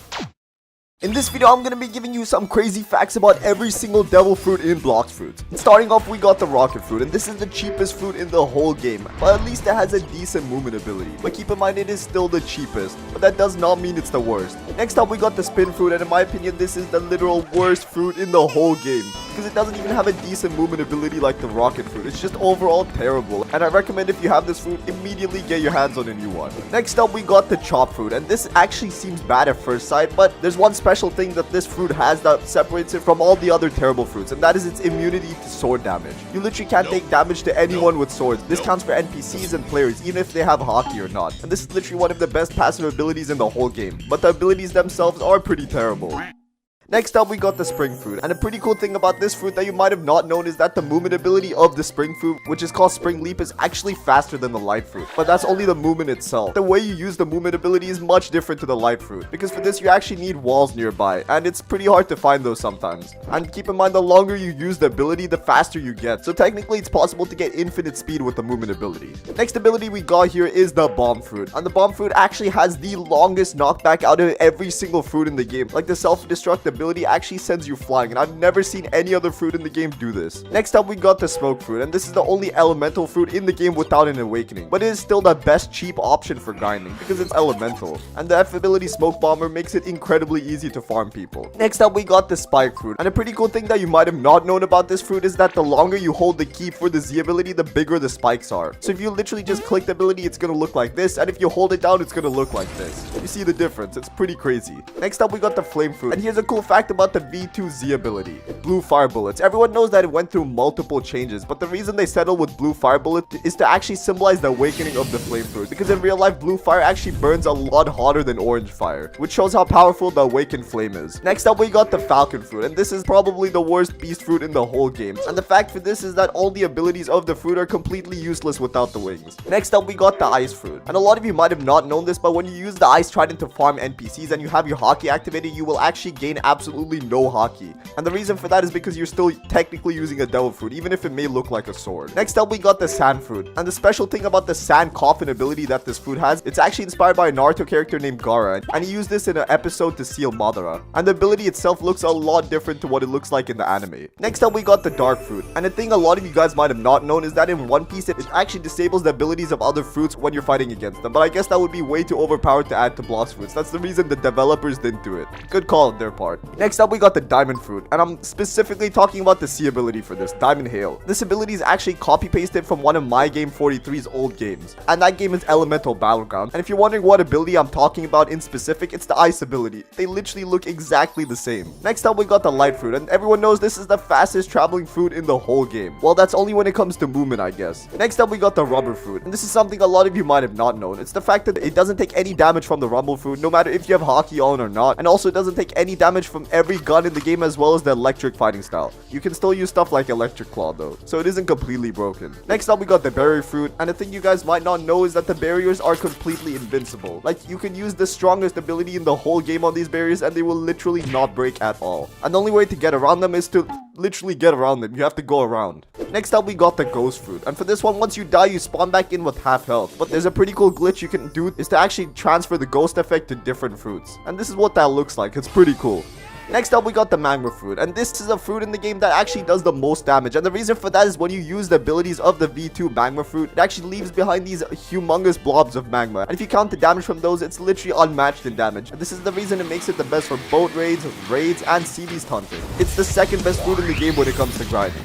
Next up, we got the Quake fruit, and I'm specifically talking about the V2Z ability, Fatal Demolisher. A pretty cool thing that you might have not noticed about this ability is that it's extremely similar to the Sharkman Karate C ability, where the ability sucks you in, holds you for a second, and then throws you away. Next up, we got the Buddha fruit, and this is no surprise, it's literally the best fruit for grinding in the whole game. Once you use your transformation, your hitbox is actually 8 times what it normally is, but your range is also increased to 8 times, which makes it extremely overpowered. Next up, we got the love fruit. A pretty cool fact about this fruit is that it was actually updated on Valentine's Day last year. It used to be kind of terrible before, but now it's kind of decent, I guess. And also the movement ability is pretty cool. Next up, we got the spider fruit, and this fruit actually used to be called the string fruit, but it was changed because of copyright. Next up, we got the sound fruit, and a pretty interesting fact about this fruit is that every single move that this fruit has is actually area of damage, which makes it extremely good for grinding, and the effects also look incredibly amazing, probably one of the best in the whole game. Next up, we're moving on to the phoenix fruit. The cool thing about this fruit is that it only has 2 abilities to do damage. The rest of its abilities are transformation, its regeneration, and its wings. Kind of interesting why you need a transformation and a wings ability, whatever works, I guess. Next up, we got the portal fruit, and remember before how I said the light fruit is the fastest fruit in the whole game? Well, this is technically faster, but you don't actually move, I guess, you teleport. And another interesting fact about this fruit is that it actually used to be called the door fruit, and this also got changed for copyright because the fruit was a direct copy paste from One Piece. Next up, we got the rumble fruit, and one of the abilities of this fruit is actually inspired by a jutsu from Naruto, specifically the one Sasuke uses right here called Kirin. The similarities are unmatched. Next up, we got the pain fruit, and this fruit actually used to be called the paw fruit, but it was changed for copyright reasons, just like so many other fruits on this list. But the cool thing about this fruit is that the abilities still have paws, which I guess is to reminisce about when the fruit used to be called paw. Only OGs remember this. Next up, we got the blizzard fruit. I'm talking specifically about the Z ability for this one, Snow Shuriken. A cool fact you might have not known is that the more you charge up the ability, the more shuriken you will actually throw. If you're in a PvP fight, sometimes it's better to not actually stand still because then you're very vulnerable to attacks. You have to always keep moving. But if you're fighting against NPCs, then it's good to hold down this ability because you obviously want to prioritize your damage over your movement. Next up, we got the gravity fruit, and this is the worst mythical fruit in the whole game, but it is also the cheapest mythical fruit, and it's also the worst option for PvP. So if you're a bounty hunter, make sure you do not get your hands on this fruit. You could probably get a fruit that's 10 times better for like half the price. Like take the magma fruit for example, that's like a lot better, and the Buddha fruit. These are all fruits that are underneath this. Man, why isn't the Buddha fruit a mythic fruit? It's one of the most OP fruits in the game. Next fruit we got here is the mammoth fruit, and this is actually something that was added in update 20, and it is a very cool fruit.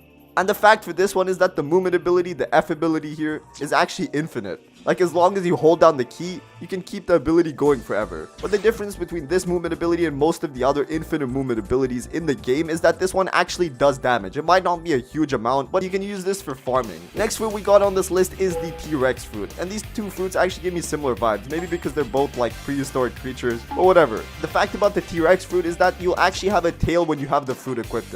Which is pretty weird because when you switch to a fighting style or a gun, that tail automatically disappears. Nope. Makes no sense. How can you regrow and grow a tail so quickly? Well, I guess it is a game after all. It doesn't really need to make sense. Next fruit we got here is one of the most satisfying fruits in the whole game, and I'm obviously talking about the dough fruit. And for specifics, I'm going to be talking about the V2 of this fruit, as well as the movement ability. Did you know that the roller donut in its V1 form actually does absolutely no damage? It can't go up walls or ride on water. But once you awaken the movement ability, it changes its looks to be a lot better. But the looks are not the only thing that have changed. You can actually now do damage with this movement ability as well. And if you turn on your hotkey, the roller donut also glows with that color. And you can actually pull enemies with the donut, which look very cool. And next up, we got a fact about the shadow fruit. And everyone knows that the shadow fruit has an umbra meter. And a lot of you might be wondering, what the heck does umbra even mean? Well, it actually means shade/shadow in Latin, which is a pretty cool thing because it fits the whole shadow vibe. Next up, we got the venom fruit. And a pretty cool fact about this fruit, it kind of does the opposite of our expectations. Everyone knows that every movement ability in this game is actually slower depending on how low your health is. But for the venom fruit, it's completely opposite. The lower your health, the faster your movement ability travels, which is pretty weird because it's completely different from the other fruits. So now I guess you know what fruit to equip if you're very low on health and need to run away from a battle. Imagine if you're 1 HP. Does that mean you're faster than the light fruit? I guess we'll never know. Next up, we got the control fruit. And there's a lot of cool facts I can tell you guys about this fruit. But the coolest one I found is that you can send boats flying while you're sitting on them. This might be patched now, but you could do it at some point. Next up, we got the spirit fruit. And comparing this to its One Piece version, it's actually slightly different. In One Piece, the owner of the spirit fruit can actually give a soul to anything that's non-living, which would be extremely overpowered in this game. Imagine you could give life to anything that you can pick up with the control fruit. It would be way too overpowered. Next up, we got the dragon fruit. And this is something I actually did not know for a while. You can change the color of the transformation. All you have to do is equip your dragon fruit, head over to the first sea, and specifically in Skylands, you see these rings here, and fly through them. It actually completely changes the color. There's some colors only admins can get, and the pink dragon is only available to Rip Indra. Next fruit we got here is the leopard fruit. And the cool fact about this fruit is it actually does damage upon transformation. You see how the leopard roars when you transform? Well, that roar actually does a bit of damage. And there's not much practical use to this really. I guess it's just a cool fact to know because there's no way you're going to be using this in a PvP. Next up, we got the Kitsune fruit. And the fact about this fruit was actually formerly held by the leopard fruit. And that's being the most expensive fruit in the whole game. The leopard fruit used to be the most expensive, coming in at 5 million belly. But when the Kitsune come out, the devs decided to give it a price tag of 8 million. That is a lot of belly. And that's it for the facts.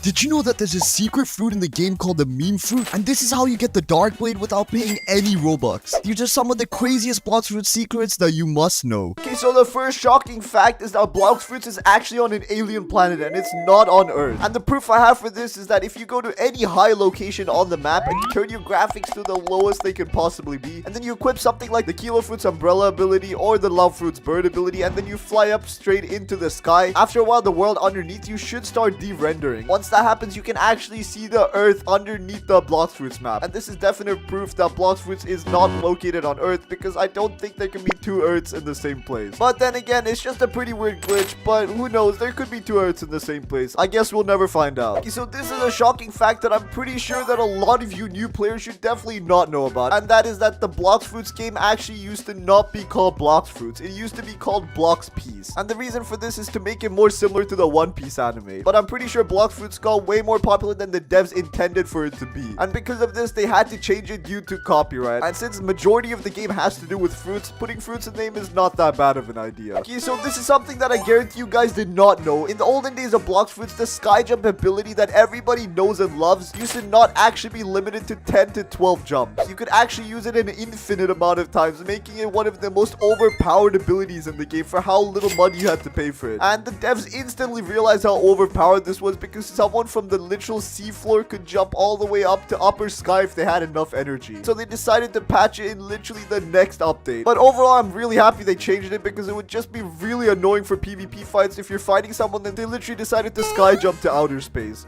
Really annoying. Okay, so I know a lot of you are wondering what the rarest fighting style is in Blox Fruits, and a lot of you might say God Human, but hear me out, guys. There's actually one that's a little bit more rare than that, and it's the combat fighting style, the first fighting style everybody gets when they enter Blox Fruits. And this fighting style literally has no logo, and it just has two basic skills, and they're pretty bad if you ask me. But the reason it's rare is that once you buy a different fighting style, you actually cannot get the default combat style back, making it really rare. Like, when was the last time you saw second or third C player with this fighting style? Exactly, never, because literally nobody has it. But I guess that makes new players have one of the rarest fighting styles in the game. Imagine you could trade fighting styles. That would be kind of cool. You could literally get the combat style back. Okay, so this next shocking fact is about guns in Blox Fruits. Everybody knows that guns are not that strong compared to other things like swords, combat styles, and fruits. But did you know that in the olden days of Blox Fruits, they actually used to be way more useless? And the reason for that is that guns actually had no ability skills, making them kind of useless. So the only ability you have is the passive left click ability, and it doesn't even do that much damage. Like, literally you couldn't increase any mastery to unlock any new skills. You just had the basic abilities. And in the old Blox Fruits, I'm not even sure why people bought any guns in the first place, because literally if they don't have any observation breaking skills, then what's the point of actually using guns? I guess you can use them to aggro NPCs to group them up and have an easier time grinding them, but then again, what's the point of buying them if they have absolutely no skills? Just pretty useless if you ask me.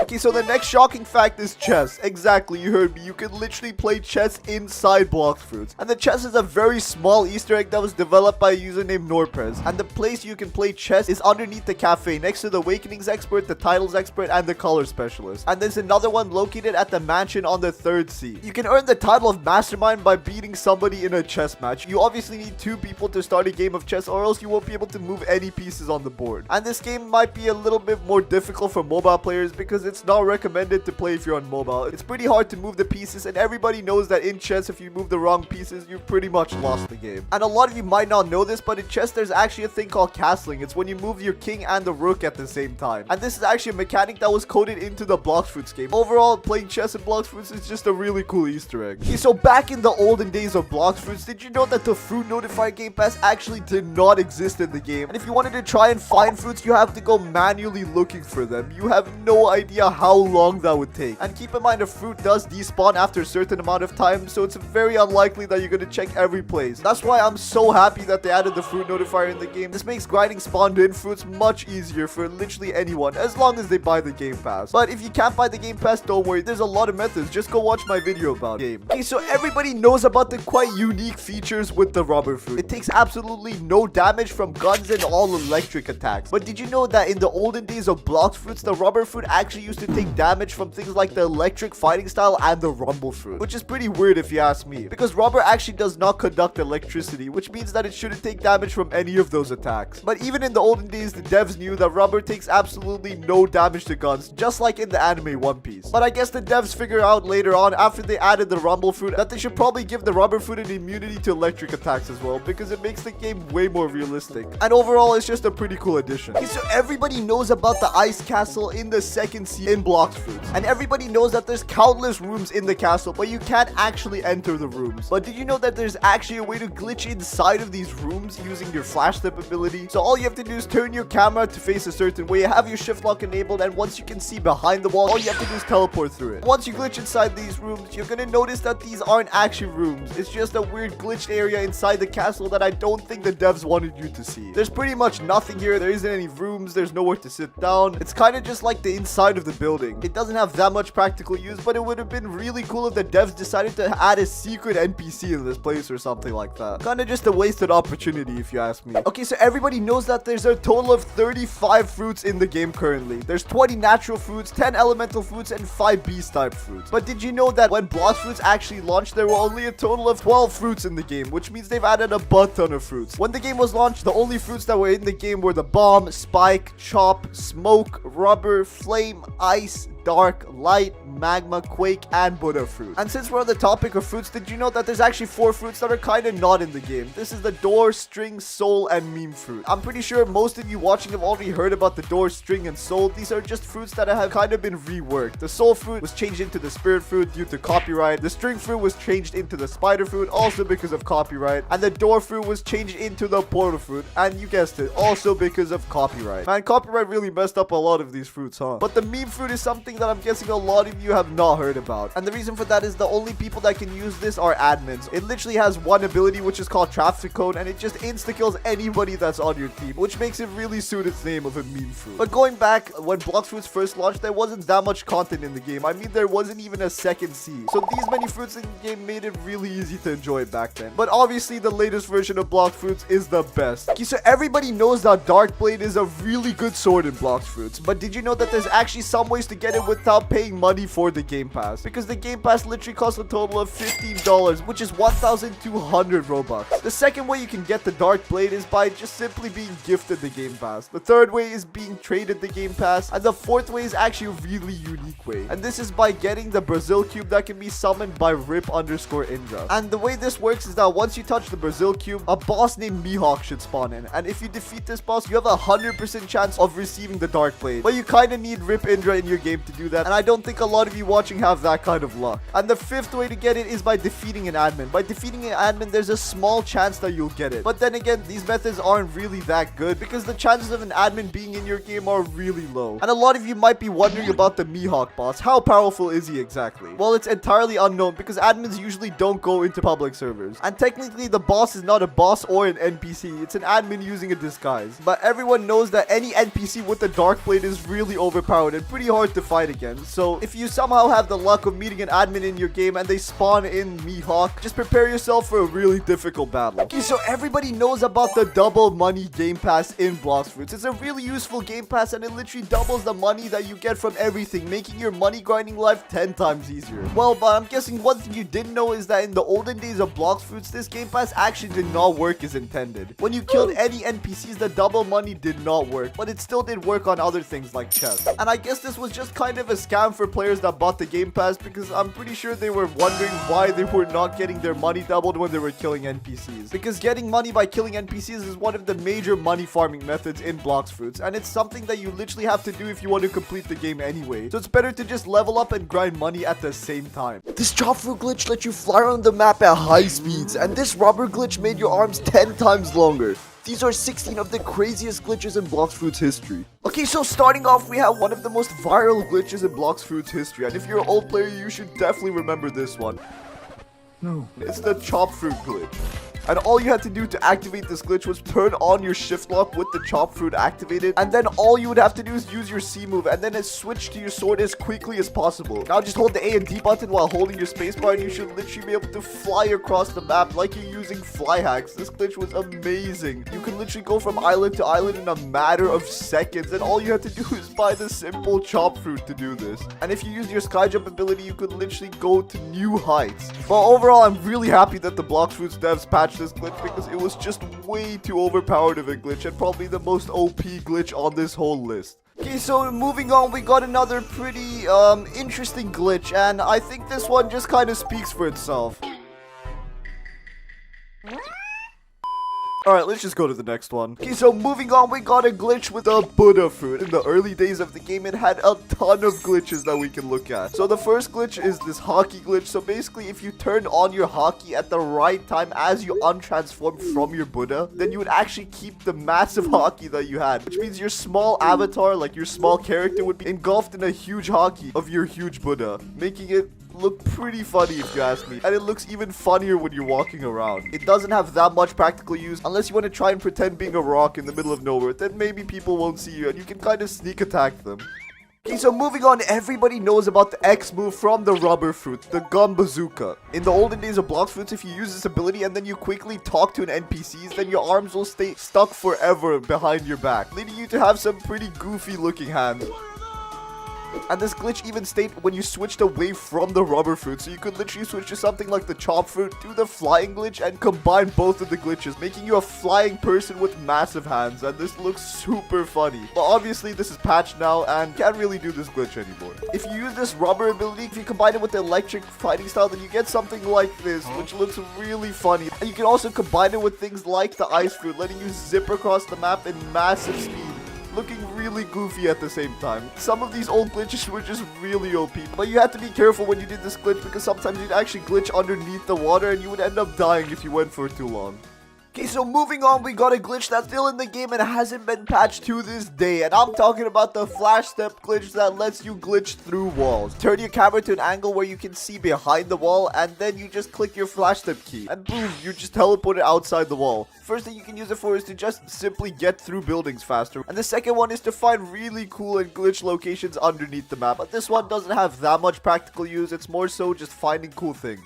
But overall, still a really powerful glitch, and I'm not sure how it's not been patched yet. The next glitch on this list was discovered by a YouTuber named Identity Top Hat, and it's a pretty funny glitch with the Phoenix Fruit. One day, Identity Top Hat was just chilling in a normal PvP fight, and then he used one of the abilities for his Phoenix Fruit, and instead of doing damage to the player, it just glitched him underneath the map. But I'm not sure if there's any way to actually properly replicate this. I think it was more so chance, but I just recommend you guys out there, be careful while using the Phoenix Fruit, because you might accidentally glitch underneath the map, and then wait there till your energy runs out and your flying ability deactivates, and then you just end up dying. Next up, we got a glitch that literally gives you infinite speed, and for this one you actually need the permanent spirit fruit. and any other fruit that's permanent. When you have the spirit fruit equipped, is place all your spirits in the blue section. And then what you have to do is swap to another permanent fruit, and you will keep the speed buff permanently. And then what you can actually do is switch back to the spirit fruit, and you can keep repeating this process by putting all your spirits in the blue zone again. And then you can switch back to another permanent fruit, and the speed buff actually stacks. And with this, you can basically get infinite speed. It just completely depends on how long you're willing to spend on it. Really overpowered glitch if you ask me.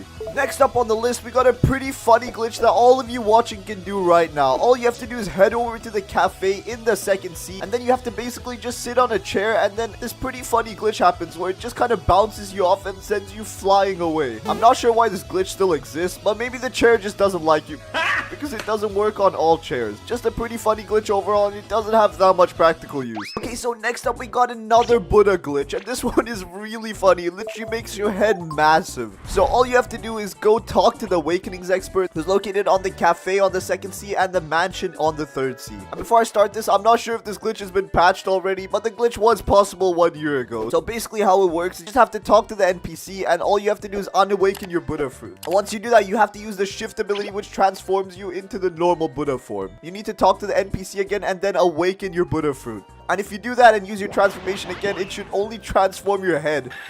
I'm not sure why this glitch exists, and I'm not sure if it still works, but it's really funny because it makes your head way bigger than your body, and it just looks really goofy. Okay, so moving on to the next trick, you will not believe this. It's another Buddha glitch.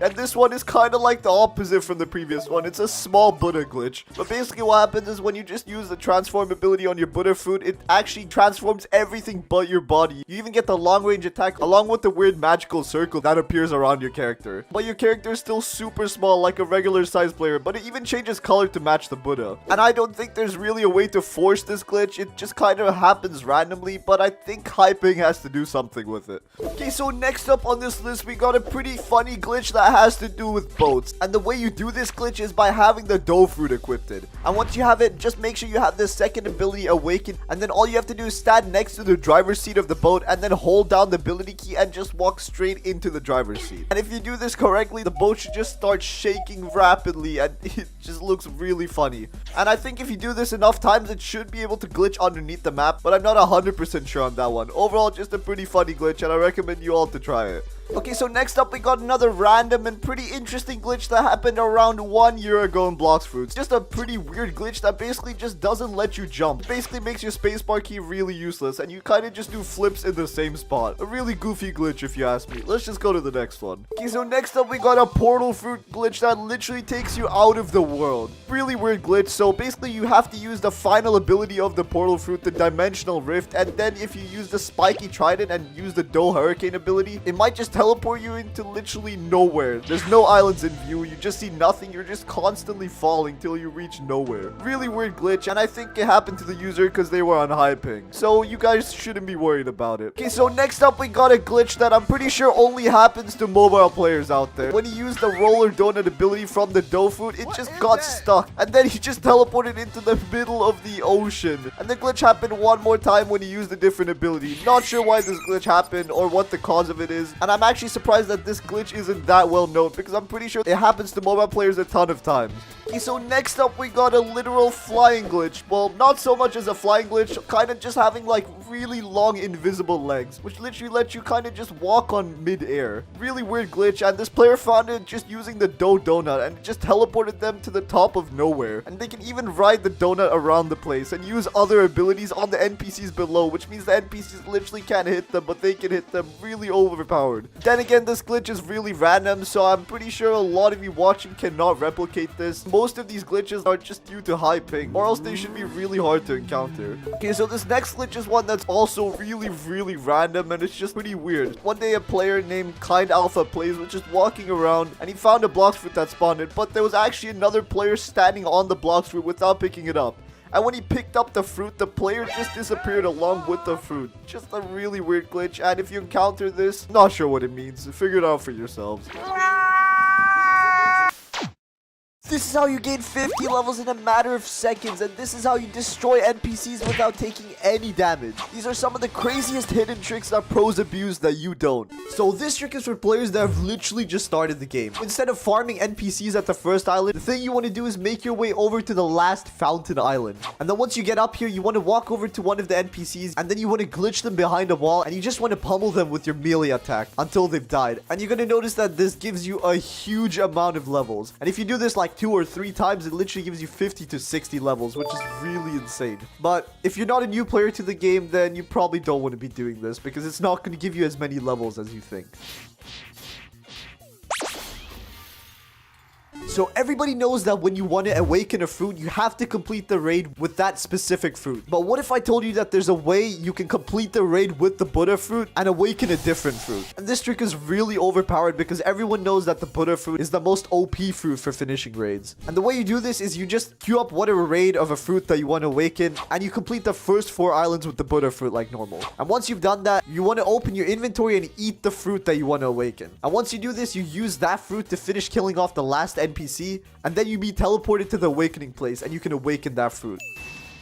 What is underneath the Blox fruits map? This one's actually pretty easy. All you have to do is go to the highest point on the map you can find. I recommend the mansion on the second sea. All you want to do is go into your settings on Roblox, and you want to turn your graphics to the lowest they can possibly be. And once you've done that, all you have to do is just jump as high up into the sky as you can, and then hold down an ability so you stay frozen midair. And what is actually underneath the Blox fruits map is the earth. Does that mean that Blox fruits is on an alien planet? I mean, it would make sense. You can't really get abilities in real life. But if you want an easier way to do this glitch, I recommend some type of flying fruit like the flame fruit, venom fruit, light fruit, or even love fruit. Okay, so apparently the light fruit is not the fastest fruit in Blox fruits. There's one that's a lot faster. I'm obviously talking about the portal fruit. This fruit used to be known as the door fruit, but it was changed because of copyright reasons. So once you unlock the sea ability for this fruit, which is called World Warp, it lets you literally TP anywhere on the map that you want. You can choose any island or any place and just instantly get teleported there. And a bonus to this is that if you have your friends standing nearby, they can also walk into the portal with you, and it will TP them to the place that you went to. This fruit costs 1,900,000 belly or 2,000 Robux. And the stock chance it has is only 7%, so it's a pretty rare fruit. But the downside is that it's not really good for many other things. I mean, it's decent at PvP, but the main thing that you want to use it for is just traveling from place to place. So did you know that in Blox fruits there's actually a way to make boats fly? You might be wondering, how the heck do you do this? But it's actually pretty simple. All you have to do is equip the control fruit, then you create a dome with the fruit, and then using its ability you can just fling your boat into the sky. I mean, it's a pretty cool trick to impress your friends. I mean, it doesn't really have that much practical use unless you're trying to climb a mountain or something. But overall, it's a pretty decent trick because if you do fling your boat, you can travel a huge amount of distance in a short amount of time.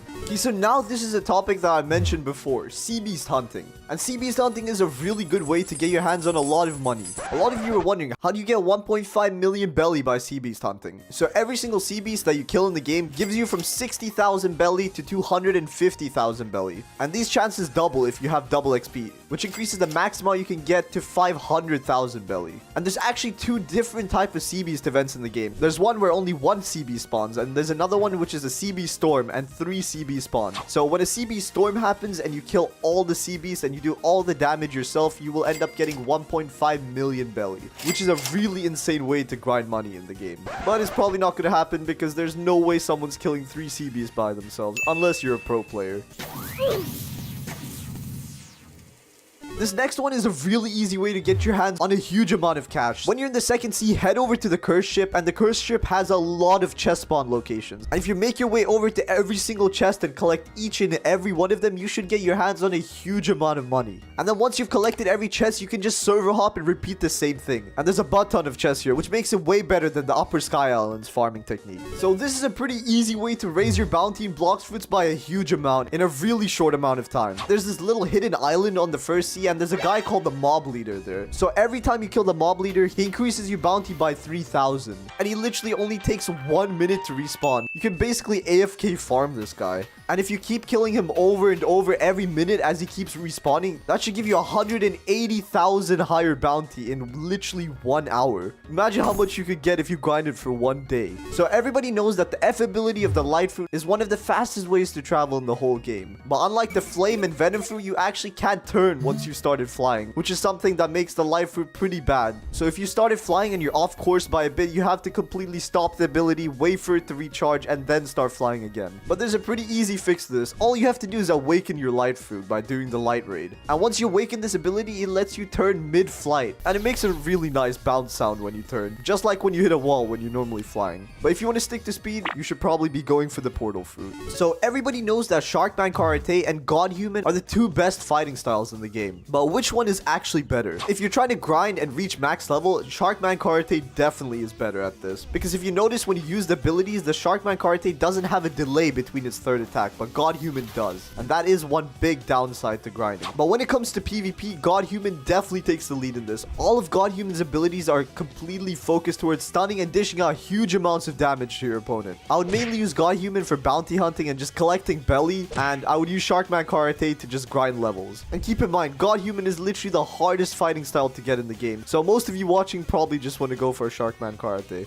So this is a pretty easy trick to farm some haki. So the first step is you have to make sure that you have an elemental fruit equipped. Then you have to equip the worst sword you can find. And then go to any enemy that you find which does not have haki, and then stand on their spawn point and have the bad sword equipped and just leave an auto clicker on overnight. And what happens now is that the enemy, because they don't have haki, they can't hit you. So you're just constantly hitting them and killing them, but they don't do any damage to you. And the reason you want to have the bad sword equipped is because the way your haki levels up is not by the amount of damage you do to a player, it's the amount of times that you hit them. So if you have a really good sword equipped, then you're going to kill the NPC faster, and then you have to wait for it to respawn. But if you have a bad sword equipped, you hit them way more times than you would hit them with a good sword. So using this trick, you can max out your haki in literally one day. So this trick is for the players out there that have their defense stat really low. Did you know that in Blox fruits, NPCs actually cannot hit you through walls, but you can hit them through walls? So if you find an enemy that's super overpowered and they would literally one-shot you even if they hit you once, all you have to do is you lure them behind a wall, and then you stand on the other side, and then you walk up to the wall and you can just start hitting them through it. And they can't do anything. I mean, they'll try to hit you, but they won't do any damage. And apparently NPCs and Blox fruits don't know how to press spacebar, so you don't have to worry about them coming after you.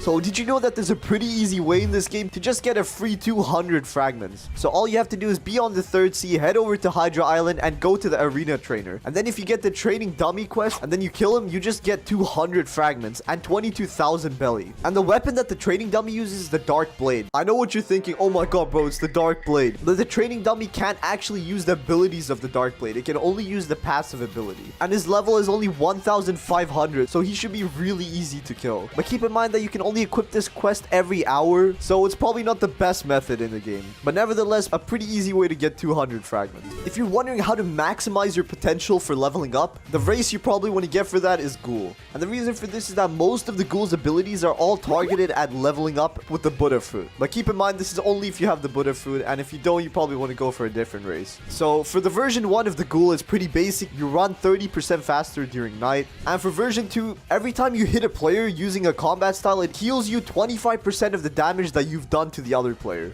But this is really good for Buddha users because even when you take that little bit of extra damage, you can instantly heal back up. And once you get version 3 of the race, you unlock an ability called Heightened Senses. And this allows you to use abilities that are still 40% on cooldown. And it gives you buffs such as increases your overall damage by 10%, your speed by 10%, and your defense by 15%. So out of every race in the game, you probably want to keep your eye out on this one if you want to level up as fast as possible. So in the latest update of Blox fruits, they actually added a new NPC to the Arctic Cave. And this NPC is the Aura Expert. And you first sea players might be wondering, what is the Aura Expert? And there's really good reason for this, because there's no point having an Auras Expert if you can't actually buy any auras to use. The person that you buy auras from doesn't actually spawn in the first sea. He only spawns in the second and third one. So it's kind of useless to have an Auras Expert in the first sea when first sea players can't even equip anything from him. But I guess it's kind of useful for second and third sea players that are just chilling out in the first sea. Okay, so this is another pretty cool trick to get yourself your own free private server. And the way you do this is that once you head over to Blox fruits, head into the servers section. You click on where it says descending and you change it to ascending. And you can see that it'll show up with a bunch of servers that only have one player in them. And once you join the server, you basically have a private server to yourselves, because players that join Blox fruits are more likely to be put into a full server than a completely empty one. And if the player that's in the server leaves, it literally makes it so that you're the only player in that lobby, and you can invite your friends and you guys can just have a good time grinding in peace. Because if you grind in public servers, servers, there's a good chance that some annoying player is just gonna try and kill you over and over again. Okay, so everyone knows that water is literally the deadliest enemy in the whole of Blox fruits, and the reason for this is that most players have a Blox fruit equipped. And if you have a Blox fruit and you fall into water, you're pretty much dead. But there are some ways to actually survive water. The most obvious one is the ice fruit. Having the ice fruit literally just lets you walk on water, so you can never die to it. And the same thing applies for Awaken, Magma, and Dough. With the Dough fruit, your donut can just roll on water if it's awakened, and for Magma, you can just walk on water. But did you know that there's a way for players that have any fruit to do this as well? So if you somehow happen to land on water, all you have to do is just hold spacebar. Not click it, not spam it, just leave your thumb on it. And what this does is it lets you just keep jumping on top of water, and you'll never drown. And you can move a bit as well with it. Just make sure you don't start spamming your dashes, because then you'll start taking a bit of damage. But overall, this is a really good trick, and I think every player in the game should be abusing this mechanic. So everybody knows that when fighting against player, observation hockey is literally one of the most annoying things to fight against. And there's actually a pretty easy counter to this. There are a whole bunch of abilities in the game that are not affected by observation hockey. These are just some of them. And usually what players do is that they use one of these abilities first, and this turns off the other player's observation, and they can't activate it for a certain amount of time. And what a lot of people do is have a gun to use that ability, because guns are useless and nobody uses them, so you might as well get one, upgrade it enough to have an observation blocking attack. So what you want to do once you have that type of gun is use it at the start, and then you can spam all of your other abilities without worrying about them having to dodge it. In this video, I'm going to be giving you guys a guide for every single awakened fruit and Blox fruits, as well as some secret tricks for each fruit. Okay, so first of all, we have the easiest raid in the whole game. I'm talking about the flame raid. And the flame raid is known by everybody in the community as the easiest raid that you want to do if you want to grind out some fragments. But the flame fruit itself is probably one of the worst awakened fruits in the game. It costs a total of 14,500 fragments to fully awaken your flame fruit. But to be fair, it does make the ability look way cooler. So for the first ability, it's called Blue Fire Bullets, and this just changes the unawakened version's abilities to blue, so it looks much cooler. And the second ability is called Prominence Burn, and for this one, you just shoot out a burst of damage, and this is a medium range attack, so it's gonna come in handy for PvP. And now we got Flaming Vortex, and this is exactly what it sounds like. It's kind of like a pillar made out of fire, but you have to be really close to the player if you want to use this one. And now we got Hell's Core, which is just a copy of a Spirit Bomb from Dragon Ball, so this one is pretty cool in my opinion. And then finally we got the F ability, the movement ability, and this one's called Rocket Flight, and basically what this does is it increases the speed of the normal flight mode for the flame fruit, making it 10 times better to use. Really good things about this fruit is that every single attack literally does over 4,000 damage when the fruit is awakened, and this fruit is really decent for PvP but not that good for grinding. And every single one of the flame's awakened abilities break observation, making it even better for PvP. But a bad thing about it is that its V move is really predictable and anybody can dodge it using Flash Step. I mean, all you have to do is click one key. Okay, so now we got the awakened ice fruit, and to fully awaken the ice fruit, it also costs 14,500 fragments. And the awakened abilities for this fruit are just really cool. First up, we got an ability called Cold Storm, and this ability is just a better version of Ice Shards. It literally spawns in a frozen tornado. And the second ability is just a better version of Ice Surge, making it cover way more distance and doing way more damage. And you won't believe what the ice bird turns into. It literally turns into a frozen dragon, making it super epic. And the next ability is called Absolute Zero, and it freezes every enemy that's close to you and stuns them for a certain amount of time, making them unable to move. And then when you awaken the ice fruit, you also get a special F ability, and this one's called Ice Skating, which literally just lets you skate around on land, which is really OP and makes you move 10 times faster. Good things about the awakened version is that it makes it really easy to farm levels. And when it comes to the trident for the ice fruit, you don't need to upgrade your sword points to do damage. You just have to upgrade your fruits, basically giving you a free sword. One bad thing about this fruit is that when you use the Absolute Zero ability, you cannot use any other ability in the game, and you have to wait for it to completely defrost. And now we have the awakened sand fruit. When awakened, the sand fruit is really good for grinding and has a high combo potential for bounty hunter, but the fruit only costs 420,000 belly, making it a really good good choice for bounty hunting. And this fruit also takes 14,500 fragments to fully awaken. And when awakened, the first ability of the sand fruit is called Desert Blade, and this just shoots out a bunch of pillars from underneath the floor, dealing high amounts of damage to players in the area. The next ability is called Sand Coffin, and it basically raises a ball of sand into the air, and if any players are standing nearby, it just buries them in the sand. The third ability is called Sandstorm, and this is similar to one of the flame abilities. It's just a sand tornado that pushes players high up into the sky and deals a buttload of damage. The fourth ability is called Deep Sand, and this is basically you kind of shoot a sand bullet and it just flings your enemies away and deals a huge amount of damage.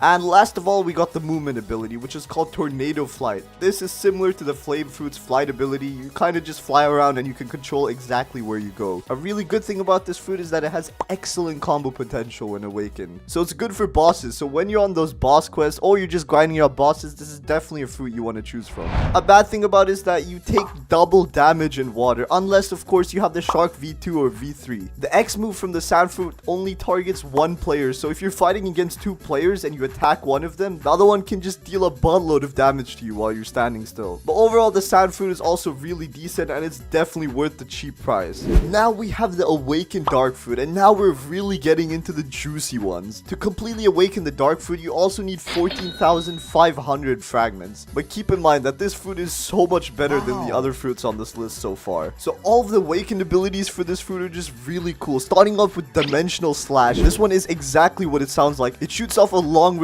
blade attack, dealing huge amounts of damage to players standing in the way, and also literally cuts through everything, even buildings. And the second ability we have is kind of similar to the spider fruit. If you hold it down, it just does repeated amounts of damage to players in your way. And the third one is called Endless Hole, and what this one basically does is it just traps all enemies standing next to you when you use it. It creates a circle around you and everyone standing close to you takes huge amounts of damage and gets stunned. Next up is World of Darkness, and this one is the coolest ability by far. If you hold it down, it creates a huge black ball above your head, and when you throw it to the ground, it shatters the floor and deals a buttload of damage to any player standing there. And the movement ability is called Ghastly Step, and I'm not gonna lie, this is just a rip-off of Flash Step. So if you have Flash Step unlocked with the movement ability for this fruit, you basically have 2 Flash Steps, which is pretty cool. The really good thing about this fruit is it has a lot of stuns, making it really good for people that play fruits and swords. So once your enemies are stunned, you can just jump in there and slash them to death. A bad thing about this fruit is that the Awaken X and C abilities do not deal a huge amount of damage unless they're held down, but in the time you're standing still, players can literally demolish you. And you definitely don't want to be using this fruit for any long range battles because most of its abilities are close to medium range. But don't forget that the fruit is kind of overpowered at close and medium range, so that's kind of a good thing about it.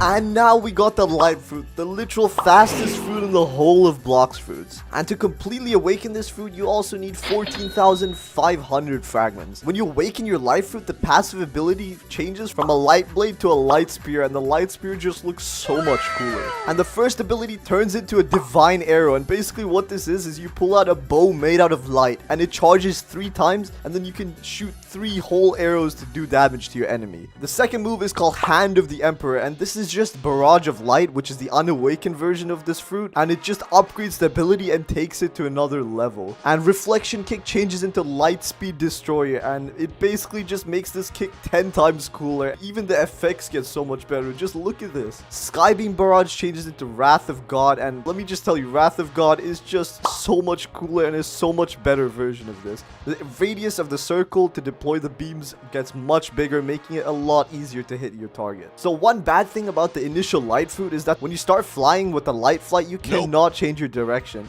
But once you awaken your fruit, the ability changes into Shining Light. You can literally change the direction of the way you fly, which makes this movement ability one of the best in the whole game. And I definitely recommend you use this if you want to get to places really fast. It also has really high damage and a good amount of long range attacks, making a hybrid fruit, which is good for grinding and PvP. But one good slash bad thing about this is that if you don't have good aim, then you cannot use this fruit to its full potential, taking away a bit of its ability. But overall, it's just a really good fruit and the fastest fruit in the game, so you definitely want to get your hands on this one. And next up, we have the Awakened Magma fruit, and this is one of the most popular awakenings in the whole of Blox fruits. This fruit also requires 14,500 fragments to fully awaken. And a bonus of this fruit is obviously lava immunity. You literally don't take damage from any lava around the map. So once the fruit is awakened, your first move changes from a magma clap to a magma shower, and let me just tell you, this looks really crazy, and it deals a buttload of damage, and it also leaves these little lava pools around which also deal extra damage to players. And next up is Volcanic Assault. This is kind of like your Q dash ability, but just so much better and with a nice touch of magma to it. The Great Magma Hound is an ability that just sends a ball of lava flying at your opponent, and it leaves a little puddle behind, dealing immense amounts of damage. Next up, we have Volcanic Storm, which is also a really cool ability and really good for dealing out damage.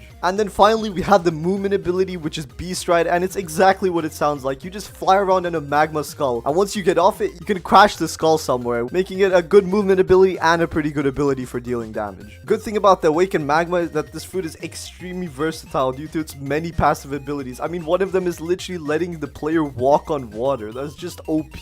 And it also has the highest damage out of every fruit in the game if you add the puddle damage. And on top of that, it's an elemental fruit, making it really easy to grind with. And the main drawbacks of this is when the fruit is not in its awakened version, so you want to awaken this fruit as soon as you have the chance to. Now we're getting into the more expensive awakened fruits. We have the Quake fruit, and this fruit costs 17,000 fragments to fully awaken, making it the costliest on this list so far. For the first ability called Fatal Demolisher, it deals this world-breaking ability, and it just looks super sick. Like, I mean, it literally cracks the world itself and launches your enemy really far back. And next up, we got Air Crusher, which shoots a huge ball of electricity towards your opponent, sending them flying in any direction you choose. But keep in mind, rubber users are immune to this, so you probably don't want to use it against them. Next up, we got Spatial Shockwave, and what this does is, if you hold down this ability, you can make everything around you take damage. It's literally spatial, and this move is really good for grinding because you can deal damage to multiple targets at once. Now we got Seaquake, the most expensive ability, and this one is just crazy. I mean, it literally launches 4 tsunamis towards the player, making it really overpowered and really difficult to dodge. So it's basically guaranteed damage. Good things about this fruit is it has really large hitboxes, so it's almost impossible to miss the players you're fighting against. And every single one of its moves breaks observation hockey, making it way more valuable in PvP. And it has medium mastery requirements, meaning you won't have to sit there grinding for ages to unlock all the abilities of the fruit. A bad thing about this fruit is that it has no movement abilities, so if you're using this fruit, you probably want to have something else to move with. And if you don't run on a really good computer, keep in mind this fruit literally shakes your screen when you use every single ability, so it's gonna lag a lot. Next up is the best fruit for grinding in the whole game. I'm talking about the Awakened Buddha, and this fruit costs 14,500 fragments to fully awaken. And the first awakened ability basically makes your Buddha transformation literally 3 times bigger, making you a literal giant. It makes you bigger than some buildings. I mean, I would call that gigantic. The next ability we have is Heavenly Impact, and this basically just smashes the ground and creates a huge light, dealing immense amounts of damage to players that are on the spot. Next, we got a Light of Annihilation, which is just a Kamehameha, and it looks really cool. And you can aim it anywhere from medium to long range, and it deals a buttload of damage. Next up, we got Twilight of the Gods, and this one just looks really crazy. It takes you into the air, and you just start dishing out damage to everything nearby. You can literally demolish players in 5 seconds with this move.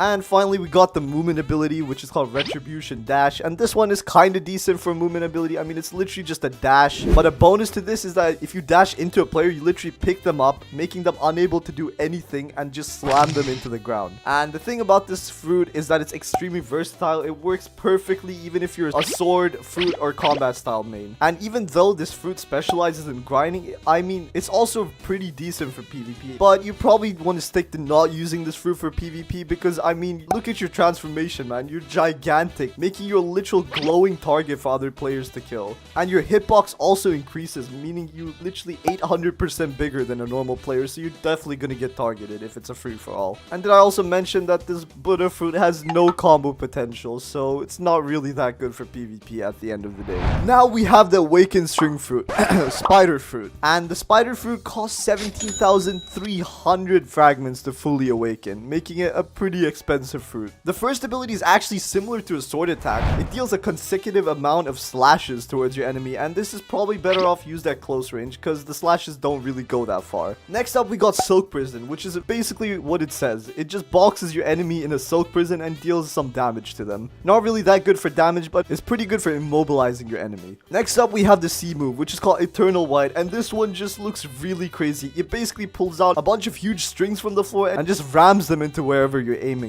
And these deal a really good amount of damage, so this is definitely going to be useful for PvP. Next up is Heavenly Punishment, and this ability is just really cool because it actually copies your hockey color. So if your hockey is rainbow, this ability literally becomes rainbow, which makes it really cool. In the direction that you're looking in, it just starts spamming your enemy with multiple attacks, and they literally just have to stand there and take all that damage, making it really good for PvP. Last up is the movement ability, Spider's Highway, and this ability literally makes you like Spider-Man. I mean, you literally just swing around on webs, making it really cool to watch. But movement-wise, it's pretty decent, but it's definitely not the best in the game. A really good thing about this fruit is that it deals a huge amount of damage, and most of its abilities have stun attacks, so it's going to be really good for combos. But one downside to this move is that if you're running on a bad computer, you probably don't want to use this because all of these moves cost immense amounts of lag to you and the player you're fighting. So if you don't have that good of a PC and you run into a spider fruit user, I mean, it's just better to run away. Next up, we have the Awakened Phoenix fruit, and this fruit costs 18,500 fragments to fully awaken. And the transformation for this ability looks really badass. So the first ability, which is called Cremation Cannon, is kind of similar to a Quake ability. It just shoots a spiraling ball of blue flames towards your enemies, and it leaves behind a little bit of fire, so you even get that extra damage. Next up is Blue Flames, and this ability kind of looks like a blue light fruit. In a selected area, it just brings up a glowing orb, and it just does a bunch of damage. Next up is Flame Exodus, and this ability is one of the coolest by far, and it's probably going to be laggy for you guys out there with a bad PC. So once you dash into a player, it just sends a spiral up into the sky and slams them back down into the floor, dealing a huge amount of damage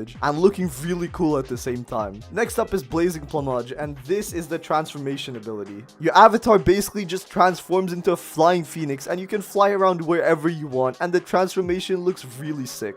And now we have the movement ability, which is called Swift Flight, and you get this automatically when you transform. It's just a pair of phoenix wings, and you can fly around wherever you want with them. And we also have a passive ability for this fruit, which is kind of similar to the portal fruit. In whatever direction you click, you just dash and lunge into a player and deal a buttload of damage. But the main abilities of the fruit are just much better, so you probably just want to stick to using those in PvP. A really good thing about this fruit is that it's really hard to kill a player using this fruit. And the reason for that is that every phoenix player has an ability called Regeneration Flames, and these things are just really OP, and they regenerate a player's health even better than the Angel abilities, making it one of the most overpowered healing fruits in the game. And this is also really good for bounty hunting, or if you're getting bounty hunted. I mean, you can just heal back the max health in a matter of seconds. And the moves for this fruit also have a really low cooldown compared to other good fruits, making the ability spammable. A bad thing about this fruit is that you probably don't want to use it to grind, because all the abilities that do damage knock the enemies back really far. That means it's going to take a bunch of extra time to grind with.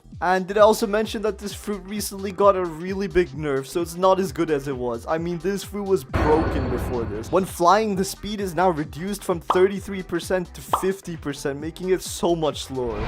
Now we have the Rumble fruit, and this fruit costs 14,500 fragments, which is cheap considering how good this awakening is. So for the first ability, the player shoots out a bunch of electricity at their opponent, stunning them and immobilizing them, and dealing a great amount of damage. And the second ability is a literal thunderstorm, just raining down a bunch of lightning around the player. And the third ability is a concentrated amount of lightning, and lightning repeatedly strikes the exact same place multiple times, and this does a huge amount of damage.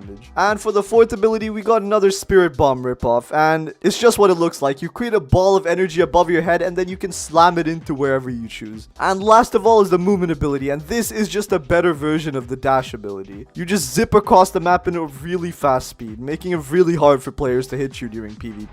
Bad thing about this fruit is that rubber users literally take no damage from it, so if you see a rubber user, you need to run immediately. All of the stuns for this fruit make it really good, and all the moves perfectly complement each other, making them really good to use side by side. And did I also mention this fruit is really good for boss grinding, even better than the dark fruit. A bad thing about this fruit is that to unlock all the abilities, you need so much mastery. Like, you're literally gonna be sitting there grinding for ages. And some of the Rumble's abilities have really long startup times, so every time you use an ability, you're in a suspended animation for a few seconds, making you really vulnerable to attacks from other players or NPCs. So you want to make sure you have good cover before you start charging up an ability. Now we got the awakened fruit that you've all been looking forward to seeing, awakened dough. And this fruit costs 18,500 fragments to fully awaken. And the fruit has a special chip needed to start the raid, and the only way you can get this is by defeating the dough king, making it the hardest fruit to awaken in the whole game. So the awakened dough fruit does have a passive ability which is called dough fist, and it's exactly what it sounds like. A bunch of dough donuts just appear and they just punch your enemy, pushing them back and dealing a bunch of damage. Next up is the missile jab, and in my opinion, the good thing about this ability is the way it sounds. It's just so satisfying and really nice to listen to, and it also deals a good amount of damage. Next up is the pastry river, and this ability has two forms. If you're not standing in the air and you're standing on the ground, then what it does is it just brings up a huge spike of dough and deals a good amount of damage to people in the area. But if you are midair, then it's a bit different. It just spawns in a bunch of dough donuts and just punches your enemy into the floor. But the ability where you're standing still and it brings up a huge spike is definitely better than the air one. Next up is actually a really cool ability. Basically what you do is you drive a donut into a player, and once you let go of the ability, it grabs the player, spinning them around and slamming them into the floor, and the effects for this ability just look really sick. Next up is the V ability, and this is the hardest ability to get, and this is just a dough barrage, but so much cooler, and it looks so much better as well. Compared to the unawakened version of the fruit, this looks really crazy. And now we have the movement ability, which is called Scorching Donut, and what this does is it just lets you roll anywhere you want. And when the fruit is awakened, you can even roll on water and directly up walls, making it really good for movement. A really good thing about this fruit, it's literally the best fruit in the game for PvP. The only thing that even comes close is the leopard fruit, and this is one of the few fruits in the game that literally lets you travel by water. And this fruit also has immense combo potential. I mean, you can literally just spam a bunch of your moves at a player and they will take a lot of damage without even being able to react to what's happening. And when you use the C ability, even when you're in the animation, you can't take any damage no matter what they hit you with. And if you're looking to gain bounty, this is definitely the fruit to use.